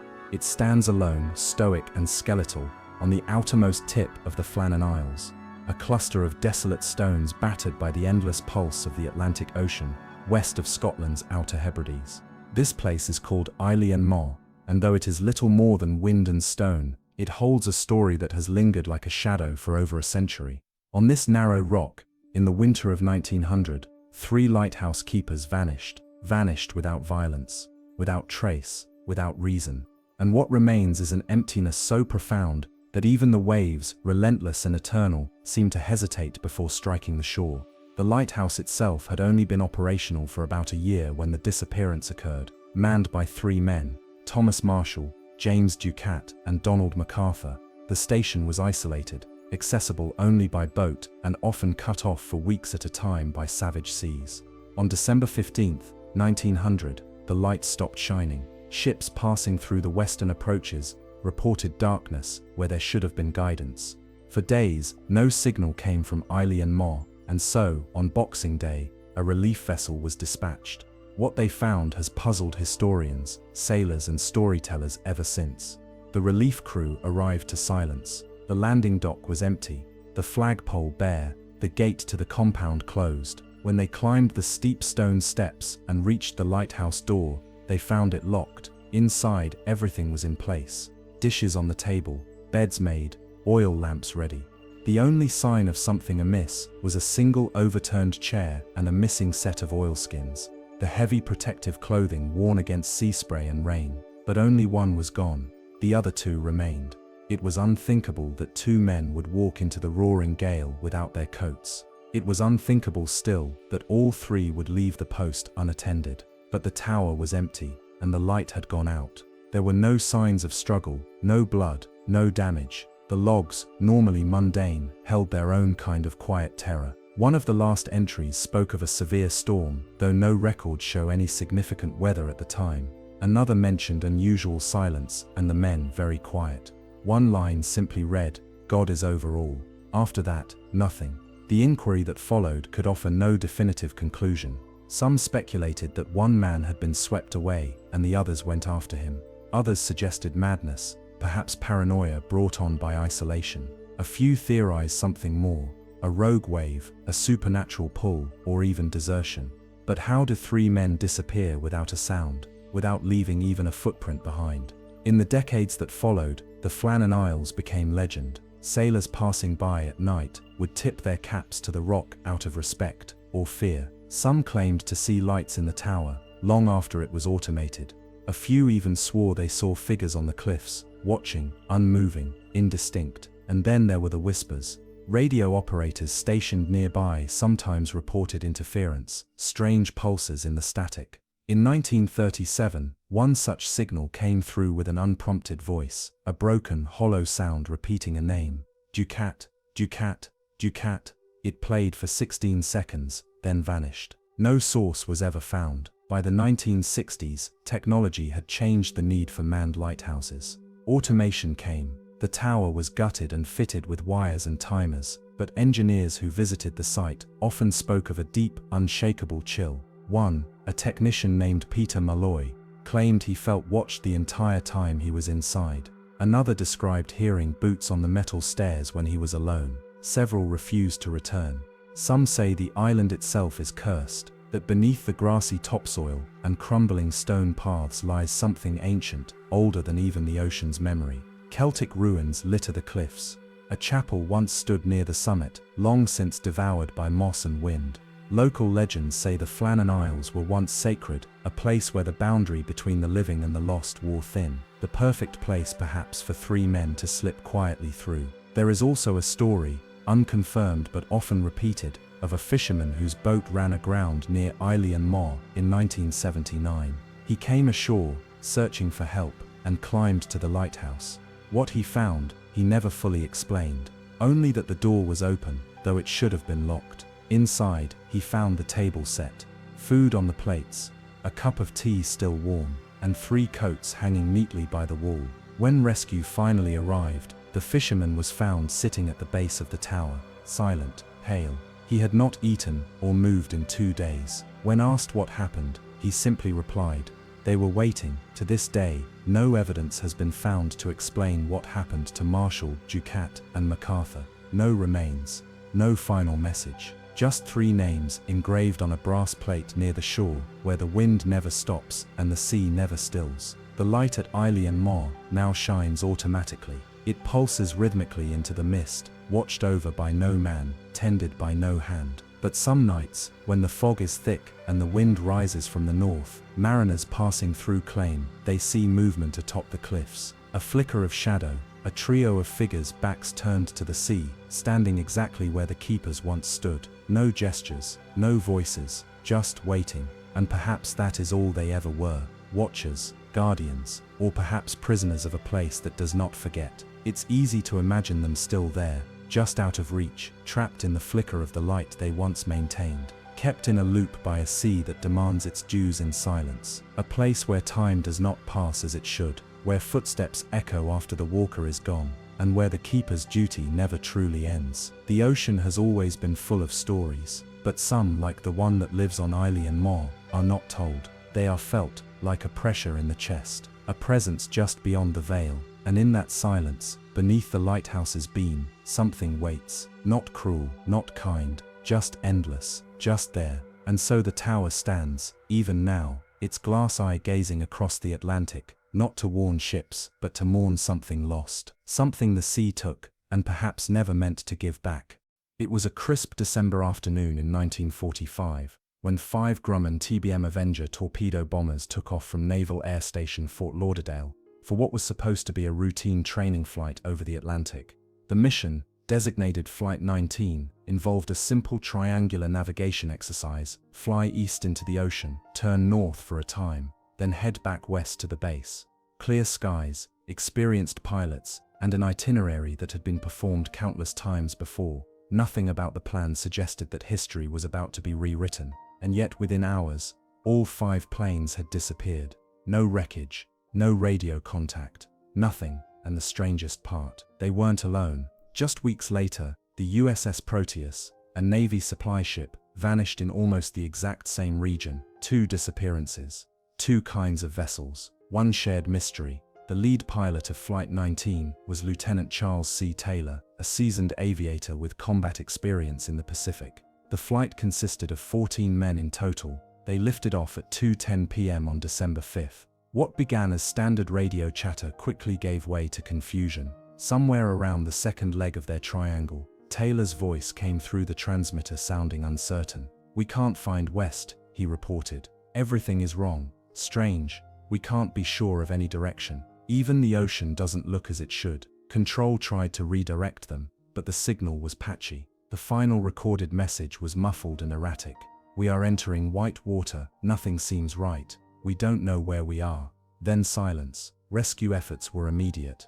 A PBM Mariner flying boat was sent out with 13 crew members aboard. Within 20 minutes, it too vanished from radar. A nearby merchant vessel reported seeing a fireball erupt in the sky, possibly the Mariner exploding mid-air, but no wreckage was ever found. No oil slicks, no bodies. The US Navy conducted one of the largest search and rescue operations in history. Hundreds of ships, planes and divers combed over 250,000 square miles of ocean. Nothing was recovered. No debris, not even a scrap of metal. In their official report, the Navy simply stated, "They vanished as if they had flown to Mars." The story of Flight 19 became legend, often cited as one of the earliest modern examples of the so-called Bermuda Triangle phenomenon, a term that didn't even exist at the time. But just as the world began to forget, the ocean offered another enigma. On December 23, 1945, 18 days after Flight 19's disappearance,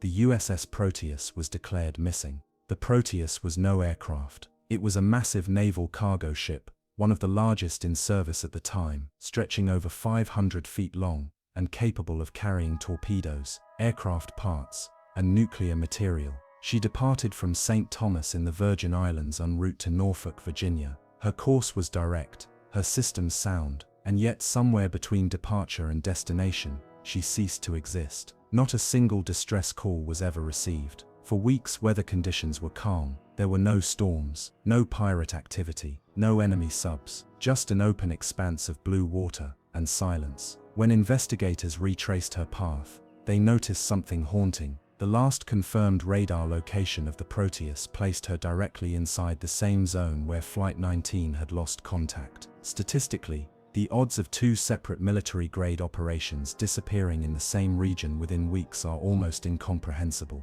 Yet here they were, gone without trace. And though the Bermuda Triangle would eventually grow in reputation to encompass all sorts of disappearances, these 2 early cases remain among the most chilling, in part because of their proximity in time. and the technological competence of the crafts involved. Speculation began to swirl. Was it magnetic interference? Some unknown underwater phenomenon? A hole in the atmosphere? The Flight 19 radio logs fueled this speculation. One pilot was recorded saying, "Everything looks different, even the sea." It wasn't a failure of equipment, he insisted, but of perception, as though they had flown into a world that no longer followed the same rules. Years later, classified Navy files were quietly declassified, showing that Taylor had been disoriented even before the flight. He believed his compass was malfunctioning, even when ground control insisted conditions were normal. Still, this didn't explain why all 5 planes lost contact simultaneously,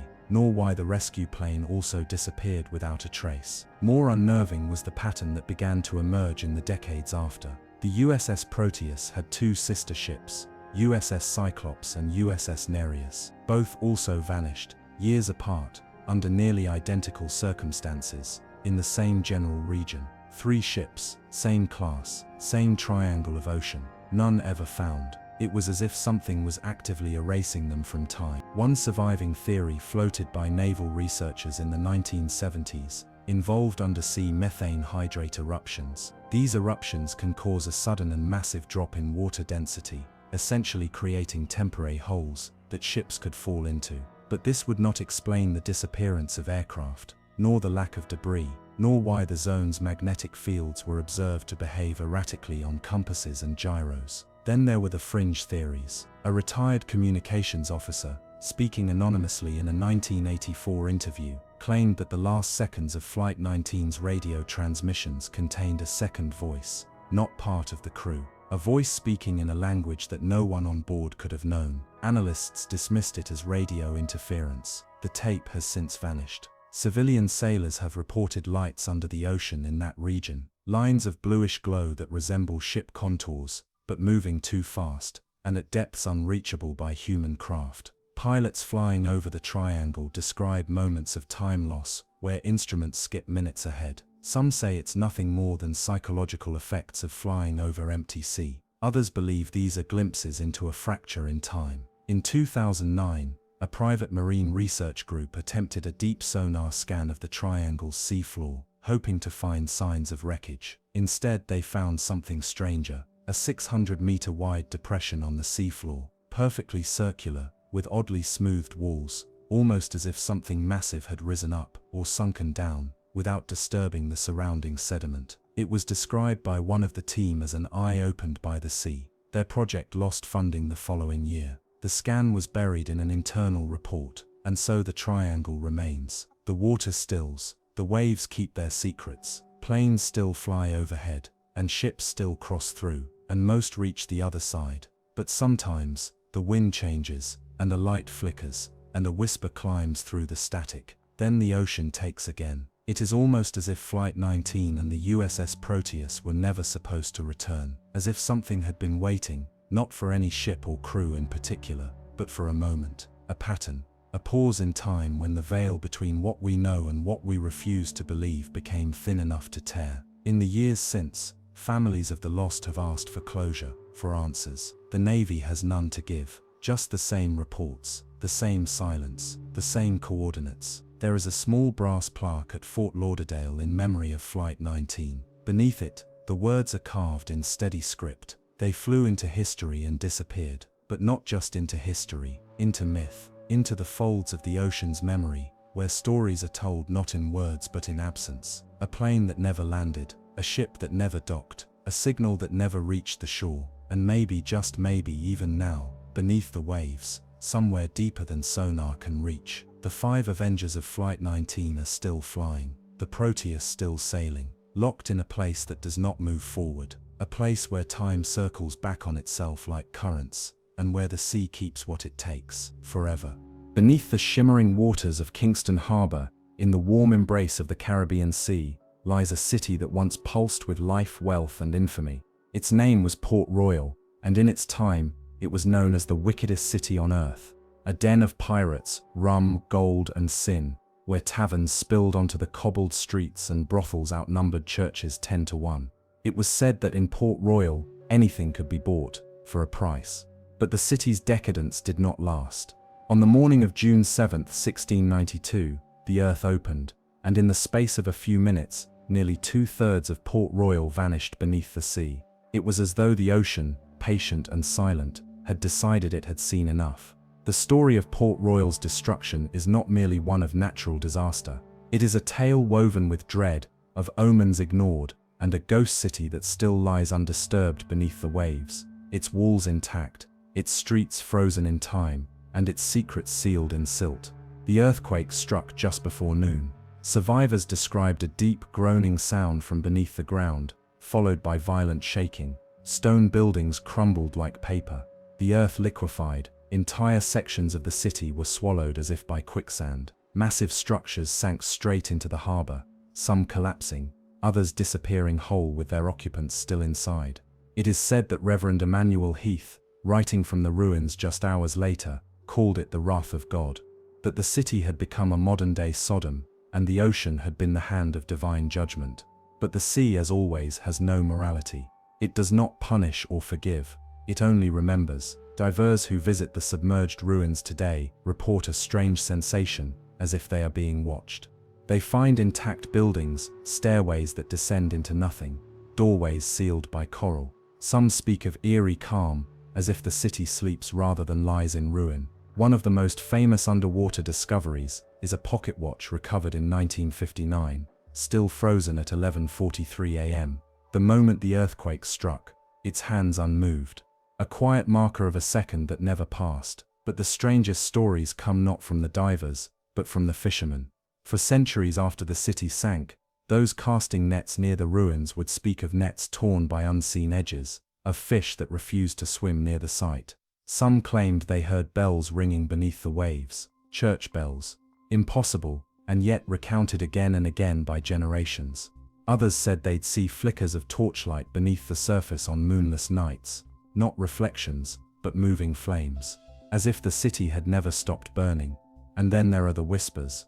In 1972, a research submersible from the University of the West Indies recorded anomalous acoustic phenomena while scanning the ruins. At exactly midnight, its onboard microphones picked up what sounded like dozens of overlapping voices, echoing faintly in Old English dialect. The recording, though degraded, captured a repeated phrase, "Still we trade, still we dine." The file was archived and quietly locked from public access.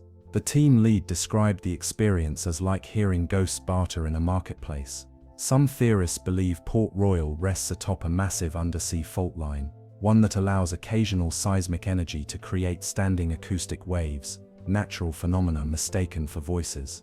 Others point to the eerie preservation of the site. Unlike most underwater ruins, Port Royal's structures remain unnervingly intact. Doorways remain closed, chairs are upright.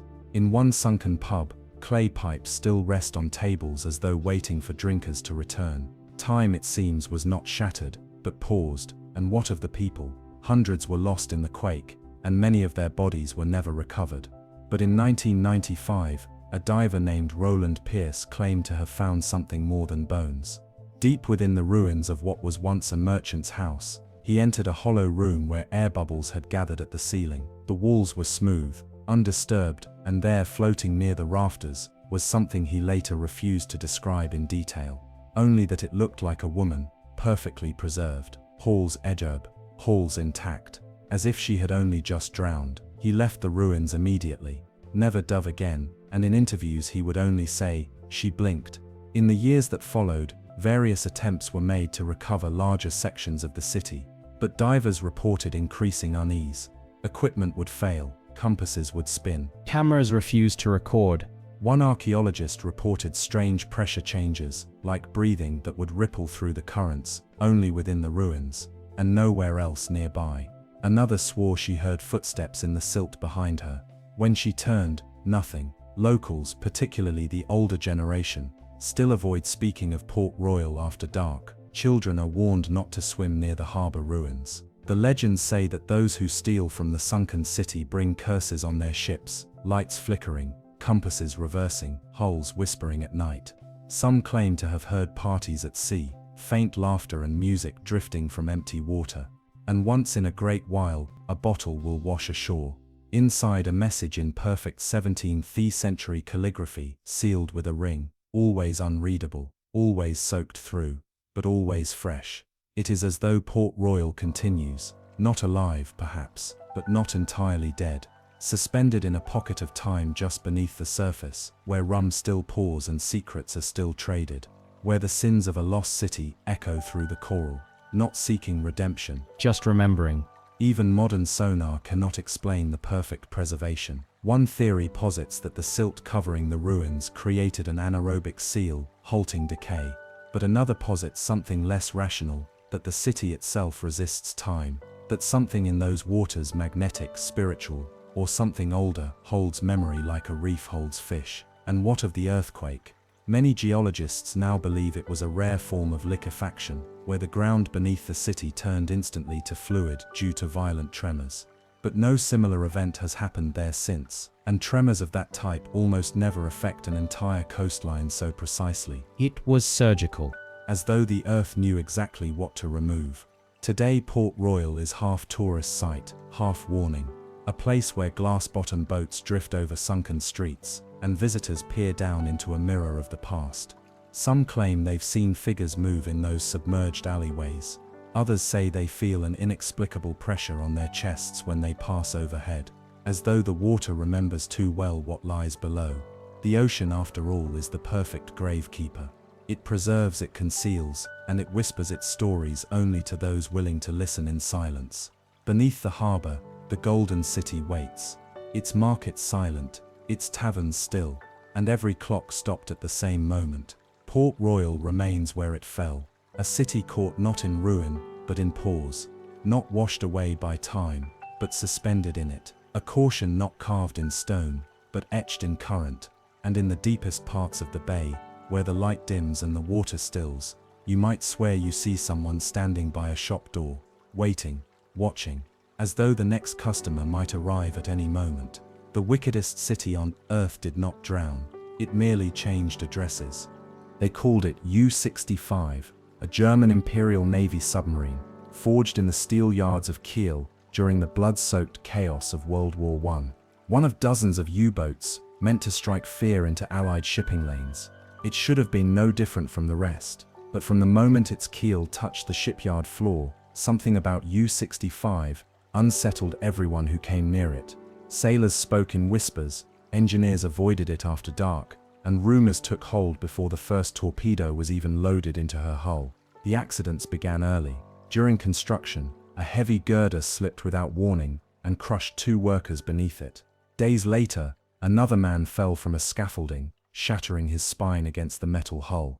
Then a welder was found dead near the engine compartment, eyes open, mouth agape, as if frozen mid-scream. No burns, no injuries, just gone. The official reports spoke of unfortunate industrial mishaps. The workers spoke of something else. They said U-65 didn't want to be built. After launch, the death toll didn't slow.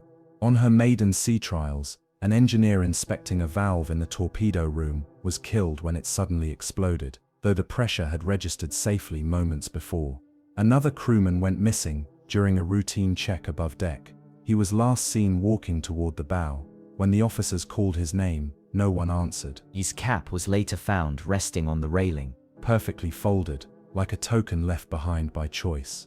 Still, the German Navy needed vessels. The war did not pause for omens or superstition. U-65 was commissioned, her mission clear: intercept and destroy Allied shipping in the Atlantic.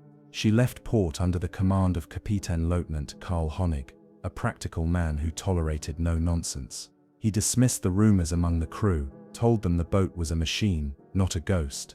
That death followed war, not steel. Within 2 weeks, U-65 had claimed her first victim, a British freighter torpedoed off the coast of Cornwall. The kill was clean, precise, and logged without incident. Spirits lifted.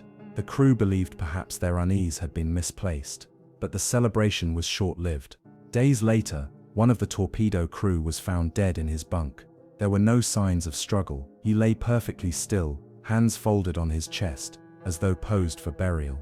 His skin was pale, eyes wide open, and frozen in a look of raw terror. The medic who examined him later claimed that the man's heart had simply stopped. Not from disease, not from trauma. It was as if something inside him had been switched off. Then came the night sounds. Several crewmen reported hearing footsteps on the upper deck during their midnight shifts, heavy boots pacing back and forth, though the hatch remained sealed. Others heard faint tapping from the inside of the torpedo tubes. One man swore he saw a figure at the far end of the corridor that led to the engine room, just standing in the red glow of the emergency lights. But when he approached, there was nothing.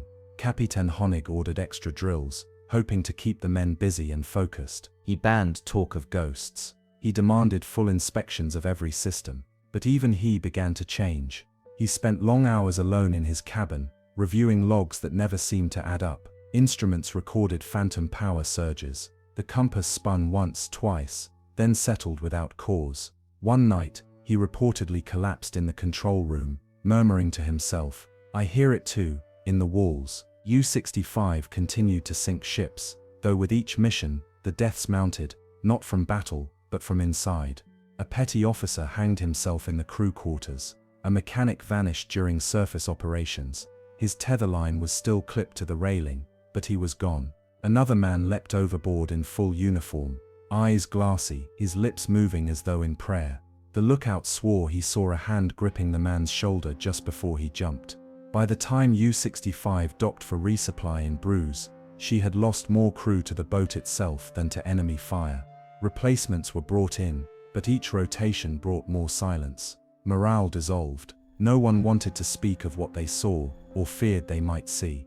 Rumors spread among other submarine crews that U-65 was cursed, that it had carried something aboard that wasn't part of its crew list. Something old, something that did not fear steel, nor recognize the rules of men.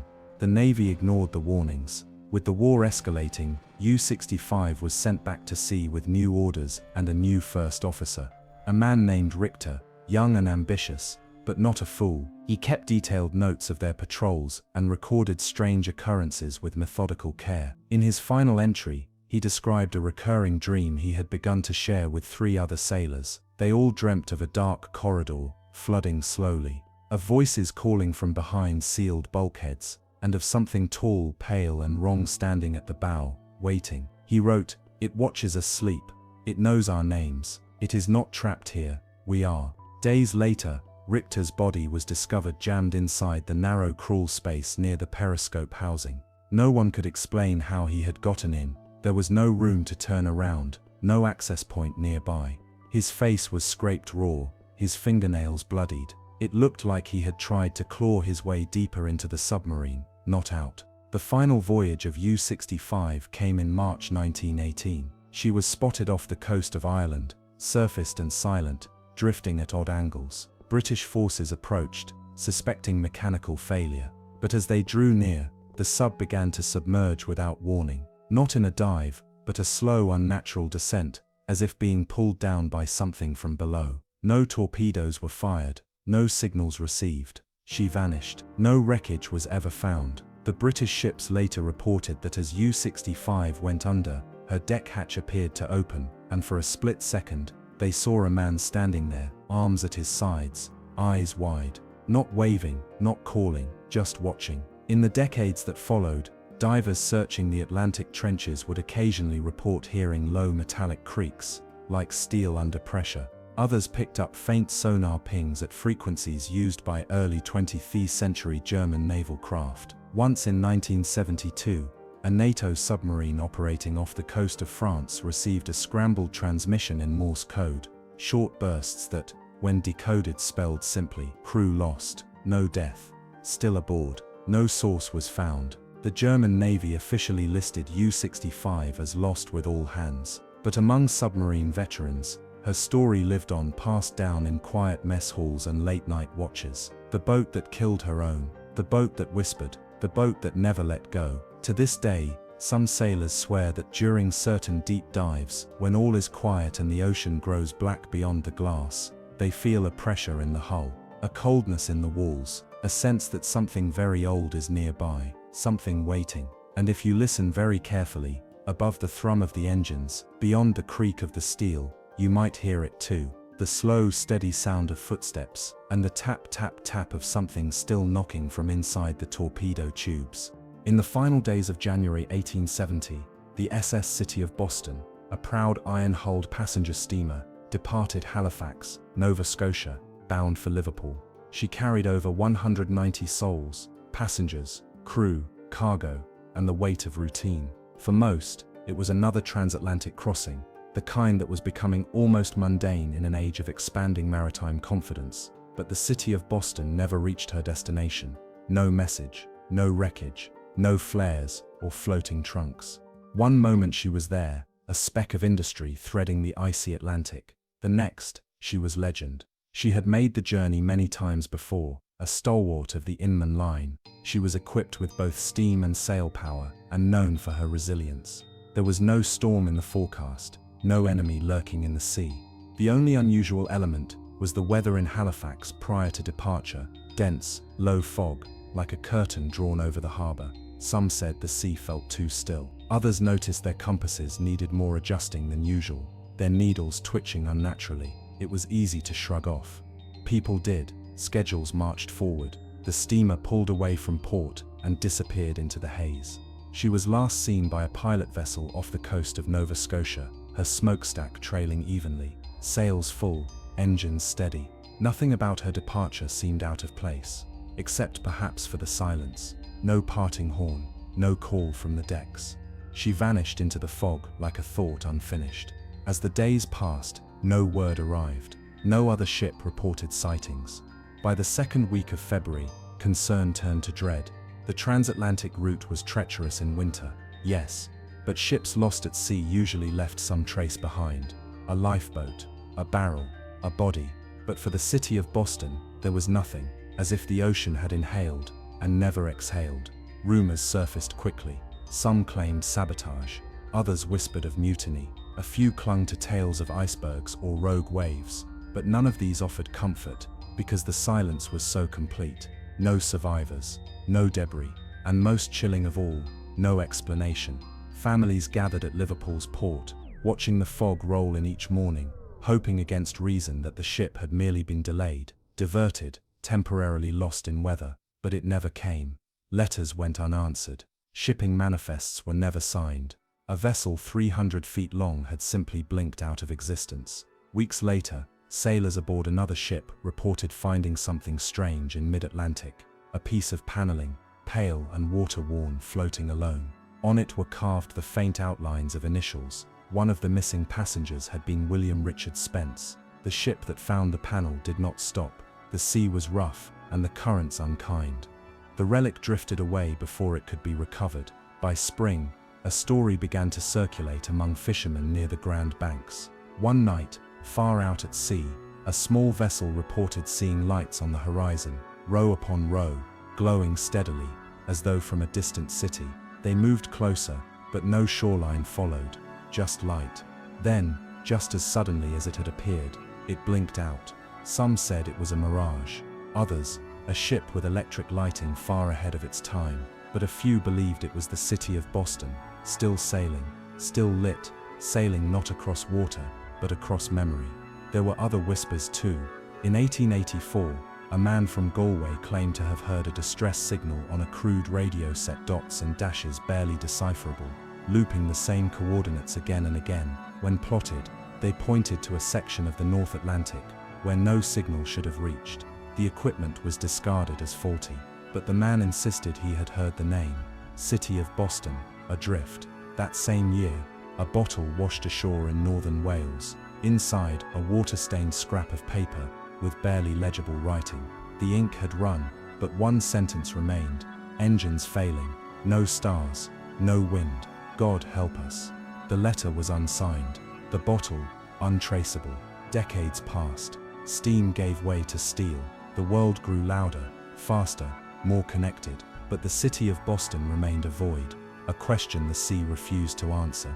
Maritime historians searched logs, tracked currents, reconstructed the vessel's likely route. Nothing yielded results. Some believe she fell victim to a sudden storm. Others suspect an explosion in the boiler room, or catastrophic hull failure. But even those scenarios should have left a trail, something that broke the surface. Instead, what remains is a feeling, a pressure behind the eyes when one stares too long at old maps, a name that echoes in shipping records like a whisper in a cathedral, a reminder that even in an age of precision, there are moments when the ocean decides to keep a secret. And what of the people aboard? Some speculate they went down instantly. Others imagine a slower fate, drifting, stranded, instruments failing, unable to find the stars. There's an unsettling theory among oceanographers that certain currents in the North Atlantic create eddies, rotating slowly for weeks, that it's possible, just barely possible, for a ship to be caught in one and turned endlessly in open sea, invisible to trade routes, satellites, and search planes. A kind of maritime limbo, a place where the sea is neither here nor there. And in that eddy, some imagine the city of Boston still turns, sails furled, engines dead, but lights on, a ghost liner circling the Atlantic, caught between seconds, its passengers frozen in the last moment of hope, looking toward the horizon, waiting for land that never comes. In the decades after, several ships reported strange radar echoes in that part of the sea, faint outlines of a vessel that moved against the wind. When approached, it vanished. Once in 1926, a cargo steamer saw what they believed was a large ship dead ahead in fog. Sirens were sounded, the silhouette approached, and then simply wasn't there. The captain, shaken, later described the phantom ship as Victorian in design, wide-hulled, upper decks tiered, all windows dark, except one. There is no monument to the city of Boston, just its name, etched into the long ledger of vessels that sailed and did not return. But if you ask the old sea captains, the ones who've crossed the Atlantic too many times to count, they'll tell you there are places where the water is still too quiet, places where birds will not fly. And in those places, if you listen through the fog, you might hear a steam whistle sound from somewhere far away, one no longer tied to this world, a call from a ship that never arrived and never truly left. The winds that roll over the southern coast of Australia are strange things, cold, dry, salted by centuries. They whisper through the dunes of Victoria, brushing the tops of coastal scrub like fingertips across forgotten pages. And sometimes, when the tides are just right and the sand shifts beneath the weight of a rising moon, the land reveals something it does not want to keep, but will never let go. Locals call it the mahogany ship, though no one is sure why. It was never made of mahogany. In fact, no one is truly certain what it was made of at all, because this ship, if it ever existed, comes and goes like a ghost.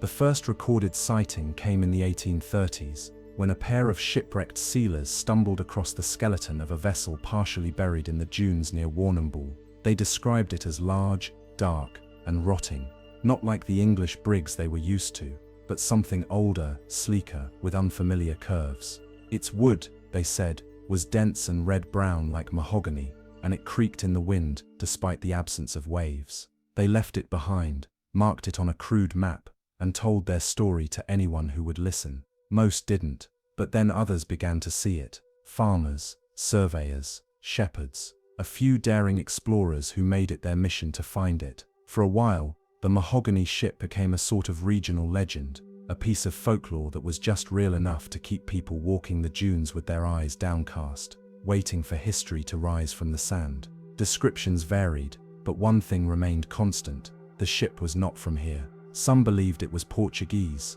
from a secret expedition centuries before Captain Cook. Others claimed it was Chinese, or Arab, or something even older, something pre-colonial, a vessel from a time when maps were drawn from memory and the sea was a door, not a boundary. As the years passed, the sightings became less frequent. Storms came, new vegetation spread, the coastline shifted, as it does, slowly erasing the footprints of the past. But the stories never died. In the late 19th century, an amateur historian swore he saw the ribs of a ship protruding from the dune crest during a drought. He approached, ran his hand along the timbers, said the wood was so hard it rang when struck. The next day, it was gone, buried again, or perhaps never there. The Australian government launched several searches in the early 20th century, hoping to locate the ship and settle the mystery. They sent surveyors, diggers, engineers. Nothing was found. Still, the reports continued. People saw the same stretch of weathered hull poking out of the sand at dawn or dusk, always at a distance, always when alone. and always in silence. Some began to wonder if the ship had ever been a ship at all. Perhaps it was a mirage, a trick of the light, or something deeper, an echo, a memory embedded in the land. After all, Australia's coasts are ancient. The winds have circled there since before humans walked upright. What stories might they carry? What scenes might they replay, if the conditions are just right? The mahogany ship gained new life in the 1980s, when satellite imaging and ground-penetrating radar became tools of the modern historian.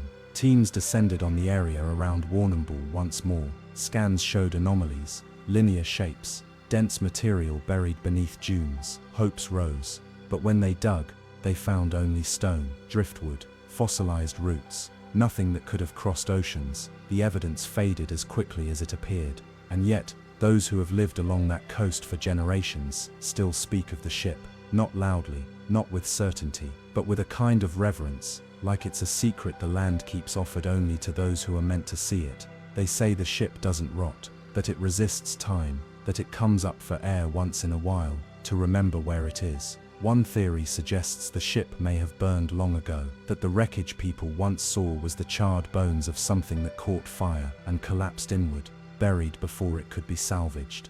Others believe it sailed straight from legend, perhaps a vessel lost in a storm and carried impossibly across the Pacific by currents no longer understood. And still, the sightings continue. In 2003, a pair of hikers took photographs of something strange near Levy's Point. In one image, a ridge of sand curves upward unnaturally, a dark arc breaks the line. Closer inspection reveals planks, even rivets. Experts reviewed the image and could not confirm anything. The hikers returned the next day. The shape was gone. There is a feeling that lingers in that part of the world, an unease not tied to danger but to presence, as if the land is listening, as if it remembers everything. There are nights, locals say, when the wind smells like pitch and salt, when gulls fall silent, and when the moon reflects not on waves, but on something older, gleaming through the sand. The mahogany ship has become more than a wreck. It is a question, a mirror, a reminder that even the driest land can remember the sea, that even now, with satellites above and maps in every pocket, there are things we cannot find. Not because they are gone, but because they choose not to be seen. Perhaps one day, it will rise again. A storm will pass through, and the dunes will shift, and the hull will reveal itself in full, a forgotten vessel from a forgotten voyage. But until then, it waits. Just beneath the surface, a story held by the earth, not lost, not buried, just resting. Somewhere in the hush of the ocean's deepest trenches, where even time forgets to move, the final ripple fades. The salt hangs still in the water. The last current sighs into silence. The stories you've just followed, of ships abandoned, signals unanswered, names etched into rust and coral, they drift now like particles suspended in the black, half memory, half myth, circling endlessly just beneath the surface. Maybe the Mary Celeste still floats in some dimension of lost thought. Maybe the Scorpion waits in stillness, her instruments long dark. Perhaps the ghost fleet of Truck Lagoon still echoes faint mechanical groans through the silt. Whatever it is, it remains waiting. There's no closing door in the sea, no final line drawn between what was known and what remains unseen. These stories don't end, they dissolve into cold, into pressure, into quiet, and now so do we. The water grows softer, darker, more dreamlike. Your breathing slows to match the gentle pulse of distant tides. Your thoughts sink like silt through undisturbed depths. The current no longer pulls, it cradles. You may find, just before sleep takes you fully, the ghost of one story still flickering at the edge of your mind. Let it stay there, gently rocking, a lantern in the fog. Let it glow quietly, then dim, then vanish. Some questions drift forever unanswered, and maybe that's how the ocean wants it. Some ships are never meant to be found. Some mysteries belong to the dark, but you've reached the stillness. If this story stayed with you, let me know in the comments, which mystery haunted you the most tonight. Until next time, sleep well beneath the waves.